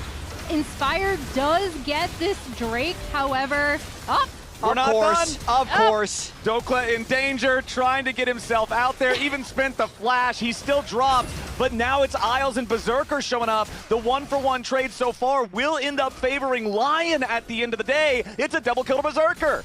And that's huge to get this Caitlyn back in the game, because before, it was cut off in that team fight, she did not particularly have a good time, and this Mel has been kind of running rampant through these fights. I believe that was Core ulting top initially to try to make the 2v2 play, but then Lyon coming out ahead of that one. Yeah, Lyon had been going for the swap up top, able to get a couple of kills, and Frozen Heart completed for Dokla now as well. This is an amazing game. This is so fun. So speaking of items getting completed, Emily, I want to consult you as resident LCK expert here, because we need to discuss the chovying of mage itemization. This has been a big point of discussion and criticism among lots of the League of Legends community. We'll get to it as soon as we're done with the replay. We took a break from the replay, but I gotta commend Inspired holding his ult until that moment in the fight and then flying back over. But Saint didn't have his E cooldown to help, and Inspired thought he'd have fatal damage, so a beautiful EQ by Jose. Then Saint actually has his E up to pick up the final kill. And remember that when Jarvan plants the Demacian Standard, he gets bonus attack speed, so he knows that when he goes in... Never mind, okay! God bless this game! All right, Yawn is down, the Mel is out of the picture, and now Team Liquid might be able to get one back here onto Dokla. Okay, so it's a 2-for-1, favoring Lyon. Now they're pushing into the tier 1 turret. Meanwhile, of course, JJ going up in the top side, Inspired, chasing after Morgan, trying to grab himself a solo kill here. Saint, nope, not even a solo kill required. It's Saint who shows up instead. I'm having so hard time keeping up with what's going on. Okay, now we got another Twisted Fate ulti, this time for the real Twisted Fate down here into the mid lane. Isles and Berserker backing up for now. Jose Diodo finds a little bit more damage. Can I just say how insane this is from Saint? Stealing the Pantheon ult after killing Yawn, Pantheon ulting top, then being able to TP back in. Can't stop, won't stop though. Trying to flash over the wall. This is what happens when there's 2 Twisted Fate ults in the game. And Pantheon. And 2 Pantheon ults, yeah. I will say, the Pantheon ult onto the Sylas did make the Sylas even crazier. The 5-kill Sylas now. Saint was down 20 CS early to Quid and 1,000 gold, but has found his way back through skirmishing. He's so good on this Sylas too, and he has a plethora of ults to choose from, but specifically with the TF ult and with the Pantheon ult, he essentially has multiple teleports now. Okay, that's why you Proto Belt. Okay, that's what I was going to ask before we got into fight number 17, is Proto Belt on Mel. I feel like this is one of the times when you're looking at control mages, the item generally gets criticized more, but right there, it gave Yawn the extra bit of distance to escape the Mal fight. What a beast. Good job, Yawn. Okay, so... He's proving it right. Okay, so the chovying is fine. It's such a herky-jerky game right now. Dragon's up in 43 seconds, but Inspired is pulling the Rift Herald already, and Team Liquid is contesting this one. Morgan does have TP if he wants to join. He's backed off of pushing in bot. Dokla also with a teleport available, but no ulti on the Mal fight makes him very ineffective. I think it's just so much more important to control this third Drake, because if Lyon can get onto Soul Point with the Malphite Sylas ult power that they're going to have later in this fight, it's insane. Also, Inspired going for the Dusk and Dawn plus Sundered Sky build, which we haven't seen in this variant. We've seen Titanic Dusk. and Sundered Sky Cleaver, but it looks like he's going for Giga Healing when the actual DPS from Team Liquid isn't super high. They're more burst, so maybe this is the right call to go super healing for Inspired. Well, you kind of saw how like difficult it was to kill him. I mean, obviously that fight had devolved into a lot of different fronts, but you saw how difficult it already was to kill him with just the Sundered Sky plus ultimate. Okay, Dragon fight starting. Lyon with control over the objective for now, but the Scuttle Crab vision belongs to Team Liquid. Core, Yawn, and Jose Diodo approaching from the left. Quid occupied down here in the bottom lane at the same time, but Isles is going to be bursted before the fight even starts. Saint looking to make his way into the scrap now as Jose Diodo falls. Berserker taking the kill. Core and Yawn have to try to get away as Quid goes into the middle to keep his AD carry alive. Yawn with a flash out, staying alive for now. Core JJ falls to Inspired. Saint will not land the abduct. Yawn continues to live. Team Liquid have lost their jungler and support as the Dragon falls and Lyon move on to Soul Point. I don't think Team Liquid can deal with Saint Inspired.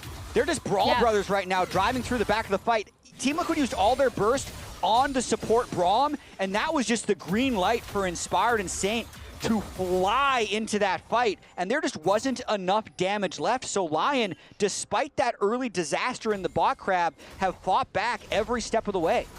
And with both of them kind of being the Bash brothers in this, Berserker has also gone untouched, is now locks in that Infinity Edge on top of Hex Optics, is now ahead of the Mel, who had been significantly ahead of him previously. So he's had, like, in this kind of quiet, very quick Drake stacking that Lyon have put together, Berserker is completely back in this game and in a great position as the Caitlyn. It's exactly what you want. Doka also just chilling now, only 1.3 thousand gold down on the Jace. So I was going to ask you, Flowers, is a 1.3 thousand gold lead on a Jace real? No, this is. I was about to say this is the most fraudulent gold lead of all time because it only manifests itself through Jace. We are playing in North America, and the enemy is Malphite. And a Braum shield, plus Silas, who's just going to be a insane bruiser. Okay, Core JJ has already used the Golden Aegis. Isles has already used the Unbreakable. Shields down on both supports. Core having to run all the way back. Still 3.5 minutes until the next Drake spawns. Saint using the Abscond to create a little bit of extra distance as Quid flings the gold card. Morgan should be able to grab this turret here. Yeah, Morgan's going to... I mean, the turret gold is real. Yeah.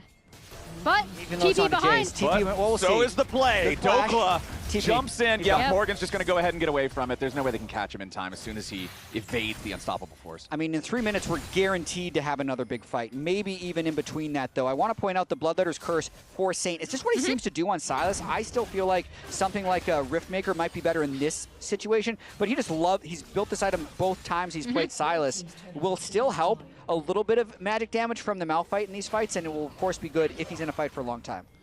And he should be, right? Like, they're kind of relying on him and Inspired to be running through these fights together. We've already seen it from that prior fight. And I just think it's now so difficult for TL to be able to deal with the two of them being as tanky and difficult to kill as they are. Dusk and Dawn completed for Inspired. There we go. Saint's got 10 stacks on Dark Seal. I want to see him build a book, man. He's only got one death the whole game. He's 5-1-5. Build a book. Make him afraid. He's most likely not dying, maybe? Yeah, he's... Although then the book becomes a curse, right? Isles taking a quick hit. Yeah, I guess you got to be careful with the book, but I don't know. I feel like when you're having a game like this, build the book. Team Liquid is so bursty that I think he's going to want the stopwatch. If he wins one more fight, book bot. Then you go book. Okay. Once they're actually ahead in the game, he can shut the door with the book. Also, imagine a fight where you have this Sundered Sky, Dusk and Dawn healing, and then also the Silas.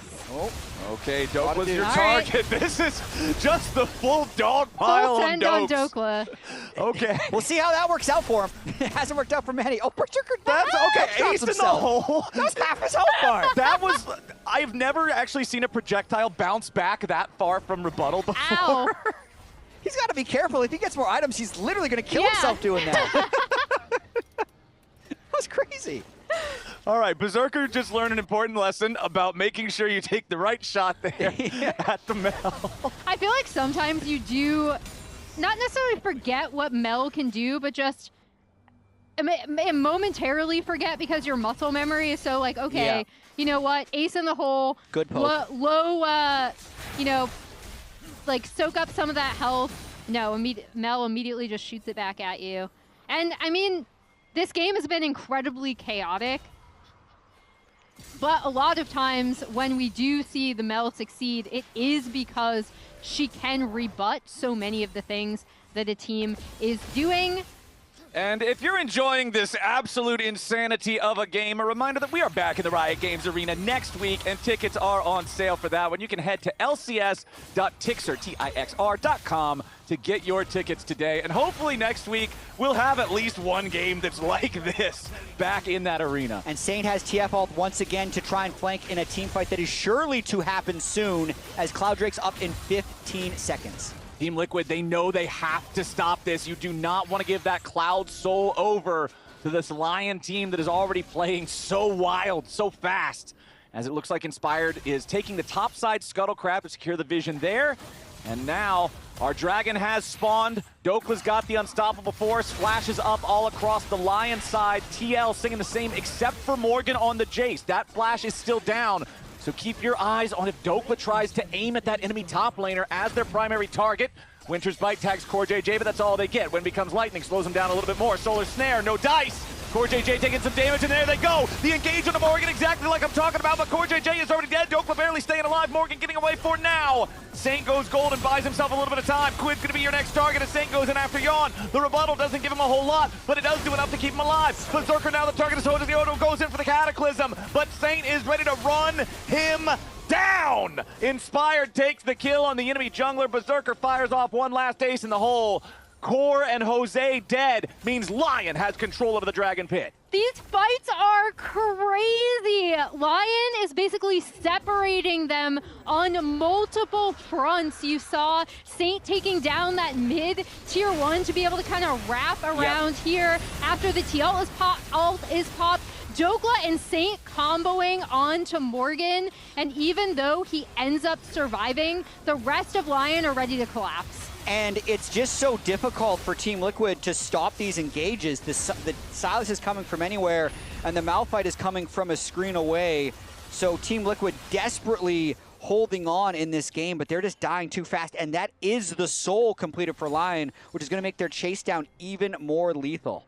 Look at this, Sylas. You like at this point, you have to watch out for this in so many of Lyon's drafts, because Saint has been deadly on this Sylas, not just in terms of like what ults he can steal, because he's obviously making the most of that in this game, but also just the way he approaches team fights is so great, and his understanding of how to flank on this champion, he's completely run rampant over all of these Sylas games that he's been able to play. He has, and with all that said, Berserker's also sitting on 3 items right now. This has been such an awesome game.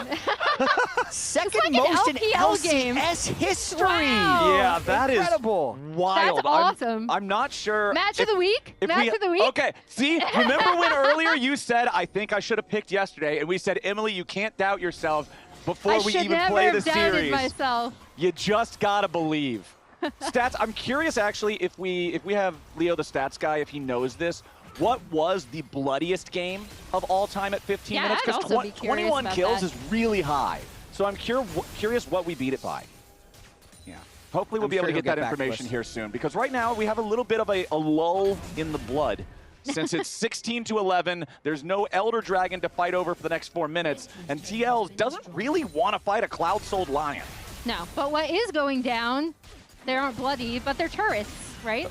You know, there's Dokla probably taking blood down on everything on the Rift at this point, Emily. CoreJJ goes in. Isle's going to defend himself there with the Unbreakable, loses about half HP. Yawn wants to kill him there with the Golden Eclipse, but it ain't going to work here just yet. Dokla and Saint going in after the rest of TL as the Stolen Cataclysm brings Saint into the middle of everybody. Jumps right back out with Abscond, re-engages with Abduct. CoreJJ is already down. Jose and Yawn separated from the rest of their team. Jose the Odo gets over the wall as there's Unstoppable Force onto Yawn. There's no rebuttal for that. Inspired goes on a killing spree. spree. Yawn drops. Lyon finally reclaimed the gold lead as a team. And Morgan, wanting to stick around and get some plate money off of the mid lane tier 2, may have overstayed his welcome. Inspired and Saint going in. Saint steals away the chase power as now Morgan continues trying to get out here with that acceleration gate, but it ain't gonna matter. You're trying to run from Cloud Soul, and it will not happen. Inspired goes on a rampage, and Lyon get 3 for nothing. There is just no escaping Lyon team fighting in these last 2 games. They ran at them with the Nautilus, Senna, Yone, Rumble, and now they're running at them with the Sylas Malphite Xin. And as Lyon take their win in the team fight, they'll take the reward of the Baron, and I'm going to take you guys down memory lane because I got the answer. The bloodiest game of all time at 15 minutes in LCS history was 23 kills versus this game's 21, and it was Dignitas versus TSM back in 2021. That is so insane to me because Power of Evil was in that game, and you wouldn't expect him to be part of the bloodiest game.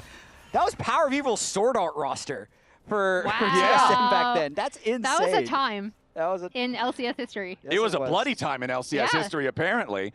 That was my first year on broadcast. Hell yeah. And now you're the one casting this game. Yeah, let's go. It's the Emily Rand difference. This is also a very fun gold graph because although we've been talking about Lyon winning out in all of these team fights, they only recently, as we pointed out, took the gold lead in this game. Second time the Proto Belt got him out of the Unstoppable Force. He's just a Proto Belt god. He's not going to win the game, but he's won the mini game within the game. While we have time, do you actually want my thoughts on Proto Belt that you asked like what seems like an hour ago now? Yeah, sure, let's go. You never really got to answer. You never really got to answer the question. Yeah, so my response, as it was with the Grasp Azir that kind of ran rampant through pro play as well, I feel like if you're copying it without thought, it's not good. But there are definite situations, like I would actually argue that in this game, it's a good pick for the reasons we've already to dodge the Malphite. Yeah, because if this game goes a little better, she's able to survive a lot longer, rebut a lot more things, put out a lot more damage with the Solar Snare, everything like that. Okay. So yeah, I do think, like, I'm not gonna necessarily argue against it in this game, but I think with anything, like as a blanket adoption, you should consider why it's being done and, you know, use your head a little bit, think. Consider it besides, well, Chovy did it, so now I will do it. Yes. Okay, fair enough. But well, I would say like 75% of the time if Chovy does it, it's probably fine. Yeah. Okay. True. So, Chovy's a very good player. Chovy's a very good player. Yeah, it's one of those things like an Inspired tells you what to do. Maybe you do it. Okay. Yeah, maybe it's fine. Just smile and nod. Okay, Yeah, sure. Yes, sir. Why not? No reason not to. Team Liquid currently trying to maintain control over their own blue buff jungle as Lyon continue moving up as a team. It doesn't matter that Twisted Fate can see them. He sees them all back to back standing together, so there's not really an angle to find there for Quid as the Elder spawns in 10 seconds. This is TL's chance to still potentially win the game. And Saint has the book right now. It's the 10-stack Soul Stealer, so he has the move speed on top of his Cloud Soul speed and the TF ult. Yeah, they've got the TF ult now as actual TL doesn't have it. Nice double engage coming out. Unstoppable force from Dokla. Quid's already dead here at the start of the fight. 2v2 in the bottom half. 3v2 up here on the top side as Lyon tries to get a little bit more. Berserker dominating as Morgan falls. Saint staying alive against Yawn and Jose. They don't have the damage to kill the Sylas. Core JJ arrives for the Uber Eats Pantheon play. It's an ace with a side of support. Team Liquid evaporates, and it's Lyon getting it done. You know what I loved about that fight is the point where Inspired was like, nah, Saint, you got this. You're fine. I'm going up to the top side of the fight. I'll see you later. I know you can deal with these guys. Even with his health was looking pretty low. Lyon looking to close out this banger of a Game 3. We are getting one hell of a series here today. Despite being down in gold most of the game, Lyon just outfought TL time and time again, and they'll move to match point. Lyon warming up, 7-1-10 by Saint at the end of that game. Inspired also 8-2-9. They were just bashing Team Liquid. We got to see if Raz is willing to flip-flop yet again. Yeah, because I don't even know where he's at right now. Who's winning? What's happening? You flopping back? Look, I'm holding firm for now. We can't just keep flipping and flopping. Because Your career says otherwise. Why do you say we, Raz? That's a you deal. You're the one that convinced me. You're in this game too. I was telling you not to. Check the tapes. I'm literally pleading with you not to. I don't know. I think Kobe said it. Yeah, we're not replaying. We're not replaying that one. That's Raz is trying to psyops everybody right now. Yeah, I retconned it. We have proof. I have proof right now, too, that this You're game... going to play that proof? I've got proof this game was a banger, Raz. That is a banger. I've got proof right here. And we've got stats. This was tied for the second most in LCS history. Actually, That's crazy insane. funny. So let's get into the blood, shall we? Let's join in on the blood. I had Rain over here on the couch. We actually just grabbed this one with Rain over still here. He had to watch this live. And there's a couple things to point out before we even get started. Over here in the Fog of War, Core JJ had already used his regular flash at level 1 to go in and invade and look for Inspired. But here in this play, he was prepping a Hex Flash play to go for Saint. But then they actually see Inspired, so they change their play. And Core is going to come this way, and they're trying to do a wrap on the jungle to go for this crab fight instead. I'm literally going to play the whole thing in 50% speed because it is so bloody. But they forced Jose out. This is key that you won't have your EQ for the actual return on the fight because the cooldown is fairly long early on. It does allow Inspired to get the crab, but then Core JJ does get a Hex Flash play off on Inspired. They flash over and they do get gold card stun, but because he doesn't have EQ from the previous use, he can't CC Inspired here, and then Yon is going to try and layer again. If he still had the cooldown for that, they could fully CC chain Inspired down, but Inspired gets out, he can then flash away from it and live a lot longer, and that's going to be key later on. But Berserker walks up on the Caitlyn, him and Yon both just pelting away in the bloodbath, the blood soup, Raz, that is blood bowl. This dragon bowl over here. Yon's health here too, that he lives. This would be such a tilter for Berserker. He flashes, he also thumbs up him right when he does it. Look at that. Nice. There we go, thumbs up. He's got what, like 5 health? It's insane. Meanwhile, look at that. Saint barely not able to get enough range on that Q, and so Saint goes back in just to die, and you're thinking, oh no, Raz, is this game cooked? 4 for 1 in kills in favor of Team L. But no, it's not cooked. Let's go back to the next one. We've got another dragon fight, and this one Lyon is starting it out. Okay, yes. You can definitely say they don't have their completed items here on their 2 carries. Meanwhile, you got completed items over here for TL. But TL's playing a little bit more around their cooldowns, or should be. And then we see the walk up here. Both of them have Twisted Fate ult. The Twisted Fate as well as the Silas. So they're making a beeline, trying to go for Dragon. And you have Core JJ go in on Inspired, while Jose actually goes for the AD carry here, trying to get onto Berserker.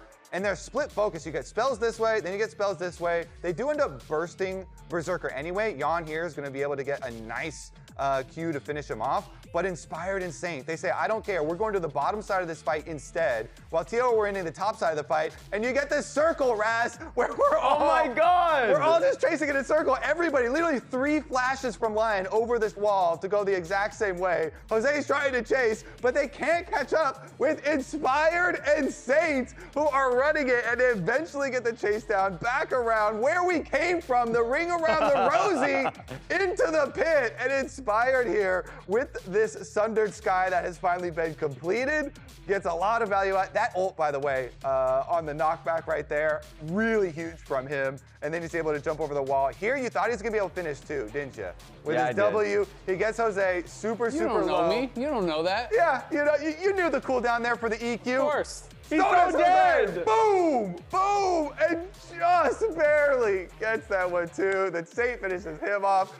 I mean, one more. This game just delivered so much action. It was so fun, and action-packed from the very beginning, which did benefit Lyon a lot with the Dragon stacks going their way. Yep. The player of the game is actually a tie between Inspired and Saint, which means that chat does decide I like it. So, that's all you guys. Wow. Okay. Saint on the Silas. It's also really funny because I flip-flopped my vote from Saint over to Inspired. So you are a flip-flopper. To make it this time. Raz was right. Turns out you were right. There we go. Handshake. One and the same. Me and you, Raz. 4 out of 7.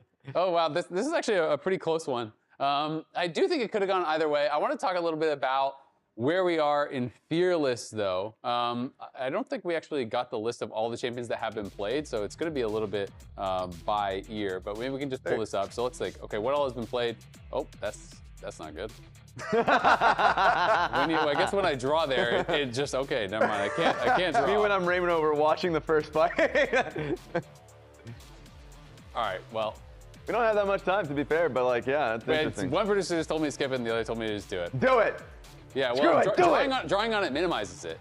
I see. You've been trolled. Paint me a pretty picture, Azael, before we head to break. It's not working. We're aborting. We're abandoning ship. We're abandoning ship. Azael gave up on the pretty picture, so we're going to toss the break. We've got no more time, but Game 4 is on the way. And Game 4, I'm guaranteeing right now, it's actually going to be the most bloody game in LCS history. There you go. Guaranteed! I flank to right side. Okay, look here, guys. We're looking. I'm with you. Look, Jace, he's tagged. Yeah. We're winning hard. I follow just the depot. Okay, you are alone, Saint. Belly's bot. Hey, here. I'm coming. I'm fine. Yeah. You have Junior. Well dead. Okay, I'm going mid. Pantheon ulted in, no flash. Yeah. We win. Good KD. Nice, Douglas. Solo bolo, mad fight. Solo bolo. Tingle dingle.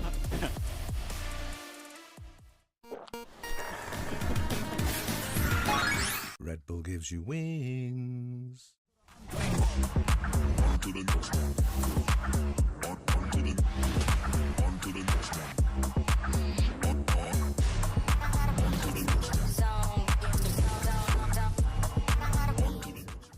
Rich in the ground before Dub can even get there. In time to try to knock out as Impact gets bursted. Don't feed.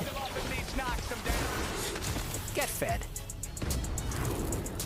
Scan the QR code for deals only on Uber Eats. Hands to the sky as we enter the arena. Wild animals, realize we're hyenas. Blood pumping, waiting for the enemy. The battle's coming. We're creating our destiny. Open up the floodgates, bearing our souls. Nothing can stop us now. We're going for gold. This time is for heroes. A new era unfolds. Look for boss. Pantheon. Yeah. And TF after.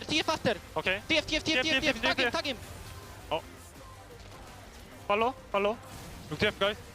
Where's the ability? No W on Mel. Fight. I'm dead to Mel, I think. Pantheon. J4 EQ'd over, he's far. I'm coming. Look me. G has flash. Yeah, I would force it. Yeah. J4 has flash too. I can ult for J4 still. Okay. J4 has flash too. I'm looking J4. No flash both. Nice. Come kill baby! Yo, if you guys can swap here, could yeah. Because I can just ult and take us condition. I'm running top, guys. Oh, inspired, fearless on the Zinjao. The audacious charge lives up to its name.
Ladies and gentlemen, welcome back to the LCS. It's Spring Split playoffs, the first weekend of those playoffs here at the Riot Games Arena. And yesterday, we went the distance, full 5 games between C9 and FlyQuest. Today, we are about to head into game number 4 between Lyon and Team Liquid. Lyon currently leads the series with a 2-1 score after game number 3 was the second bloodiest LCS game of all time at the 15-minute mark. And That's crazy. I feel like Lyon has so much momentum here. Because game 2, they used TL's best comp against them, washed the team fights, and then here, they lose the early scuttle fight. It looks kind of doomed, and then they just team fight their way out of it. So where does Team Liquid go from here with a lot of their best champions gone and having lost the last 2 games? I also just really love the answers that they had in their draft to what TL wanted to do, right? Like, it seems like Lyon specifically has a really, really good read and the tools to be able to deal with whatever TL want to put together. In this case, they actually went for the kind of mage plus 80 support in the Pantheon, which we know Core is like super, super comfortable on, right? I'm not saying that was a mistake, but their answers for it were so good, especially with this Sylas who could steal both TF and Pantheon ult. So the thing that I'm looking at here, if we're talking about drafts, I always like to check in on the LCS live discussion threads between games just to see what the community is thinking. I cannot even repeat most of the comments about the Team Liquid drafts on air. Fans are not happy with the way the TL drafts have been playing out. They didn't love the TF Jace. The TF Jace, shockingly, into the Caitlyn Malphite Sylas was not a popular choice. So I really want to see what Team Liquid is going to put together in draft in this one, now that they are in a must-win situation. Lyon going to go ahead, ban out the Varus first. Team Liquid decided to once again go for first pick. Lyon is playing on blue. Akali and Lulu alongside the Seraphine, all banned away. And they might be looking Orianna if Lyon doesn't ban it. With a very early Akali ban, that's what that signals to me. And then it would also just be a bit of a dare of whether or not they're going to let it through. Nocturne is also up, so they might be also, in a sense, daring Lyon to take Nocturne, because that's what Lyon does a lot of times. They'll give you Orianna so they can have Nocturne, and they'll try and punish you in the side lane. That's what's landing up right now. Nico is also technically up as well. And one thing that has been consistent throughout this game as we see the Skarner ban coming through for TL is that Ashe Seraphine has not been present, right? Like Seraphine ban in this game, in the previous game, they did not go for it in the first 2, and so, or in the first 1. So I think like that is really interesting to me, considering how reliant TL has been kind of on that bot lane in some of their drafts. And there is the Nocturne being removed by Lyon. Yeah, that's what's surprising to me. It is almost... The other side, you get Ori, and we don't get Nocturne. Okay, now I'm confused. But they don't get Ori. Yeah, now they just take Corki. Yeah, because that's what this was all leading up to. Nami is also still up. Yeah. It's good. I mean, with the Seraphine and the Lulu bans, controlling the Corki Nami is still very effective. But with Orianna being pretty much the most banned champion of the playoffs in the world right now, it's pretty shocking that even with an Orianna counter banned out already and Nocturne banned, that it wouldn't just be first picked. I'm very surprised. Yeah, and they're hovering. Okay, so they are going to pick away the Nami for their side. And we'll see if they just end up going with that Orianna to both give it to Saint and then also deny it from Quid. There's a chance that Lyon just doesn't think Quid is that good on it, because he has struggled on a lot of control mages.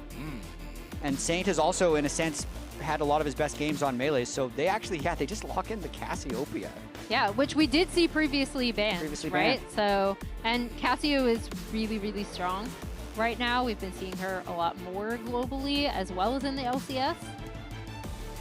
All right, Team Liquid. What are we going to pair with Corki now that Nami is gone? And we're also into Game 4 of Fearless, so the support pool is feeling trimmed down a lot with Seraphine and Lulu both banned normally in this Game 4 draft. Yeah, and as we see Nefiri hover. I remember when Jose popped off on this super, super hard. It does pair really well with the Orianna. Obviously, you can shield her as she goes in addition to her natural kind of turret diving and assassin abilities. And Jose did cite this as one of his best picks and something he's super comfortable on. On the other side, though, we have the Smolder locked in. Yeah, so that's the pair, at least with the Nami.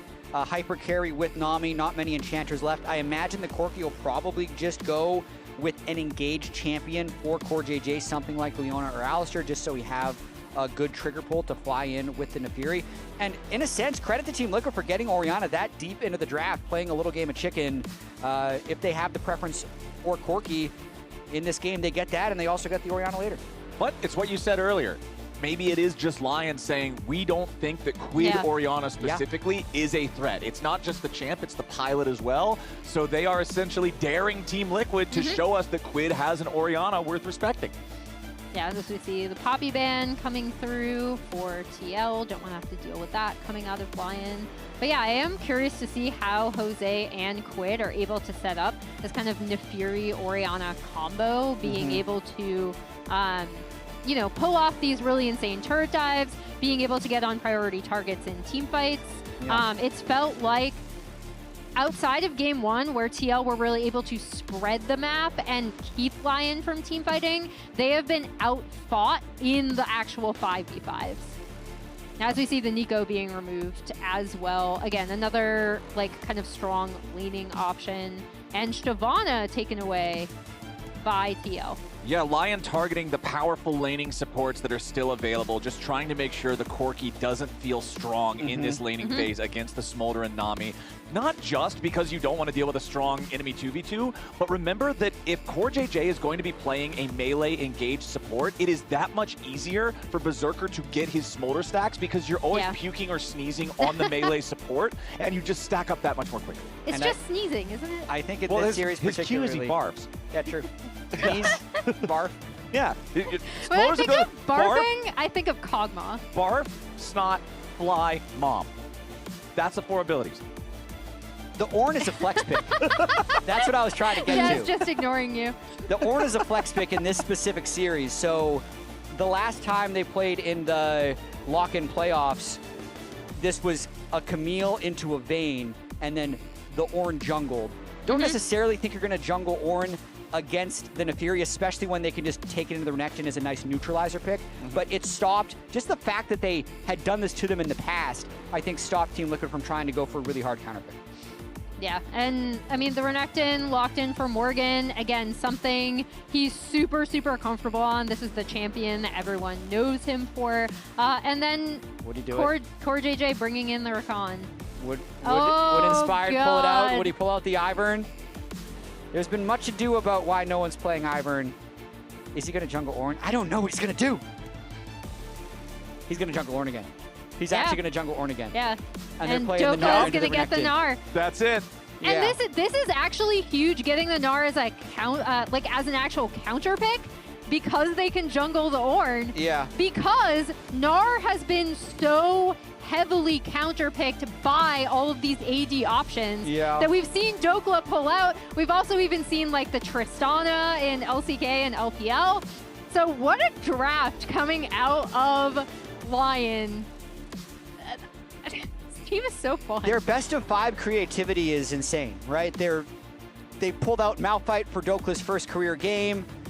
The last game wasn't necessarily super creative aside from the Malphite, but they still just had insane team fighting in games 2 and 3. And again here, the weird Orianna led through into just having, like, I can't even say, like, Ornn jungle into Nefiri. I don't know how that goes. Yeah, I'm not going to lie to you. I don't either. really know this matchup at all either because I never figured I would need to learn anything about it. But here we are, as we do have the jungle Ornn for Inspired up against Jose Diodo's Nefiri. If Team Liquid could win here, we will go to silver scrapes in both opening series of our playoffs. But Lyon, of course, would love to just shut that down immediately and get to work on repeating their success from lock-in. As the current reigning lock-in champions, they would love to be our #1 representative heading to the second international event of the year as well. As we're off from the spawn platforms, taking a look at the runes that we got everywhere. Deathfire Touch for both the Cassiopeia and the Smolder here on the Lyon side. Everything else on the other side looks pretty standard stuff. Saint, though, forced to flash at level 1. Nice moves from TL. Yeah, really nice level 1 coming out of TL. I like that like in both of these games, we've seen a little bit more like very early action, not only in terms of scouting, but in the last game with Core kind of trying to sneak around on the Pantheon. Here we see TL getting the flash off of Saint, which is going to be huge for Quid. And now we're going to hear from Coach Spooks on how TL are going to potentially come back in this game. You seemed extremely happy that Saint lost 1 melee XP. Yeah, honestly, like the biggest advantage from this level 1 is losing that melee XP, so happy about that one. Must be happy. I mean, after last game, a tumultuous game. I mean, that was the 2nd highest kills in LCS history at the 15-minute mark. It can't be good for the heart. How'd you feel in the back looking at it? I just think after like the dragon fight, I think we're in like a really good spot to win the game, and I just think we made like a lot of individual mistakes, and obviously team fight wise, they're going to be much better in the late game. So I think we threw pretty hard, to be honest. So yeah, it doesn't feel good. And not to be the guy unpacking trauma here, but that's a flex pick from Ornn once again. I think you guys faced that in lock-in. Thoughts on the draft and how you feel about that pick in particular? Yeah, I mean, the Ornn jungle is like, obviously it's just a good scaling pick. It's pretty slow tempo champion. I think if this game goes really late, obviously their scaling is going to be good. So we kind of just need to pick up the pace in the mid game. So yeah. Now that you guys are in match point, oh my god, okay, this one. Let's talk about it. Well, Oriana's taken a little bit of damage from Cassia, but she's fine, she's out. Okay, but the message that you sent the boys, of course, they're on match point, but one thing that you want your team to just generally improve on? Yeah, I think for me, last game we were very uncoordinated. We weren't really playing around like when we were strong. Like, for example, Mal on the Luden's timing last game, we just played away from bottom when we could have snowballed through bots. So just recognizing like where we're strong, when we're strong, and being coordinated when we fight. It's like the big things. Appreciate you for your time, Sam. I'm going to send that one straight back to the casters. Let's bring this guy up to the caster deck. That's some insane insight right there. I'd love to hear it from Spooks. Oriana is losing a lot of health. But also credit for the interviews. They're in a tough spot in this series. Raz and Spooks also have a relationship. And we remember there was a big fight over the crab here in the last game. All right, why not do it again? Second verse, same as the first. Berserker stepping up, having to flash away from the grand entrance for the Aqua Prison. Collides on Cores. Rakani's down to below 100 HP, but Team Liquid did win the crab battle. So they'll walk away with that victory at least. Crazy Jose was doing that without Smite, so a little bit dicey, but Inspired is just going to slowly walk up to his own top crab, and very slowly. Ornn's not exactly a power clearing jungler. He moseys. Yeah. He doesn't exactly run. He actually did the full clear into item purchase to arrive at that hopeful crab fight, so he doesn't need to reset. Or sorry, he's Ornn. He built the item. Yeah, you just whenever you want. crap the thingy in the jungle. He's not used to the Ornn jungle, man. Yeah, trust me, I'm not used to it either. It's certainly not the most common thing to see. I will say, this is very indicative of these two junglers. For battling for first team All-Pro, you can still make your own vote for the All-Pro in the spring. We've already voted since it's a regular season award, but the stats for these two is very interesting, Emily. It is, because as we kind of covered, and you might see this from their actual jungle picks in this game, it feels like Jose is involved in so much of everything that TL wants to do. He visits his lanes a lot more frequently, and then the sacrifice to that is in farm and camp clearing, right? And Inspired is a masterclass at that. I'm waiting to see if I'm going to have to pass it off to Flowers. Core potentially ganking there. But yeah, these two junglers are very different, but I think equally important to their team's success. One thing that I did like already from Lyon specifically is Saint using his mid lane prio to track exactly where Jose was, right? He did that little invade for vision, was able to spot out with the Scryers, Jose doing his own Krugs. And so keeping eyes on where this Nefiri wants to go is going to be huge.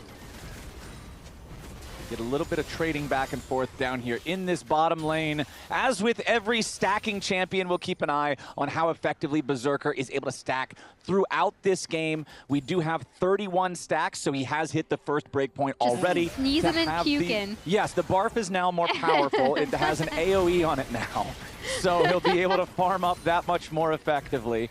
And Azael always likes to bring up how as soon as you hit each checkpoint, it just means the next one is going to be that much further accelerated because each individual checkpoint lets you stack even faster towards the next. Yeah, it's almost exponential in that way in terms of how it allows you to farm a lot better to reach the next one. And it also just feels better when you're playing the Smolder out. But off of this little bot lane prio that they were able to get, TL are already on this Drake pretty early on. They're going to get spotted out, but Lyon are not going to contest it. I would be pretty surprised if Lyon was going to fight these early Drakes with Smolder Ornn. Yeah. So they're just going to continue to stack up and get Ornn ultimate. I mean, it's similar to exactly what we heard from Spooks, right? He's saying if we let this go late, they have a really powerful scaling composition, so we got to make sure that we're heating up throughout the mid game. And that's where I'm going to look at Jose making plays potentially with this Renekton, right? With the Orianna, trying to make the most of this kind of like early to mid pressure that they might have with this composition. Because otherwise, when it gets to really late 5v5s, it's going to be a lot more difficult for TL. Morgan did a good job there, dodging away from the first wallop and boulder from Dokla, but the second combo of the two does hit him, makes the trade overall pretty even, as Morgan does have a decisive advantage in terms of the farm up here in this Renekton versus Gnar matchup. Yeah, and a lot of times the Gnar needs to sack a little bit in this matchup until he can get his plated steel caps, which Dokla now has. He's also, throughout this entire series, gone for Doran's Helm, whereas Morgan's really gone for Doran's Shield, so Dokla, the scaling choice. Woo! Man, these are good Aqua Prisms from Isles so far here. But yeah, I like the difference in the Helm versus the Shield, because the new Dorian's items are not as powerful in lane usually, but they scale a lot better. And now Hosdioto working with Morgan, making the dive after Dokla. He gets himself away for now. The Gnar bar's not charged, finally does hit it. Hosdioto puts the pressure on Dokla. They get his flash, but they won't get their kill. Yeah, they unfortunately won't get the kill there, but these are the moves that we do want to see Jose making with his laners, right? In particular. Ooh, here we go. Mom summoned. Call the Forge God. Inspired has arrived as Jan goes over the wall trying to stay alive, but they need a little bit more damage, and Lyon can't get it.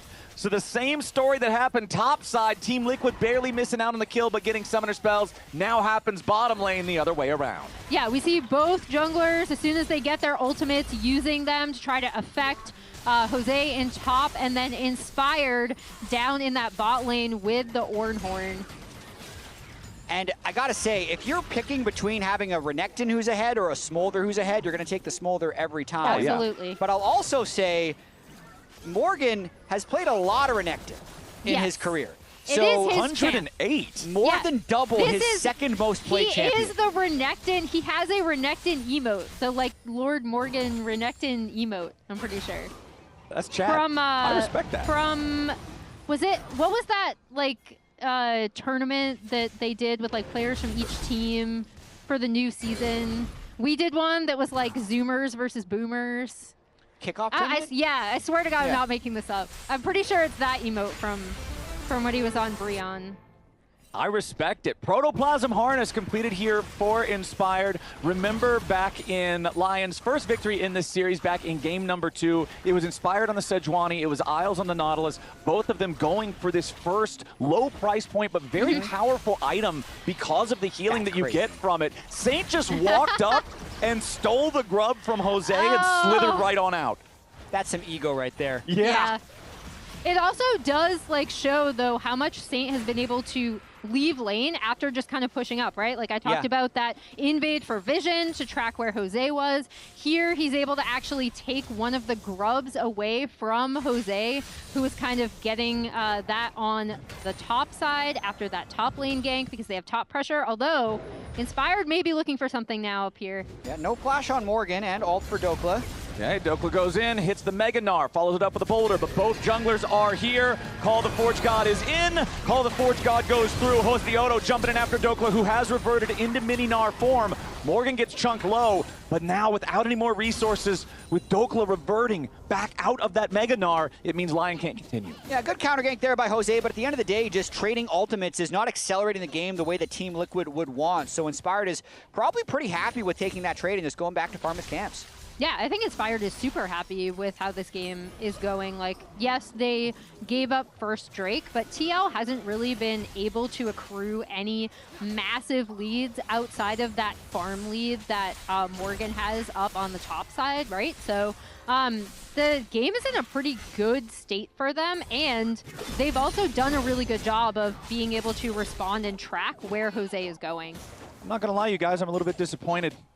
This time last game, we had like 15 kills on the board. I know, we have no kills. Yeah. You look very sad. Yeah, 0 kills almost 11 minutes in after that game number 3. They're trying. We've had some games. Okay, well, we've had some attempts. I don't think Lion's trying. No, I to don't get think they are kills. either. I think they have a very different mindset depending on the team comp that they're playing. This is one where they're saying, Smolder, just wait. Ornn, just wait. Cassio, all she's done is build boots and mana. So if this was old Cassio, you would have literally just bought mana. Yeah. There's nothing's happening so far for Saint other than pushing and moving. Saint under a little bit of pressure now, does flash away. Was at the edge of the shockwave. I'm not certain whether or not he would have got caught on the very edge of it, but he did not want to risk that, so he commits the flash. So Team Liquid will at least secure that summoner spell gain for themselves. But now the second Drake of the game is live. Remember that Team Liquid got the first Drake as well as 2 out of 3 of the grubs. CoreJJ going in here with the quickness, finds the grand entrance, locks up Saint, but there's just no follow-up from anybody else on Team Liquid. CoreJJ wanting to go after the mid laner, knowing there's no flash, but the coordination just not there. Yeah, and you see bot lane heading back bot to kind of try to push this up as TL move in. They still might be looking at taking this Drake. Yeah, I can't imagine Lyon actually fighting this. I think they were trying to just delay it as long as possible. Inspired's camps are respawning a little bit, so he was able to go back. But now they're still looking for something. Yeah, they're kind of it's on their soft mind. contesting What are we doing, it. Inspired? Yeah. Okay, we are just going to back away now. Jose Diodo still with total control over the pit. Grabs that one. Dokla trying to keep Morgan's health bar nice and low. He does have that Fury-empowered Call to Meek, though, for a little surge of HP whenever he decides to cast it. Yeah, top lane's going really well for Morgan. He had the early jungle help, but now Jose's looking to make a play. This is where they really need to make action happen, is around this bot lane. Yeah. He was spotted out on that ward, though, so... Ooh, Morgan flash into the Ruthless Predator, solo kill onto Dokla. Big Dokes not respecting Lord Morgan's crocodile enough. Yeah, he is incredibly comfortable. This is his pick, right? And it is a pick that was like kind of frequently banned away from him initially when he came and we into missed the kill LCS. on the Saint. Saint's dead. Yeah. Yeah, so that happened too. Yeah, we got 2 different kills. We'll get a replay, hopefully, of the one that happened in mid lane. Let's take a look at what's happening. Oh, it's a greedy recall from Saint. And that's a little ward you didn't see. Yeah. I sees it now. There's just a little bit of laziness. Yeah, that was right before Dokla died. Yeah. So there's a world where Dokla could blame Saint for distracting him. Oh. My bad. He said my bad. Yep. Yeah, he didn't blame I mean, that's pretty much the response you have there. He thought he would be able to run him down, because if he got one more auto attack, he would fully charge his I was gonna say, Narvar, and the slice was already down. so close, yeah. So I saw the thought process there, but he just wasn't ready for the flash insta-give as the response. Jan also losing out in that trade against Berserker, since Isles is around to make sure the Smolder stays healed up. And right now, things are looking great for Team Liquid. 2,500 gold lead. Both of your solo laners are up an individual 1,000 gold or more. Dokla and Saint now trying to keep Team Liquid away from this bottom lane tier 1 turret. Inspired is hanging around as well, but so is Jose Diodo. Might get ourselves a good old-fashioned 3v3 down here, as the 4th plate is taken from the tier 1 turret there by Saint. Lyon just trying to get themselves some kind of resources, but this is not a good sign for Dokla. Does get chunked down a little bit, but he's still safe.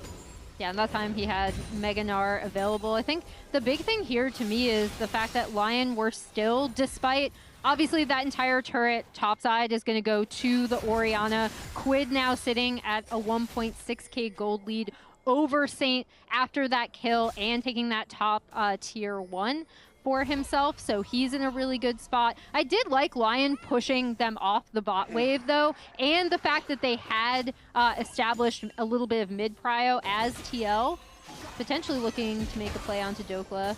Probably just chase him off the wave so that Morgan can get this turret. Mainly just making the solo laners further and further ahead for Team Liquid. have a numbers advantage in the mid lane here as well.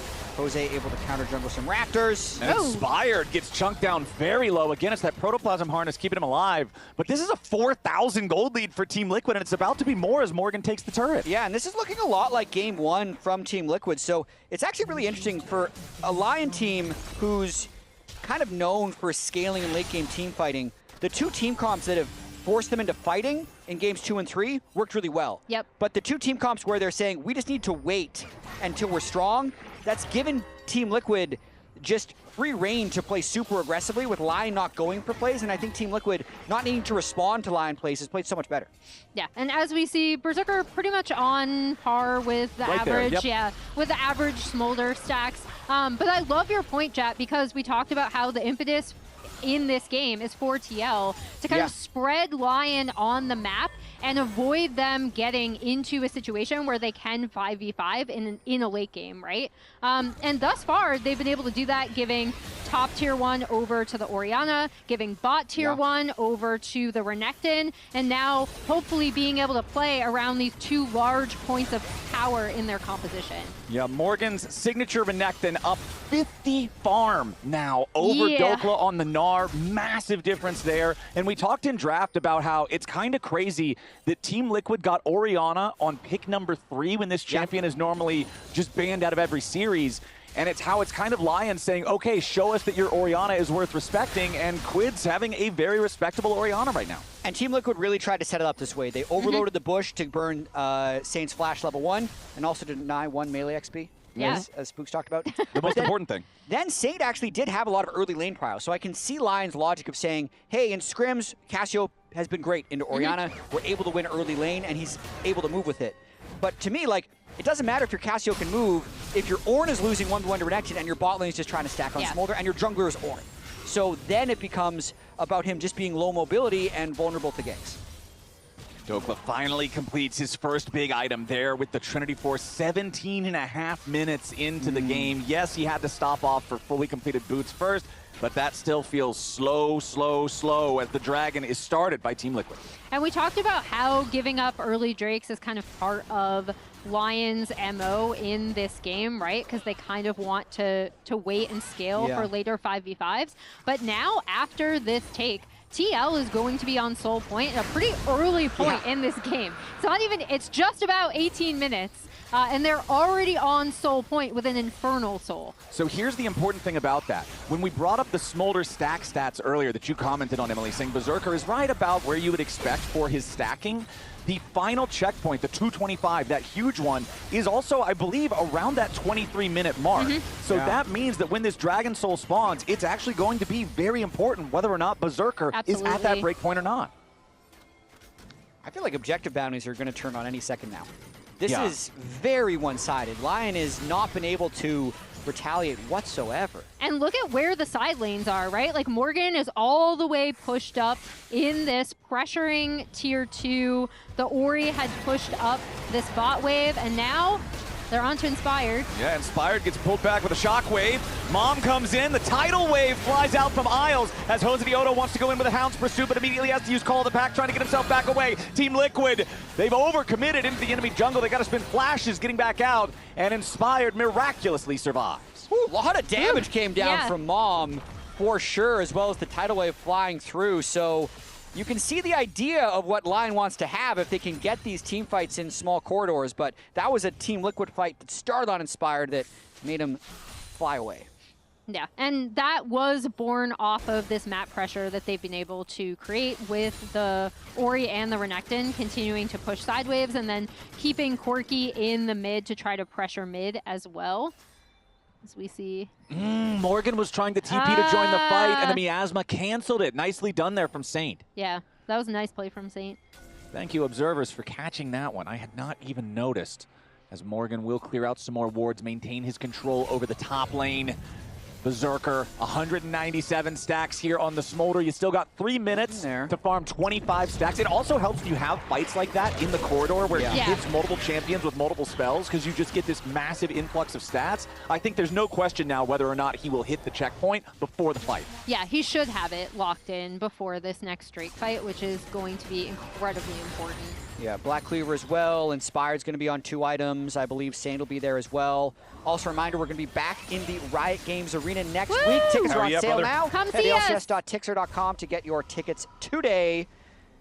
The loser of this game will be playing. Yeah, come that see weekend. one of these teams. Yep. Now, still just such a...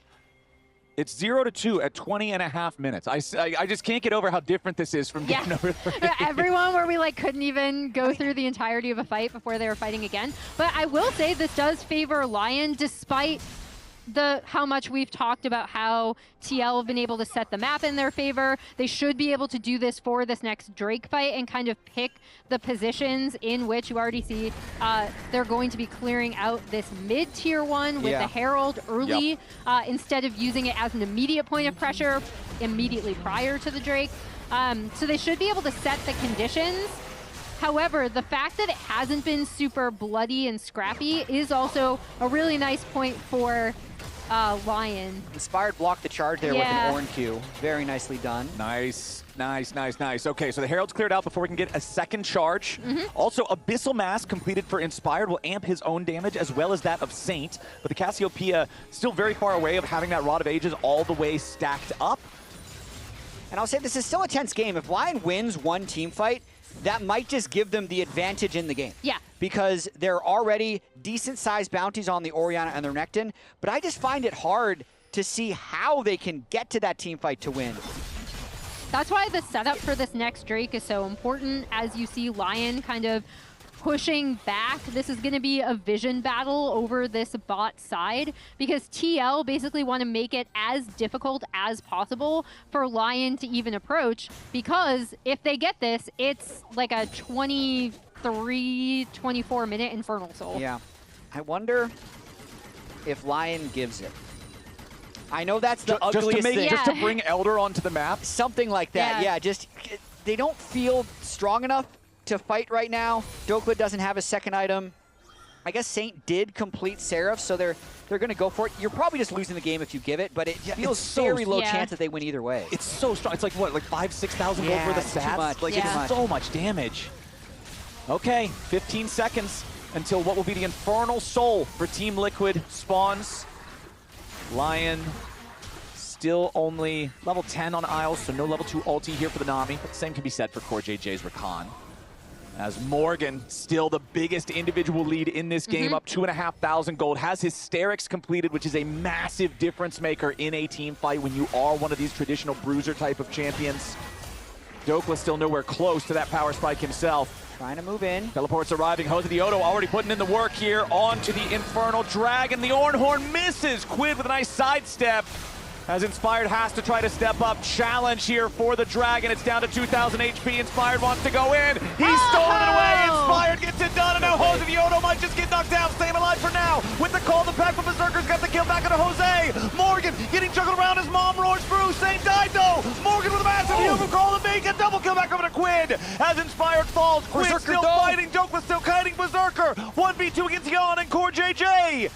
As Jan gets out for now, Quid still trying to escape. Berserker files a snot ball over the wall. A nice Aqua Prison. Locks up Quid. Berserker with a flash over. He's trying to get a little bit more, but no! Berserker went too far! And Team Liquid, they may have lost the Drake, but Lyon overstays and Team Liquid outplays. A few auto attacks away from Lyon, turning the entire game around. Lyon miraculously get the Drake steal. The fight is close, but Team Liquid clutches it in the end, and it is not an elegant entrance by Lyon into the river, but using the Ornald and having the Meganar timing at least gets them to it. I'm sure Team Liquid is questioning why Jan is on midway, fully zoned away, and how Morgan can't immediately annihilate their backline. But Saint did a great job kind of zoning two people by the time that Jose dies, and that makes the fight very playable for Berserker. Yeah, and I mean, Berserker is able to just do massive amounts of damage here, especially with the help from Isles.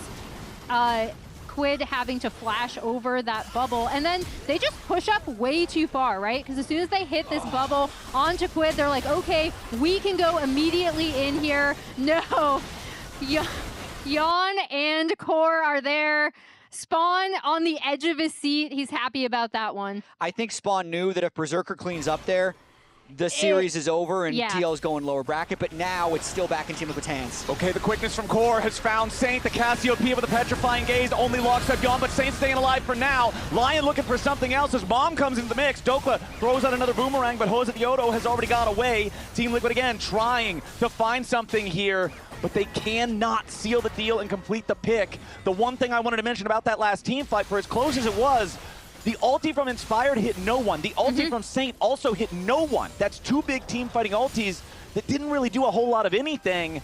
And so if those connect, things are even a lot closer. Total damage this game, it's Berserker topping the charts. Yeah, and Berserker is why this suddenly becomes so scary, right? Because to your point, 2 priority ultimates did not hit in that fight, and it was still so close, kind of evened out more by the fact that Lyon were actually over chasing to try to get that last kill onto Quid. But Berserker, thus far, has been able to hit really freely in so many of these fights. They've done such a good job protecting him. Well, I'm just a little surprised that Morgan, with that gargantuan gold lead, hasn't been able to have a bigger impact in team fights. So he's definitely getting a lot of gold, applying a lot of side lane pressure. But usually in those fights, when a team has to funnel into the Drake, it's the Renekton who annihilates. But he couldn't really do much to Cassiopeia as Jose and Core are thinking about starting this Baron. Yeah, this is a 2-man Baron with one of the men being the support, which is generally not what you see, but at the same time, it doesn't look like there's really any inkling from Lyon that they know this. Okay, finally we're seeing a couple of blue pings come down onto the Baron pit. They did use the Scryer trinket to figure out what's going on. Jose Diodo is still just continuing to work on this on his own. The Nefiri has the Baron down to about 40%. Inspired still trying to move up. Lyon has to know that something's going on here. Jose Diodo still staying on the Baron. Got it down to 7,000, now backing away as Lyon recognizes they got to bring more bodies over. Team Liquid trying to maintain control over this bottom side river. Saint still in bottom lane, pushing right now. Does have a teleport if he needs it. Inspired, nice use of Bellows Breath there to make sure he's not affected by the Grand Entrance knockup of Core JJ. And this entire time, Cassio is just, it looked like she was like, okay, do you need me? Like, Saint's like, do you need me? No? Okay. I am going to continue pushing up this bot wave, which now Morgan has to respond to and kind of stops any sort of Baron sneak that TL was looking to have. And with Baron now having the aggro taken off of him, it's less than 45 seconds until the Infernal Soul again is on the table for Team Liquid. Lyon answered the first challenge. Now it's time for the next. Team Liquid will have another chance. Ornn's combo of making an enemy brittle and then doing the clap bonk actually does a surprising amount of burst. It is an execute combo with Smite, and I don't think Jose Diodo was ready for how strong that was, and that's why it was easy for Inspired to steal it away last time. Quid could proc his Storm Surge off of QW onto Saint, but Nami is healing him back up, so pretty nicely done. Quid very fed, Morgan very fed. It's really about their performance in this fight. As Joker's propping Mega Gnar early, they're going to have to move in. That's the thing that I'm looking at here. Gnar bar management is so huge for these objective fights. Dokla's already down to about half the timer, and Team Liquid's just playing it nice and slow. They're waiting this out. They're waiting for Dokla to enter that period of exhaustion where he will not be able to retransform, as Dokla finds Morgan on the backside of the pit, just tries to zone him away. The rest of Lyon stepping forward here in a 4v4. Remember, Lyon has to play around Berserker. Berserker is the win con if they want to have any kind of a chance, as Team Liquid trying to DPS the Drake down to about 3,000. Inspired going in, fires back towards Morgan as the target, as the Drake is secured by Jose Diodo, smited down to 10 HP. It was so close, but that's huge. Immediate destruction. Team Liquid dog piles in, and everybody on Lyon is 6 feet deep. Morgan actually soaked up so much damage in that fight, despite the fact that he was marked on the flank by Dokla, had to kind of come around and rejoin. He took so much, and they still weren't able to kill him. That is the kind of Renekton that we want to see for TL in these fights. And now TL are surging into the base. Yeah, I don't see any world where Lyon's able to stop this one. Isles will be the only one respawning as Team Liquid is about to crash into the Nexus turrets. We got a full 5 games yesterday, and we are getting a full 5 games today in Emily Rand's match of the week. Isles might survive, but the Nexus will not. Ladies and gentlemen, we are going to Silver Scrapes. These playoffs are delivering. The top 4 teams are so close to one another. Another scaling comp doesn't completely come online for Lyon as Team Liquid found the fight they needed. Game 5 coming soon. I would have fucked up. I want to see. Let me see this again.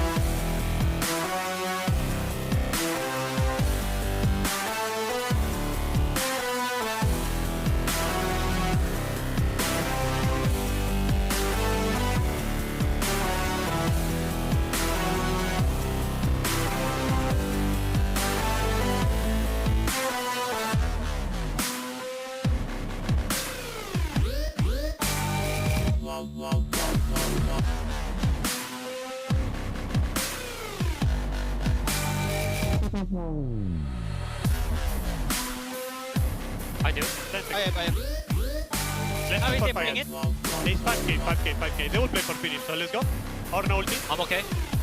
Or no ulti. Disconnected. Yeah. Got it. Watch his throw. Don't care. Don't care from here. I have a flash. Give me ball. Watch it. Go. Oh, amazing. Baron. No. Small the flash. We can end. Mid. Pop. Damn. Pop. Mid or It's just bad. Good play. Guys, I wanna...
Welcome back to the LCS. We are heading into Game 5 here very shortly.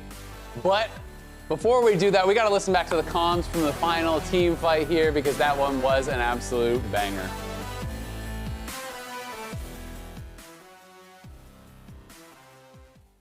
Let's How go is for he fire. playing it?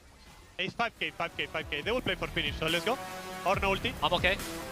Or no ulti. Disconnected. Yeah. Got it. Watch his throw. Don't care. Don't care from here. I have a flash. Give me ball. Watch it. Go. Oh, amazing. Baron. No. Small the flash. We can end. Mid. Pop. Damn. Pop. Mid or mid. It's just bad. Good play. Guys, I wanna go. That was such a crazy fight. Like, that was so fun to watch, and a lot of it was down to the fact of, it was already mentioned from the coach, one side, Giga scaling, Ornn, Cassio, Smolder, whereas Team Liquid needed to win this fight. This is their soul, so I just wanted to focus on AS.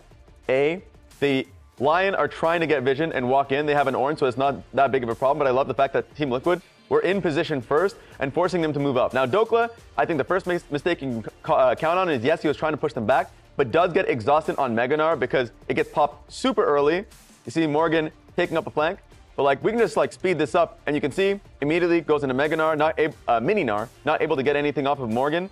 But the 2 points of interest was I did like that Lyon, as the engage started, wanted to just focus on frontline first.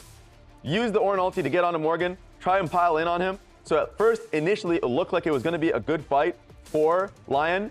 Crucially, the smite fight does go towards Jose Diodo, so they ended up getting soul.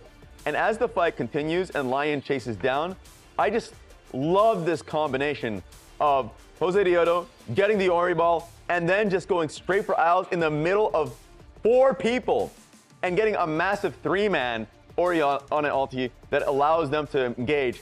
Then the knock-up, charm knock-up with the Rakan. So I felt like just being able to find the trigger and getting the fight, I thought was really nice. The coordination from Team Liquid was kind of apparent there. With the explosion of the newly acquired Infernal Dragon too, it looks so cool. It's just like, yeah.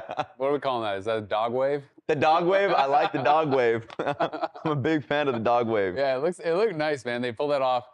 It did feel a little bit scary at the start of the game because it was 0-0, just dead even in gold. Smolder stacking, Smolder, scaling. And Orange jungle. So TL, made some big plays. We're able to tie it up. And it, again, is a tie. So we have to go back to chat once more. This time it was a tie between Morgan and Quid. It just has to be Quid. I don't know what I was on Quid. Yeah. Were you on Quid?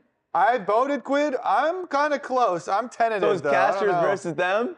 Oh. Okay, so chat is going to go with Morgan. Interesting. Lord Morgan Renekton. He did play really, really well. He did get the solo kill, but it was kind of partially, I felt like, because of Jose's help, that kind of got him there. Yeah. And I feel like both the solo laners, though, played incredibly well. It's interesting that we were kind of an even split between the casters and the desk, and chat gets to decide for the second time here today. But the jungle matchup has been one on everyone's mind. Coming into this series, even in their matchup in the regular season, there was a lot of hype around MVP for both Inspired and Jose, and now we get to see these two guys going the distance. And I mean, like, even just the draft itself, to me, was the most intriguing thing, and it shows a stylistic difference. I mean, Jose on the mic has mentioned that his best pick, even though clearly everyone sees it's the Lee Sin, he says is the Nefiri. And like, he is somebody that is oftentimes like super impactful within the early game, looking for angles, trying to get ganks. Exactly. I'm also calling him a Spawn liar. was also just walking by there, coaching, listening on the draft discussion. Getting the strats. He gave you a little look over the shoulder. Just making sure. He's taking notes. Just making sure. Meanwhile, I thought the fact that we went to the Ornn, which is a callback to the series in lock-in, just so we can get a better matchup topside. But Morgan ends up winning that lane anyways. Yep. It was, I think, really indicative to the growth that Team Liquid has had throughout this split. So we got to start looking through all of the champions that are gone. So Gnar was played, Shen was played, which I don't think is actually listed on either side right here. Yeah. So Gnar is gone. We have Ambessa that has already been played. Are these all just in top lane order? No one had played Ambessa coming into this series. It's not even there to X out, I guess. Interesting. So Rumble is gone. Gnar is gone. We have Ornn that has been taken out. That has already been played. Sion has actually been played as well. So Sion is gone for take both that bad boy of them. Get rid of this. Jace is gone. So we got to get rid of Jace. Top lane is starting to get pinched quite a bit. We have had Ryze played earlier. Vi is gone. Wukong, I think, is gone. Renekton is gone. Like, we are getting pretty pinched. Oh God, pinched yeah, in this, we are. right? Like, these are all gone. So actually, all of these junglers are gone, I believe, right? Yeah. So Nefiri's gone. So Skarner is still there. Aatrox is still there. We are really running through so many of these picks. Like, Ryze is gone. Azir is gone. Annie, I believe, was played early. Was Annie played yet? No, not that, no, just not yet. Anivia, Not I yet. think. Yeah. So Not yet. Victor is still up. We have Akali still up and available, but we are going through so many of these picks, and I do think it's going to get pretty interesting as we're looking, later and later into the series. We have some of the kind of like the standard, more like hyper carry options that are up and available, but I think it gets really exciting as you're getting late into a series like this with so many picks having been pinched. Who do you guys kind of give the edge to as we're going into Game 5? Personally, I feel like Lyon, have more like pocket picks and stuff because TL have been so meta focused and they're just going down tier lists. It just makes me think that they probably also have not practiced as many specialty, full 5-game tier lists are going to have as many deep things. But I mean, that very well could be false. They could have some surprises, Raz. And I would never count Team Liquid out because there are some sneaky picks out there, like the Zeri, the Samira that Jan has gone to. So I want to hear the casters' thoughts as we head into a Game 5.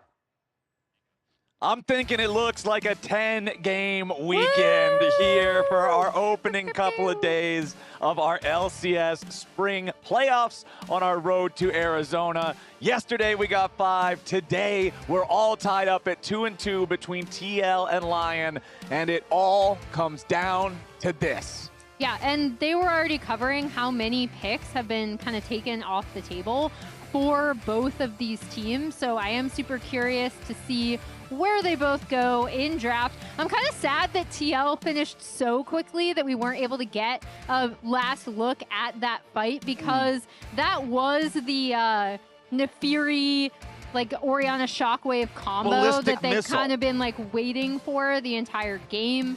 I did call it Morgan for soaking up so much of the damage initially and the Ornn. However, yeah, it was as Azale called it, the dog wave.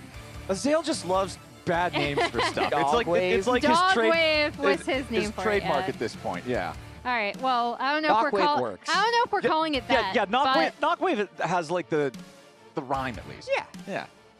Dog wave. He comes Dog up. He wave. comes up with a lot of other ones too. I don't It's a know. dog They can- shockwave. I don't know. But anyway, Seraphine off the table, which means once again we're going to go an entire 5-game series without seeing Ashe Seraphine. Ashe could still be picked up. she's I still think there. she's still a really great pick. In addition to the obvious things that she offers, I think tracking the enemy jungle is something that continues to be underrated with her in terms of locking her in.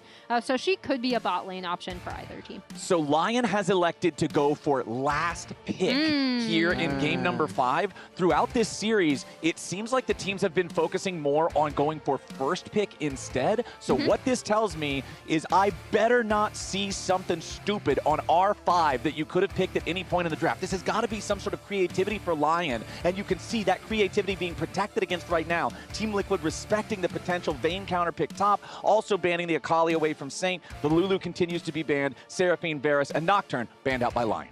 Yeah, removing the Nocturne. I think that tells me that, once again, they're going to be relying on this strategy, especially with so many power picks having been removed, of Dokla, either Dokla or Saint, but I'm pointing to Dokla since it was such a huge part of their lock-in strategy, locking in some sort of counter to Morgan or using flex picks in their draft to shift into whatever they pick on R5. And with so many champions gone, I'm not surprised that the ban stayed fairly similar, since those are all the champions that you'd see early on in Fearless. Now you're starting to get more stretched, and there's different strategies into Game 5 Fearless. One of the strategies would be, let's just pick something that looks as little like a Fearless Game 5 draft as possible.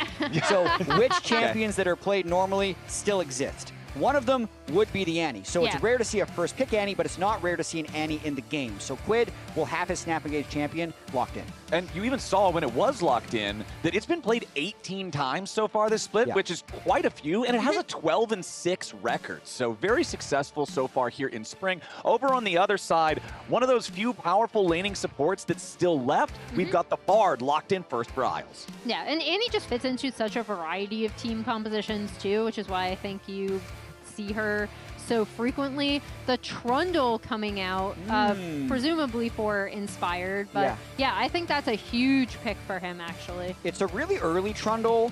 He's basically making a bet that Jose doesn't have any mobile assassin champions that he's willing to play around it. So like if this was Yike on the other side, he'd lock in Kha'Zix right away, but Nefiri would be the pick, or Lee Sin would be the pick, and those are obviously already gone from Fearless. Yeah, Trundle is really good against two classes of champions. He's really good against tanks, obviously, because he eats their stats, and he's really good against other bruisers who have their power budget in mobility, because he'll just stand there and stat check them. So the answer that we're going to see picked here by Team Liquid, we have the Rek'Sai locked in. Yeah, Rek'Sai is super interesting. Could be Rek'Sai jungle or top. Yeah, it's a flex pick. We'll see where it ends up going based on what else they get. I already mentioned the Bard being one of the strong laners that's still remaining on Lion's side. You saw the Nico hovered there by TL. We'll see if they want to lock that in or not. No, instead, they are going to go for the Jax. And the thing is, this is still, one could go top, one could go jungle. This could kind of work either way. Yeah, it could work either way. I'm still going to assume that the Jax is going top, only because it has been kind of a default to comfort that Morgan has used in prior drafts. However, Rek'Sai going jungle, I'm not sure how this matchup is going to end up going into the Trundle, as we see the TLAW locked in, who is another kind of power pick that we had seen rise in priority on more recent patches, and she does give you so much priority over side lanes because of her ability to get towards them. She doesn't have like a super big combo that you would think of in terms of like a Vi. However, I do think with their ability to kind of morph terrain, the Trundle to Leah pairing can be really difficult to deal with. Yeah, I do like what Lyon has pulled together so far. It has to be the jungle Rek'Sai for Jose on the most recent patch. It has been played jungle on 2510, way more than top lane, even if the patch before that it was a pure flex pick. So Jose will be looking to make some early plays once again on this, as I believe Lyon and Inspired will still be looking to be a little bit more passive.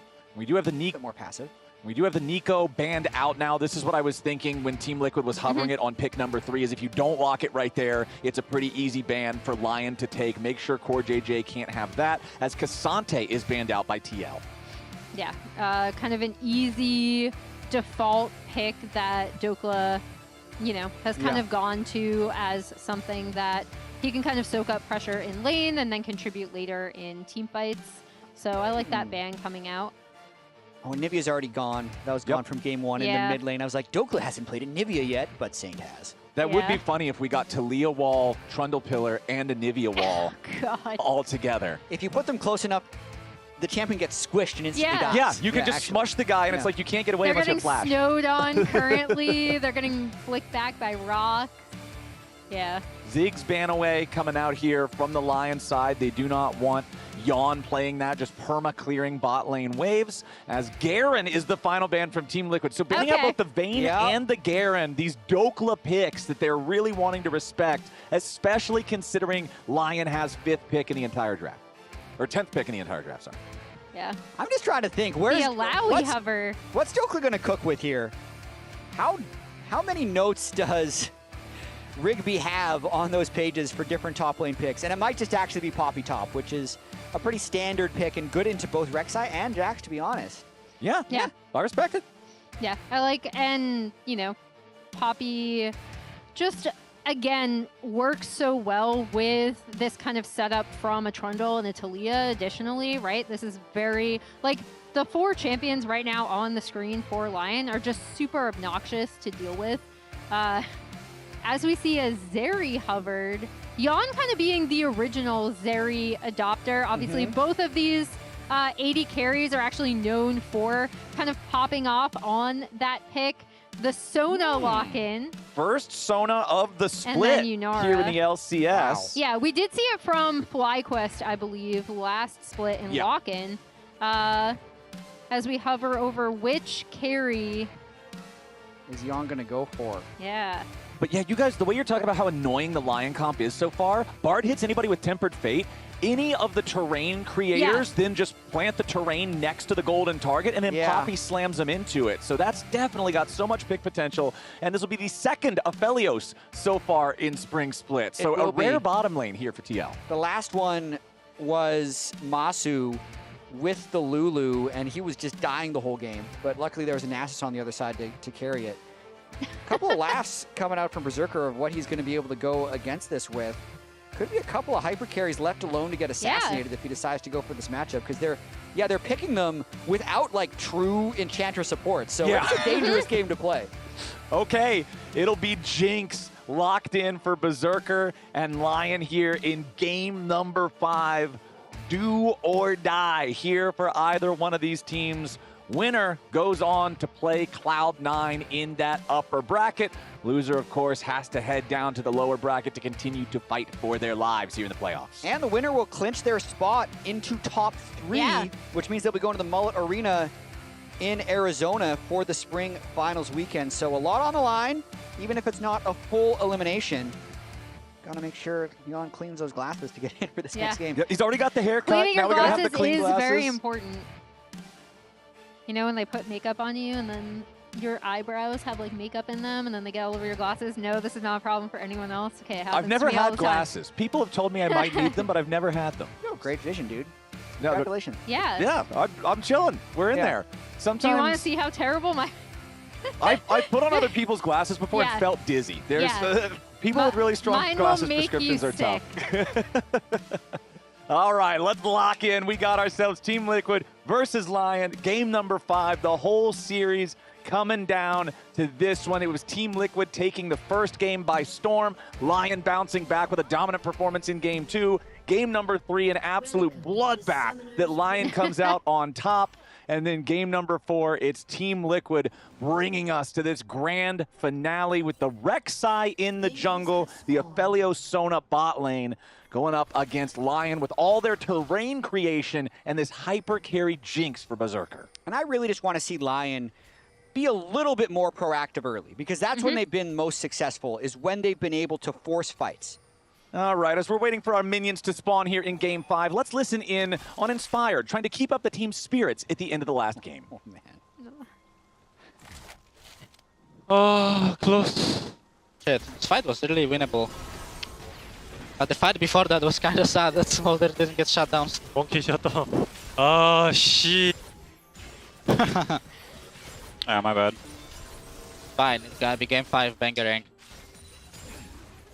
Fine, Game 5. That toss could have gone either way. Yeah. I wasn't sure if that was a sarcastic toss from the producers or if he was actually being positive, and it looks like they're really just locked in on trying to win this Game 5. I like that, man. Everybody's focused up. This Poppy also going to have a lot of potential against the divers specifically. Yes, Aphelios, Sona, and Annie will not be affected by Steadfast Presence at all, but Jax and Rek'Sai can both get shut down very easily if Dokla's timings are on point. And that matchup, if you're really good at it, is very Poppy favored. When you're checking even just based off solo queue stats or some of the big top lane Poppies that have been able to pull it out in pro. So Dokla, again, you can see the difference in preference, Helm versus Shield. Doesn't have as much regen, is actually taking a lot of poke early. Yeah, it's the thing that I brought up last game for just a second before a fight broke out, but the new Doran's items still being starter items, but also scaling way better compared to the Shield and the Blade, which are mostly just for the laning power. And Emily, at the start of the day, back in game number 1, you were doubting yourself, saying maybe I should have called yesterday the match of the week because it went the full 5. I have grabbed victory from the jaws of defeat, my own jaws. You have done it. Hell of a job, Emily. The match of the week is living up to the name. Yeah, that's something my friend Linda actually likes to say about EDG specifically. Good job, Linda. You have predicted the future for Emily alongside EDG, as now Core JJ. He takes a quick burst of damage there as Isles and Berserker go through the magical journey. I love seeing Bards be creative with their magical journeys as early as the laning phase like this. Yeah. Just like cheating up into the river and then showing up through the wall to get those snappy trades when you can. Yeah, they saw Jan go back to pick up an early call. Berserker will probably match, as both these carries really just want to hit late game as soon as possible, and pretty unlikely that they end up having kill pressure on each other, but it'll depend on where the junglers go. Yeah, call match. And as Jose marking out that chicken camp, still trying to keep track of where Inspired is going to be. I don't think I've ever seen the red pool party Rek'Sai before. It looks like a blood monster. It looks like a lobster. Or it reminds me of a lobster somehow. Okay. I don't know. Lobster blood monster? Lobsters are red. Lobster monster? Well, only when they're cooked, though. Yeah. That's true? Yeah, because when they're out in the ocean, they're like brown grayish color. Yeah. Or blue. Poor fellas. There was like a blue lobster caught in Cape Cod, I remember once when I was a kid, and everyone was like, whoa, blue lobster, that's so cool. Whoa, blue lobster. AKA everyone being me, I thought it was super cool as a kid. Thank you, observers, for giving us a close-up on Lobster Rek'Sai. He's a cooked lobster walking around. Tasty, tasty. We'll see if Lyon can manage to cook the lobster as the game heads forward. But Isles, again, trying to find these magical journeys for some snappy trades. Chompers put down right behind Jan. He knows he can't step back into them, so he has to step forward to try to trade an attack here or there. But it is Lyon still coming out on top in these 2v2s. Really nice spacing by Berserker there. Weaved in 2 autos with the long-range gun before Jan could get into range. Do you remember which one's which? I have the short-range gun, the minigun, and the rocket But do you remember their names? I can check. I'm in the client. Captain Flowers. No, you don't need it. That's what I'm saying. Off the top of your head, do you remember what they're called? Pow Pow? Pow Pow? Which one is it? That's the minigun. Yeah. I don't know the other one. Fish bones. Okay. Because that's the one that has a fish head on it. That's the one that we have the real life prop giant of. one. I know, I just outed myself as not a Jinx believer. When we go to road shows, we get to shoot T-shirts out of it into the crowd. Yeah. So that's don't sick. forget, come to Arizona. Maybe we'll have the T-shirt true. rocket launcher. Right now, I think it's on the analyst lounge set, just chilling. I've tripped over it like several times. It's pretty big. That's not how I broke my hand, by the way. I hit my ankle but into it, and I it drew have blood. tripped over that. Yeah, that's a very dangerous gun, actually. I like how you guys are talking about how this weapon's super dangerous. Not because of anything it does, but just because you can trip on it, really. We don't look where we're going. Sometimes you're just not looking where you're going. All right, well, right now, Jose Diodo is just going through mid lane here. All the camps have been cleared on his side of the jungle. You can see Inspire just clearing out his wolves now as well. They've both already taken their first recalls. Jose has his tunneler, his basic ball of stats there. Inspired, not quite with a combined cost on that, so still just the crystal and longsword for him. Solo laners hitting level 6s. But we haven't seen anybody make any big moves here with it yet. Particularly Saint is the one that I always want to keep my eye on when you have one of these roaming ultis like with TLAW. I want to see not just when he uses it, but where he tries to use it. If it's for an objective, maybe a bottom lane gank. I do also feel like that the TLAW difference is why, Inspired is going to be able to go up and get this second scuttle as Jose kind of backs off, returns to his own jungle on the bot side of the map. Okay, a little bit of vision clearing coming out from Isles, roaming around on the Bard, and 6 minutes and change on the clock, and it's Jose Diodo going after the first Drake of the game. Ocean Drake, always nice to get while the laning phase is still, well, in its infancy. And it looks like Core JJ is more than happy to just help him maintain control over this in case Isles wants to walk up and try to mess with him a little bit. It's not really going to amount to a whole lot. Quid also hovering in this direction. There's the Drake for TL. Yep, Inspired clearing the top side of his jungle, so pretty uncontested for Lyon. Berserker also couldn't step up because he wasn't sure if they were on the Drake full time. So nice little play there by Team Liquid, even if Inspired traded it for a little bit of farm. Yeah, and I mean, Drake stacking, and specifically like a lot of the early Drake stacking, has been really huge in so many of these games. I think both teams having kind of hyper carries and set conditions about how they want to play. It's not like last time where we were like, okay, TL need to get this early Drake stacking in position. It's actually kind of okay for both sides to be chilling a little bit to kind of set up for this eventual Aphelios Jinx matchup in 5v5s. However, really nice for TL to be able to get in and get that Drake stacking started early because it's just been such a huge component of when you fight and how desperate you are to get that objective. Very, very quiet early game here so far. Game number 3 was just... It was just like so good for you. Yeah. Like you were having the time of your life. Well, I think it also fried everybody's brain. Yeah. It was the Including entire players. series worth of aggro in one game. And then last game was literally like 2 fights. Yeah. Last game was just Team Liquid winning every lane, and then we hope that Ornn lands an ult. He doesn't, they lose. It's like if you're watching a boxing match, in the first round, both guys just come out swinging, slugfest the whole way through. Next round, okay, we're playing it safe. As top side here, it's Morgan keeping the pressure on Dokla. We were talking about how if you're really good at the Poppy matchup into the Jax, it is Poppy favored, but Morgan doesn't seem to be struggling a whole lot here. Yeah, and as we see Isles going on for a little bit of a roam down on this bot side, get some vision down, maybe clear up some of these Rek'Sai tunnels, potentially. Yeah, Dokla is keeping his farm up pretty well in this one. I feel like Lyon will probably start contesting around Drake 2, or if Team Liquid tries to make an aggressive play, because at the moment, neither team is really trying to push the tempo. It's not like Game 1 or Game 4 where Team Liquid was kind of taking everything against Lyon, or Game 2 or 3 where they were just contesting everything. Here, they're kind of happy to both play pretty defensively. Yeah. Okay, there's your pillar, but not really anything comes of it. Jose Diodo just gets away. I mean, they're not really going to try to make a play onto that. However, Berserker has pushed in this bot wave. The biggest gold gap in the game is support. That's funny. That's how close everything is. The only meaningful gold difference is Core JJ being up almost 300 gold on Isles. I'll take it. Yeah. Sona wants gold. True. Of all the supports that you actually shouldn't rage at if they sneak a few CS here and there, Sona's one of them. Yeah, she's definitely one of the better ones to have a higher economy on, just because of the way she can scale into this insane team fight battery later on in the game. So Jan is going to take this opportunity, crash the wave into the turret. He's got Crescendum, which it's one of the few situations in League of Legends where the distance to the tower actually changes how much damage you can do. You want to stand closer to the thing so that the chakrams come back to you faster, so makes it easier for Jan to grab some extra damage onto the turret there. Make sure he grabs the first couple of plates. Now back topside, Doka with a steadfast presence as Morgan tries to deploy the counter-strike. And it's Morgan with the farm advantage. Couple more available for Doka to pick up, but still about a one-wave lead for Morgan. Yeah, he's had push in the lane for most of it, even though Doka's been able to CS pretty well throughout, able to counter back pretty well here as he's building up towards his first major item on the Poppy.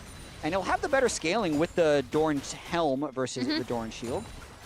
Like how he did take that minor pit stop for his tier, just making sure that he's got that stacking early, getting it up towards the full charge state ASAP. You can see he actually does have around the same amount of stacks as CoreJJ does on the Sona, so feeling pretty good about that, considering Sona's a literal piano champ. Or is it a harp or something? I don't know. It's a DJ board on the DJ skin. It's a string instrument. Yeah, so it could be either. Okay, sure, I'll take that. Just means that I'm technically correct. I'll take it. We do have 45 seconds on the clock until the next Drake spawns. There was only a single grub taken so far in this game. Lyon did secure that one for themselves, but then left the other two. The first Drake did, of course, go to Team Liquid, as Isles was the only one around to try to stop it, but Core and Jose were able to easily secure that for themselves. We'll see if TL can get this next one just as easily, or if Lyon has something to say about it. We've still yet to see Saint make any plays with the Weaver's Wall. No, we haven't, but the bot lane has been pretty favored for Team Liquid, so the Sona pick working out very well with Bard not making any plays elsewhere on the map. So this is going to start adding up. Like, before you know it sometimes, in these Aphelios versus Jinx matchups, one carry can just completely take over, and that's kind of what's happening here. Yeah, and I mean, Jan has been able to get so much damage and turret plates off of this bot lane pressure that they've been able to create, which is kind of a major contributor to the small gold lead that TL do currently have. There you got Trinity Force completed for Inspired. This makes this Trundle feel so powerful. Jose Diodo going back, he'll complete his Titanic Hydra, but it's only just now done. He would not be able to contest Inspired at all with just components versus Trinity if he wanted to try to do something with this Drake. So that just means that Lyon have total control over the area and should be able to grab this objective without much to say from TL, as Isles finds himself in the enemy jungle, takes the Blast Cone forward to find the Rek'Sai waiting right there, loses half his HP. Yeah, I don't think he potentially was expecting the Rek'Sai to be there. But yeah, off of also a really nice mid lane push from Saint, able to set that up for Inspired, and Lyon to kind of, if TL were going towards any sort of rapid Drake stacking, which we already talked about, they don't necessarily have to do in this game, but it does stop it and makes the next Drake fight slightly less important, because that would have been giving over. Yeah. It does, and Inspired was able to take that with his Trinity Force being completed first. But if I'm looking at the overall gold in this game, part of it is the fact that Berserker's Cull isn't completed yet, but they're making some plays. Wow, that was fast. Between the damage of the Rek'Sai with that Titanic completed and then the lockup of Sona with the Crescendo, that was just wham bam from CoreJJ and Jose Diodo, and they find the first blood pick on the Isles. Team Liquid with a 2,000 gold lead, and they want even more.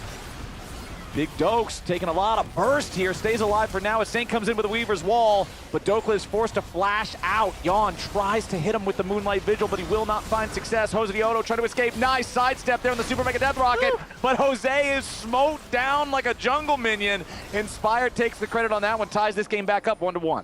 Jan with the quick pause after that as well. This could be a little bit of an investigation. I imagine he's wondering why his ult didn't explode. That's what I'd imagine he'd be pausing for. I believe it was, I'll have to go back and check, but that was something at the end of that fight. The game is moving towards Team Liquid's favor, and we'll see once they describe to the refs what the problem actually is. Yeah, I'm curious. I want to we're gonna try and take a look. We're going back in the game. Because it was out of range, bro. Yeah. If that was the pause. Jan's the one who paused, so I'm trying to watch him. Yeah, I believe that the Jan ulti just missed. He was I think it just missed. It looked as if it hit his own tippers, but it just ran out of range. So he might be pausing for some other. Yeah, here we go. Okay. Reason. Yeah. I have been updated now. It's not about the Aphelios ulti. It is an investigation into a potential bug with the TLAW wall. Oh, sick. Oh. Let's look. Okay. Saint alt. bumps Jose back. Maybe that's the play. Maybe? Yeah. That's it. I'm not really sure what else. Yeah. We're going to be at it for a while, Captain Flowers. Okay. My quick investigation says results unclear. Yep, that's not really sure. Okay, the producers have informed us they're going to bring it up on programs so we can all take a look at it together. Nice. Okay. That's good. Because right now it's me just like hogging the Yeah, TV. I'm just leaning. You can't see it, but I'm just leaning over, peering over Jat's shoulder to watch. So we have it on program here. Okay, so let's take a look. So we're channeling ride the wall, ride the wall. Yeah, it looks pretty normal. It knocks Jose back. All of this seems like normal stuff. Yeah. Yeah. Looks good to me. Play on. Yeah, I'm not really sure what the issue with the wall would be. I mean, I know that the Rek'Sai tunnel looks kind of silly there, only going like 2 inches to get over that small part of the terrain. But yeah, I'm not 100% sure what's going on here. Yeah, I do know the Team Liquid's winning the game currently. Yeah, up until the point of the pause, what were they up? Like 2,000 gold or something? Yeah, so before Jose dies, it's 2.3K. Once the shutdown goes down to Trundle, it's 1,700, which is still a lot considering Aphelios is 1,000 gold up on Jinx, which I think is really key in this game. And then no one else is meaningfully ahead for Lyon. Well, also, if we go towards topside, I mean, this entire time, Morgan is actually sieging the top tier one as well. So because Dokla did TP down, and that actually initially looked pretty rough for him in terms of TPing into that fight, even though they were able to trade the kill, eventually able to trade the kill back onto Jose. Morgan has just been up on this top side, kind of hammering at this tier 1 turret. So he's going to get, presumably, when we resume, more gold off of that as well. Okay, I'm opening up Twitch chat because I just want to see what people are saying. We might have some... Question mark, where's the bug? What the hell? Question mark, why are we pausing? XD, bug, Rek'Sai tunnel, Jojo bug, Rek'Sai tunnel bug, bad tunnel, not a bug. Tunnel, not a bug. Skill issue, not a bug. Oh, no. Yeah, I guess that would be it. Jose, it's probably the tunnel that he used into the already placed TLAW wall. But I don't know where else that tunnel's supposed to go. Yeah. Yeah, isn't it just supposed to, because it gets pinned, right? Yeah, it gets pinned by the wall. You can't tunnel into the wall. Yeah, I don't really know what is supposed to happen there. Hi, chat. I see all you guys saying hello. I see one guy in all caps saying it was indeed a bug. Oh, yeah? Yeah. I want to hear more from that guy. Yeah. Well, I don't know if we can trust him. He has 69 in his name. Usually guys that have like meme names are normally typing meme stuff. True. I am wondering where the bug would be. Okay, hang on. Hover over the to the guy tunnel. who says have Jat do the inspired voice, we're not doing that unless the pause goes for like another 10 minutes. Once I was actually ready. You're famous now. All right, you know what? Just for you. Pass this bug as inspired. Okay. Okay. We're fighting. Saint all thing. Jose? I don't know what this is, man. Oh, God. Why are we paused? We're already losing. Oh, my God. All right. It gets worse the longer you do it. Yeah, I mean, I don't have an inspired impression at all. It has been ruled not a bug. Okay.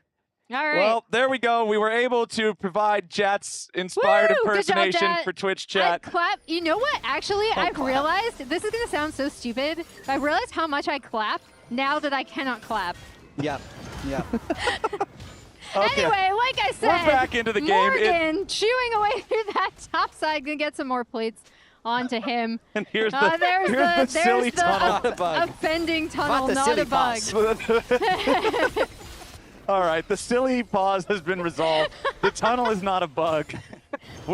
This match is awesome, guys. We've got 2 inspireds on the show today. I love this game. This has been a great cast. You guys are great. We're having a good time. It's the match. It's Emily Rand's match of the week, ladies and gentlemen. We got the Rek'Sai, the lobster Rek'Sai with weird tunnels. We got inspired impressions.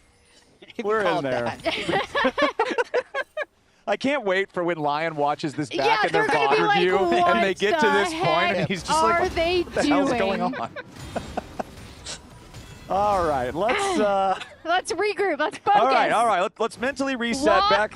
The expletive back into the game in. now. Okay, Right so expletive now. the big stories here is Team Liquid ahead 1,500 gold as a team. Morgan with the 500 individual gold lead, completing his Trinity Force up there in the top lane, feeling very strong on this Jax. Jan and Core JJ also with a combined 1,000 gold advantage between them, given this bot lane hyper carry head to head. And now they're trying to move around the map, but I believe the Sona Aphelios is always going to have good mid-prio onto this Jinx Bard. So Isles needs to start finding some picks, but the funny thing is he's so squishy, if he just runs into Jose again, he kind of gets one shot.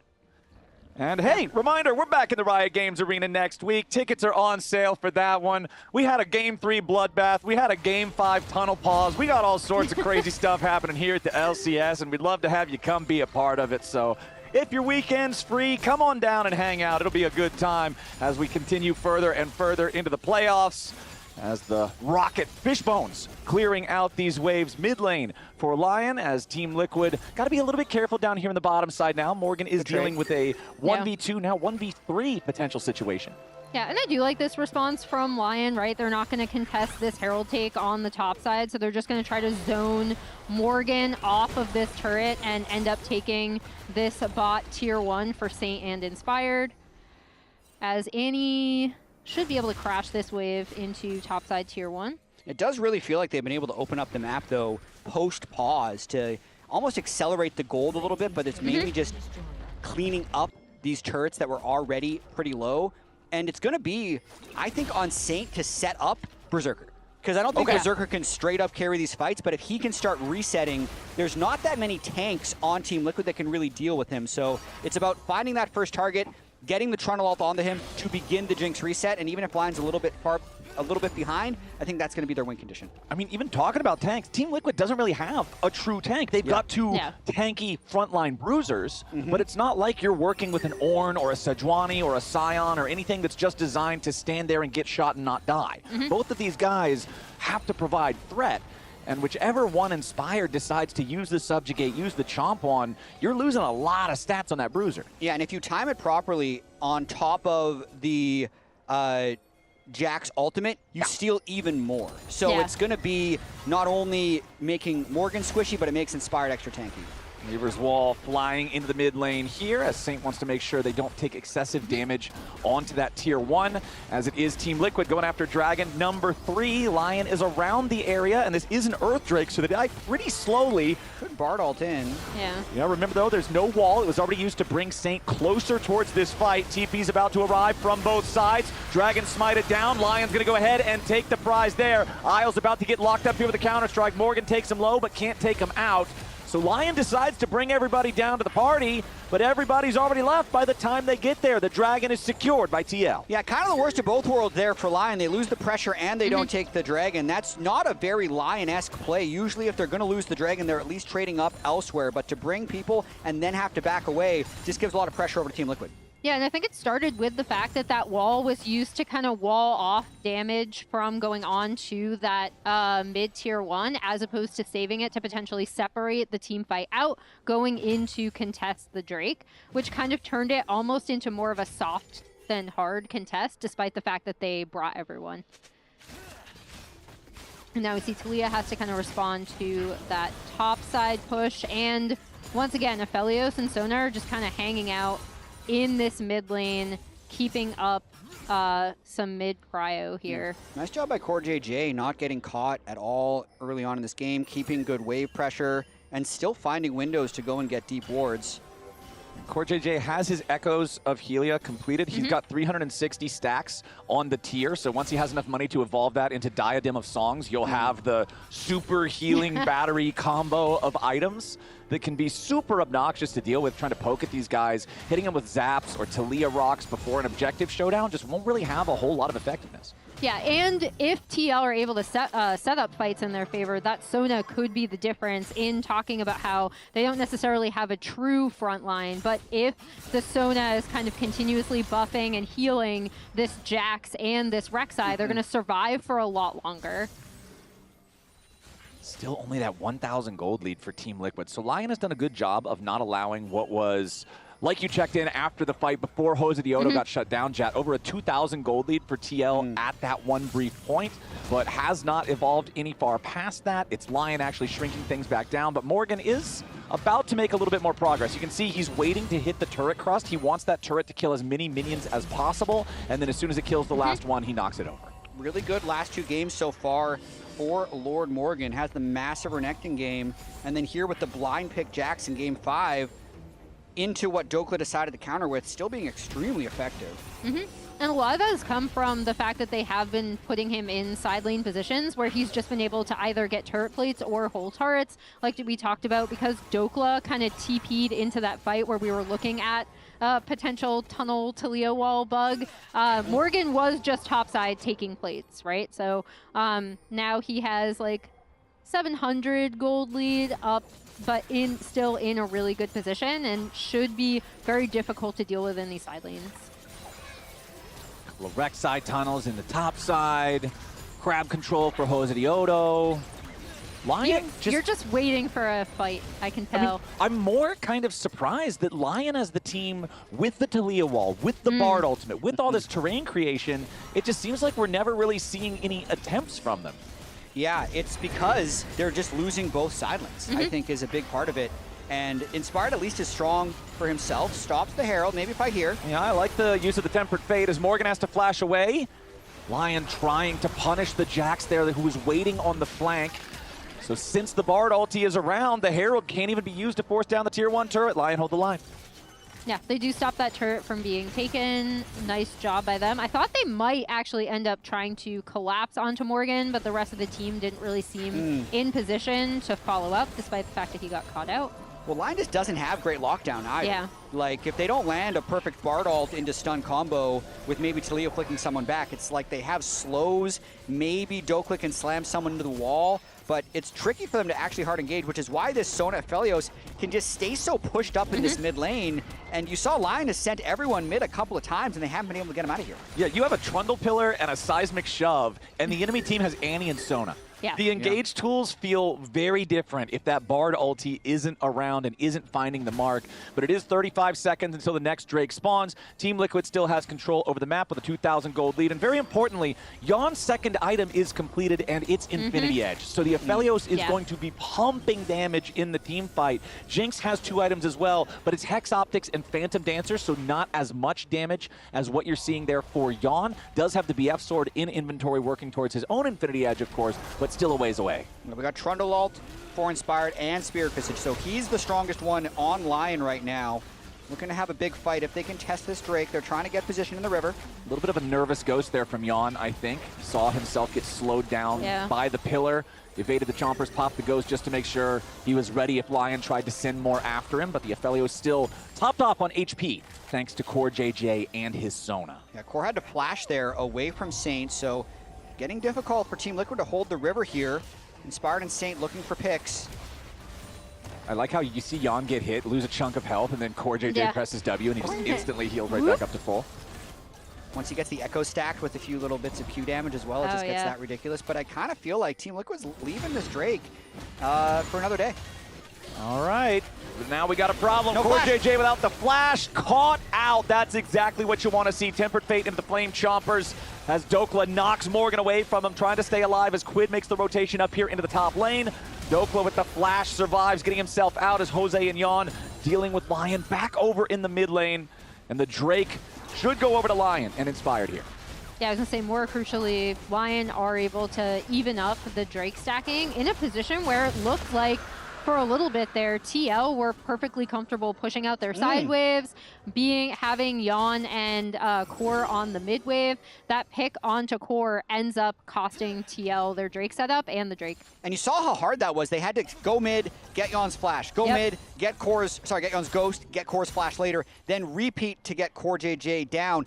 Then they're gifted with the dragon. So it's still a very successful sequence for Lyon, but you can see how hard they have to work to get the fights that they want. Okay, Team Liquid, what's the call here now? This game is just so cautious from both sides. That tier 1 turret still standing but once again becoming encrusted. One big auto attack. Yeah. I mean, it's what it is. Crust. The crust. Yeah. Yeah, the crystal crust. Yeah, crystal crust. That's some good alliteration right there. Yeah. Is that the actual name for it? I've just always called it the crust. Yeah. Okay. Yeah, crystalline. They wouldn't call it crust actually, like in patch notes or something. But I like calling it crust because then you can call it a crust buster when somebody gets all the money from knocking it over. I mean, Yon's about to get the crust buster here. Yeah. Dangerous though with this trouble. One high caliber crust buster is all you need, and that turret's going to fall over. Yon can't quite get in range though. Yeah. He only has red and blue guns. You don't have the extra range from the green gun right now, so can't get quite that distance. Green gun's the crust collector. Calibrum the crust collector. Yeah. Because the Calibrum's the real name, so you get the CCC. Wow. Okay. That's kind of what this whole game is about. We're breaking new ground here. I know. Yon has 50 CS up on Berserker because Berserker literally just gets to catch the wave, and then also because they're defending this mid turret so hard, TLAW is taking like half of half of the waves as well. So Berserker's getting pretty starved in this game. Saint's feeling good though. He's got a 1,500. Yeah, gold. he got some extra CS. You see, when you starve, I get very, very full. That's the Saint and Berserker relationship right now. As they will continue, though, clearing out this mid lane wave. The turret's still staying alive. They want that. They want the crust. Just paint the map white. It's Howling Abyss at this point, right? Like we're in the snowy world. Eventually, Yon will use his ammo. Annie's topside. The TL are setting up their side waves. Dokla has not a complete has ARAM. 5 people mid to save this crust. And now Wave is crashing onto tier 2 bot that Dokla does have to respond to. Lion is not giving this up. No, they love this turret. This is the most important turret. To be fair, mid lane turret is important, right? Like once you knock the thing over, you do open up the map significantly. It's far easier to walk into the enemy jungle, try to set down some vision, control more of the map, make it difficult to approach the objectives. But there's more crust than turret now. I know, he has the crust buster gun, the crust busting crescendum, but he didn't have the wave there. Now I think he's finally gonna... He's gonna get it. This is gonna be it. It's hard to hold it now. All right, Yon. There it is, the crust buster, and they even try to punish him, and they can't do it. The Tempered Fate plus the Weaver's Wall both get sent, but Yon is fast enough on his feet to sidestep it. So finally, after 27 minutes, the tier 1 turret falls. Yeah, but you see kind of Yon being 2k now ahead of his lane opponent, although Berserker is just picking up his Infinity Edge, so he'll feel a lot more comfortable there. And another reminder about Jinx, once she does get 1 kill, she can kind of be an absolute menace to get more in team fights, so all she needs is kind of a turret take or a killer assist. However, you know, Yon is in a really, really good spot from all of this mid lane pushing. And in the meantime, I think TL have actually done a pretty good job of forcing out their side waves to make Lyon have to respond to them. And I think one of the things that Lyon is counting on is that the Trundle and Poppy are going to be a very strong front line, but with Yon collecting so much gold and already having Infinity Edge, LDR, and nearing 100% crit, he's going to be shredding through them much more easily. I got to point out, though, not a big fan of his glute greaves. Gluttonous greaves. Yeah, because they've been changed. Not a fan of the glutes. I only call them glute boots now, and it's your fault, Jet. Well, I guess it's Hysteric's fault, but it's also your fault. Yeah, Hysterics said glutinous, and then I started calling them glute boots. But they're gluttonous greaves. Glute boots is so Australian, man. But the biggest thing is you need to get 10 takedowns to stack them up. Yon has 0, so he's half effectiveness on his glutes. I mean, even if he was at 100% kill participation, he'd have 1. This is a 3-kill game at 28 minutes. I'm never not going to call them glute boots. It's bad. Okay, and people are going to be like, what are you talking about? Well, maybe now is when he can get his glute boots going, because we've... What the... Did Morgan just teleport 3 feet to a... Maybe. Yes. Did Okay, hold on, never mind. Dokla's coming in immediately. They follow it up. The full engage goes, and Quid is already dead. Lyon find their moment. Finally, after what feels like 10 quiet minutes straight, it's Quid who gets jumped on. Yeah, that was huge and kind of a further proof of how dangerous this Poppy, like, Trundle combo can potentially be. With Quid walking up. He doesn't even get... I'm looking at it now in the in the client. Yeah. Dokla just wall stunned him. And so we did see Morgan teleport 4 feet in front of himself. Technically, he might have been going for the shield to hold the river. Okay. Because you can get the TP shield. Right, yeah. That's the only logical explanation. But then Lyon just has a good trigger pull, and just like that, they're on soul point. Yeah, and it's a Mountain Soul too, which is going to be really, really big for one of these hyper carries, right? Because it's just going to make it way more difficult. Here we go. Okay, so Big Morgan shield. teleports 3 feet for the shield. Yep. Dokla also teleports 3 feet for the shield. Matching. Yeah. Yep. And then he just stuns. Yeah, he's going to He stun just Quid said he right there. Credit to Dokla. Yeah. He learned the meta. Wow. That's such a big reaction. Yeah, that is huge. I feel like that's the biggest reaction I've ever seen out of Rainover. I mean, It was for the Dokla wall stun. After 3 kills in nearly 30 minutes, and then you see your team just find that big moment to slam the Annie. Of course, they don't end up getting Baron off of it or making a huge tower push, but the Dragon Soul is the story of the play. Yeah, being on soul point with this Mountain Soul is huge, as Bardal is once again going to go wide of Core JJ. I think they're just trying to kind of set up vision around Baron, clear out Damage is so Lion high now vision. that a team can kill Baron very quickly. If Aphelios has the right guns, he kills it extremely fast. The Team Liquid also won't take much damage because they'll have Sona on it. And they still have, you know, kind of permanent mid-prio. Lion is really just buying as much time as possible, then looking for 1 kill before the Drake, and they have 3 minutes until they can try and play that play again. There are 8 men in middle, 2 men in the jungle. Isles just forces Morgan back out. They'll clear the wards away. All right. We'll clear out wards. We'll push up mid.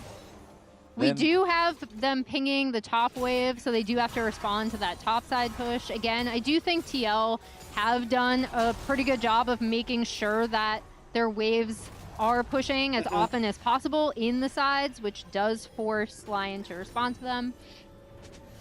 You kind of start favoring Lyon in this game, though, weirdly enough, just because Team Liquid's had this big advantage, big-ish advantage with the mid-prio this whole time and haven't been able to make much happen with it, right? Still literally just 1 kill. And the criticism for Team Liquid kind of the whole year is about their cohesion in close games and abilities to find team fights. And also, just as the game goes forward, I feel like Rek'Sai is one of the characters that has one of the highest skewed power points for the early game, right? It's a character that can be hyper-mobile early. You can make some outplays once you have your ulti. But considering she's really only effective against single targets most of the time, if we're just coming down to a big 5v5 type of game, I feel like it's much easier for Inspired on the Trundle to have a greater effect in the fight. Yeah. 2,500 gold difference on 80 carries, which you'd think would be game deciding, but they're not like they can get super protected. So it's still 1 stun away from just getting 1 shot. Yon does have 100% crit now, though, as Inspired goes forward. Finds the pillar onto Yon, who immediately fires back with a Moonlight Vigil. Tempered Fate only hit Jose Diodo, so that doesn't really turn into a whole lot of anything. That was both of the semi-global ultimates from the Lion side for not a whole lot out of TL. They get Yon's Ghost, but that's it. They'll probably be back up before the next Drake Zone, so that's a non-committal engage there by Lyon in hopes of getting Summoner Spells. They were probably hoping to get a flash or 2, but now with those down, Team Liquid trying to play a little bit faster, maybe start up this Baron. Yeah, like I said, you've got 100% crit on Yon. The Aphelios absolutely shreds with damage, and he's got Crescendum. Inspired stepping up, though. They want to try to challenge for it, but Inspired's getting bursted very low. The Trundle's already almost dead, but Yon's fallen! That is absolutely huge! Inspired staying alive now as well as Morgan is into the back line. Inspired flashes over the wall, but he cannot find the kill. Jose Diodo getting that one as Morgan's gone golden in the middle of everybody, still trying to turn the fight back around. Jose Diodo with a 2-man knockup, and Berserker re-enters the fight. Jose shot down. Berserker excited. Team Liquid on the run. It's Yon and his jungler dead as Jose buys the Guardian Angel back in the fountain, traded away for Inspired. That was insane. Where did Yon go? 1 second he's there, the next second he's not. I was thinking that Inspired was nearly going to get 1 shot off of the Annie stun, but it's Yon who ends up falling. So watching this one more time, Yon trying to get the damage down. He gets stunned by the Bard Q into a flick stun. Woo! Berserker Dokla in with the Poppy. And Berserker, even though he gets caught here, is able to The get Bard out. portal to Narnia. Yeah. I don't know if he would have. I don't think he wanted to take that. Another Bard stun. I think he could have killed CarJJ if he doesn't fly so far away. But now, Mountain Soul is up, and it looks like Lion's just going to be able to get it since Jose's still dead. Yeah, there's no way for Team Liquid to contest it when your jungler's back in the base. And this is massive for Lyon, although TL look like they're just going to try to burn down this Baron as quickly as possible. Yeah, Berserker and Saint are still on their way up here. Inspired is around the area. The Baron, though, locked up in the Tempered Fate. Inspired is stepping in. He's just going to smite it away.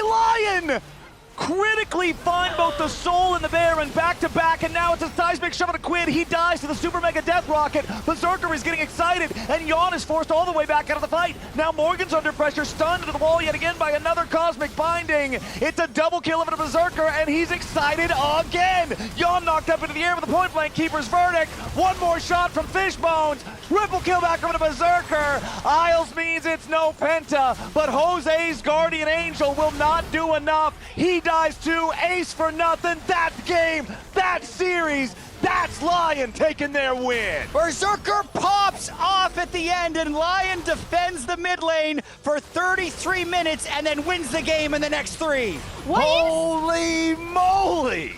What insane setup from the Poppy and the Bard to just kind of allow Berserker to free fire in these fights. 3 kills at 28 minutes, and the game ends 8 minutes later. Lion, in a battle that goes all 5 games, will triumph yet again over Team Liquid and move forward in the winner's bracket. Inspire's pep talk was right? They just have to win game 5, you know? They go next. That's all you gotta do. They win, and crucially, they win through their superior team fighting. We saw this 5-game series back and forth. TL kind of trying to spread the map, play the map. Lion beating them in the 5v5 as we see them headed over to, I wonder who will be joining the lounge here. I can't believe it. What just happened? We just saw Lion win game 5 off some big plays, and we're gonna have the man Big Dokes is gonna be joining us over here off of some monster Poppy plays, including what I kind of saw as the game-winning pick. Yeah, his flash charge onto Quid in the middle, and he had flash, had Proto Belt. He's up against the wall though. Dokla sees the angle, goes in there with the flash, with the charge, gets a big pick, and then at the Baron too, is able to get. He gets Yawn. Oh my goodness. Actually crazy stuff here. Really, really fun series. Energetic the entire way through. Yes. One of the games we had our second most kills pre-15 minutes of all time. Second most bloody game in the LCS history. And banger finish as well. Dokla's getting mic'd up right now. He's going to join us soon. Lion is just the most exciting, team fighting team. What about FlyQuest, bro? You gonna say that after yesterday? That was crazy. That was crazy too. But it was exciting. Okay, let me add an addendum. Winning a team fighting team. Oh! Let's go. Poppy!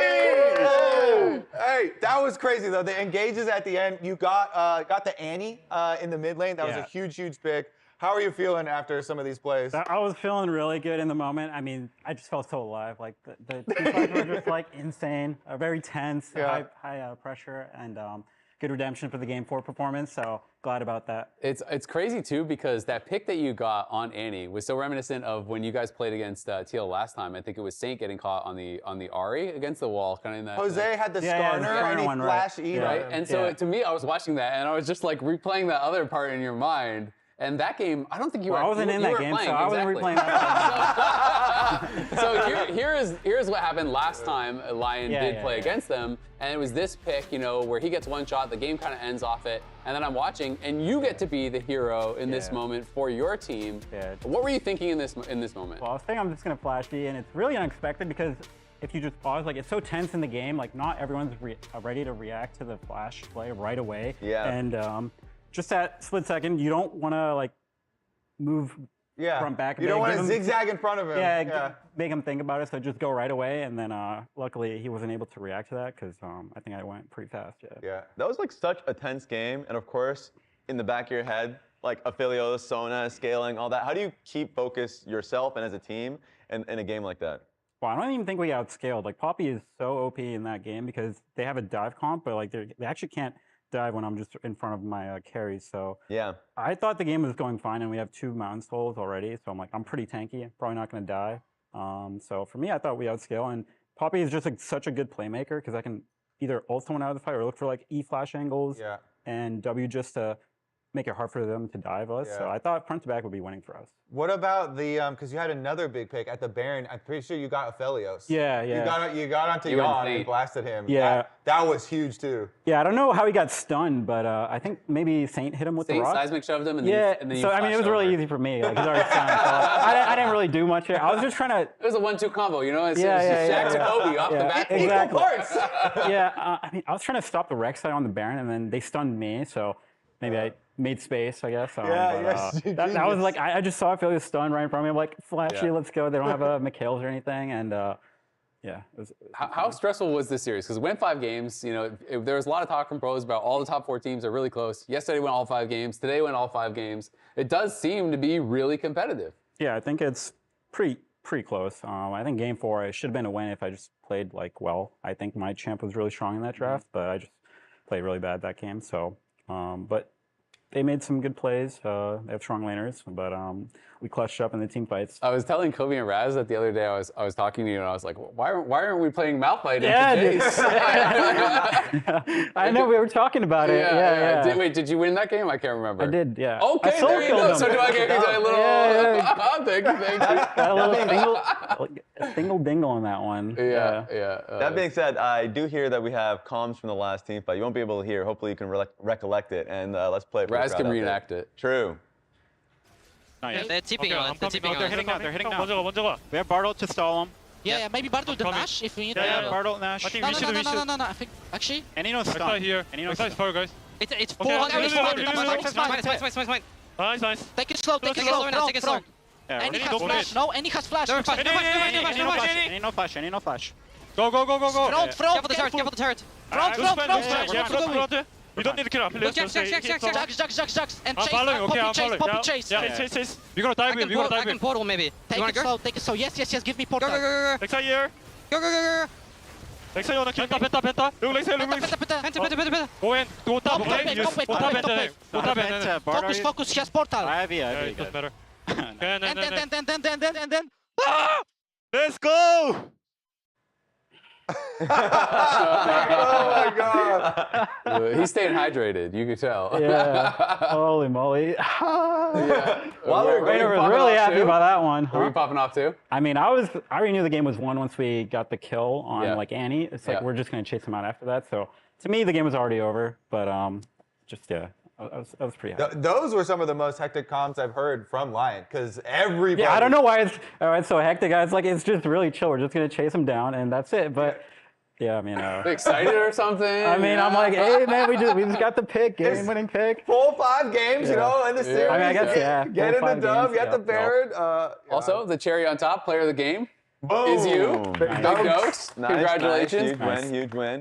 Flash and E. You've been in a lot of Game 5 situations. Like, where does this rank in a few of them? I mean... Okay, actually, the C9 one last year, the 100 Thieves C9 series, that's like my number one by far. That might be my favorite game played because that got us to Worlds, essentially. True. So that Game 5 was the most impactful. This one is...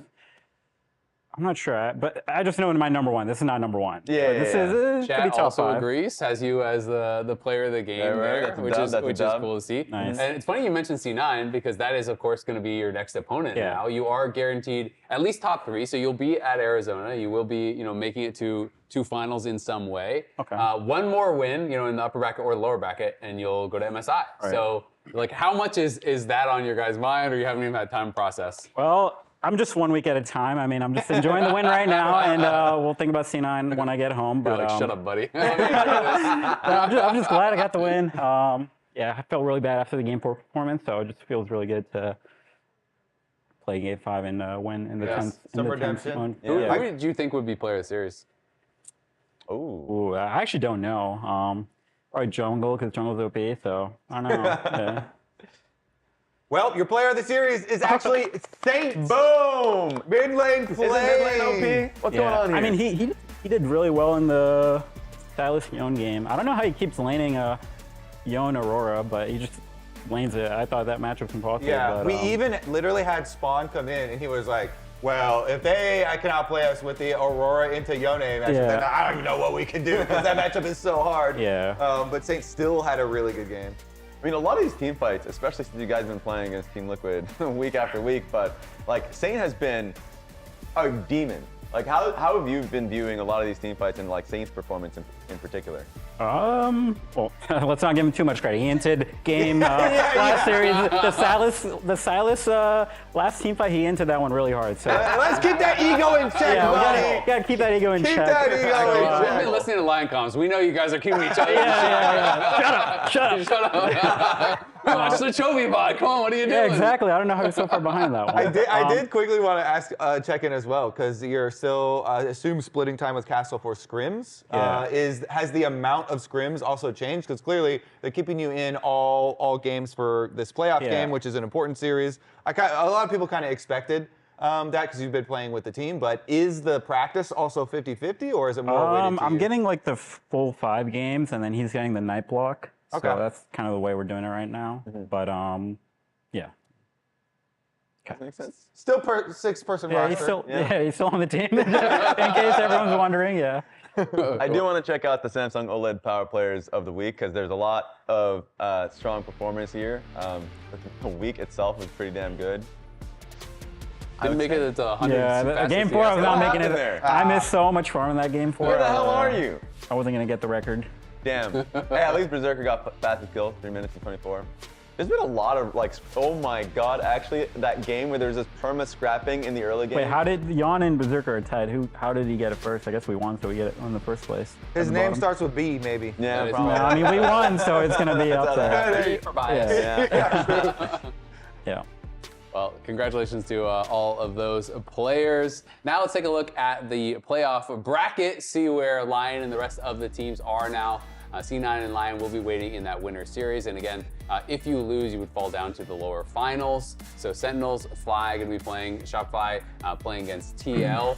What are your predictions for the lower bracket? Do you see the same top 4 being the top 4, or do you think there could be some big upsets? Yeah, I think TL and FlyQuest, I would favor them, but Sentinels is good too, and Impact is back these days, honestly. He's playing a lot better compared to his regular season, so I could see that being pretty close, because I think both of them have a pretty good way of playing their game out in terms of just macro-wise. So I think that series will be the closest, and then, I mean, honestly, Shopify's leveled up too a lot in Scrims, so honestly, it could be 2 close series. But I would favor TL and Fly just from right now. That's pretty hype. Yeah, that's great. Quickly, your next matchup going into Cloud9. What's your thoughts on the Thanatos matchup for yourself? Just play well. Don't have a game 4 performance, and then I think, just play well. That's essentially it. Yeah, fair enough. I mean, strong enough a point. That being said, I know NACL playoffs has been going on alongside us, so you guys can check out the NACL playoffs on Wednesdays, Thursdays, and Fridays. It's going to be on the NACL Twitch or YouTube channel, so you can check that out. The bracket's been going crazy. Conviction and CCG lineup is, of course, in the upper bracket. That's the LCS boys there. So I don't know if you've been paying attention. There's a lot of upsets there. Every matchup has basically been an upset. So if you guys can check that out there, it's a lot of fun. But that's going to be it for us. You guys can check us out next Saturday, 4 p.m. Eastern, 1 p.m. Pacific. Someone threw a plushie at us. You did? No, it's Emily. Okay, I got her. And we're going to sign off. Of course, that's going to be Sentinels versus FlyQuest. So you can catch that next week. See you guys there. Peace. Ladies and gentlemen, welcome back to the LCS and day 2 of our spring playoff. Come. Go 5. Me. I mean, Aurora first. I ult there. The Saint went. Saint, you fine? Okay, nice. We kill here. I kill Vi. Yeah, kill Vi. You got it? I will help you, I guess. Penta. Yeah. I can see. Emilio's not here. See. Now here in game number 2, it's Lyon team fighting, forcing TL to play their game, and Lyon just being better at it.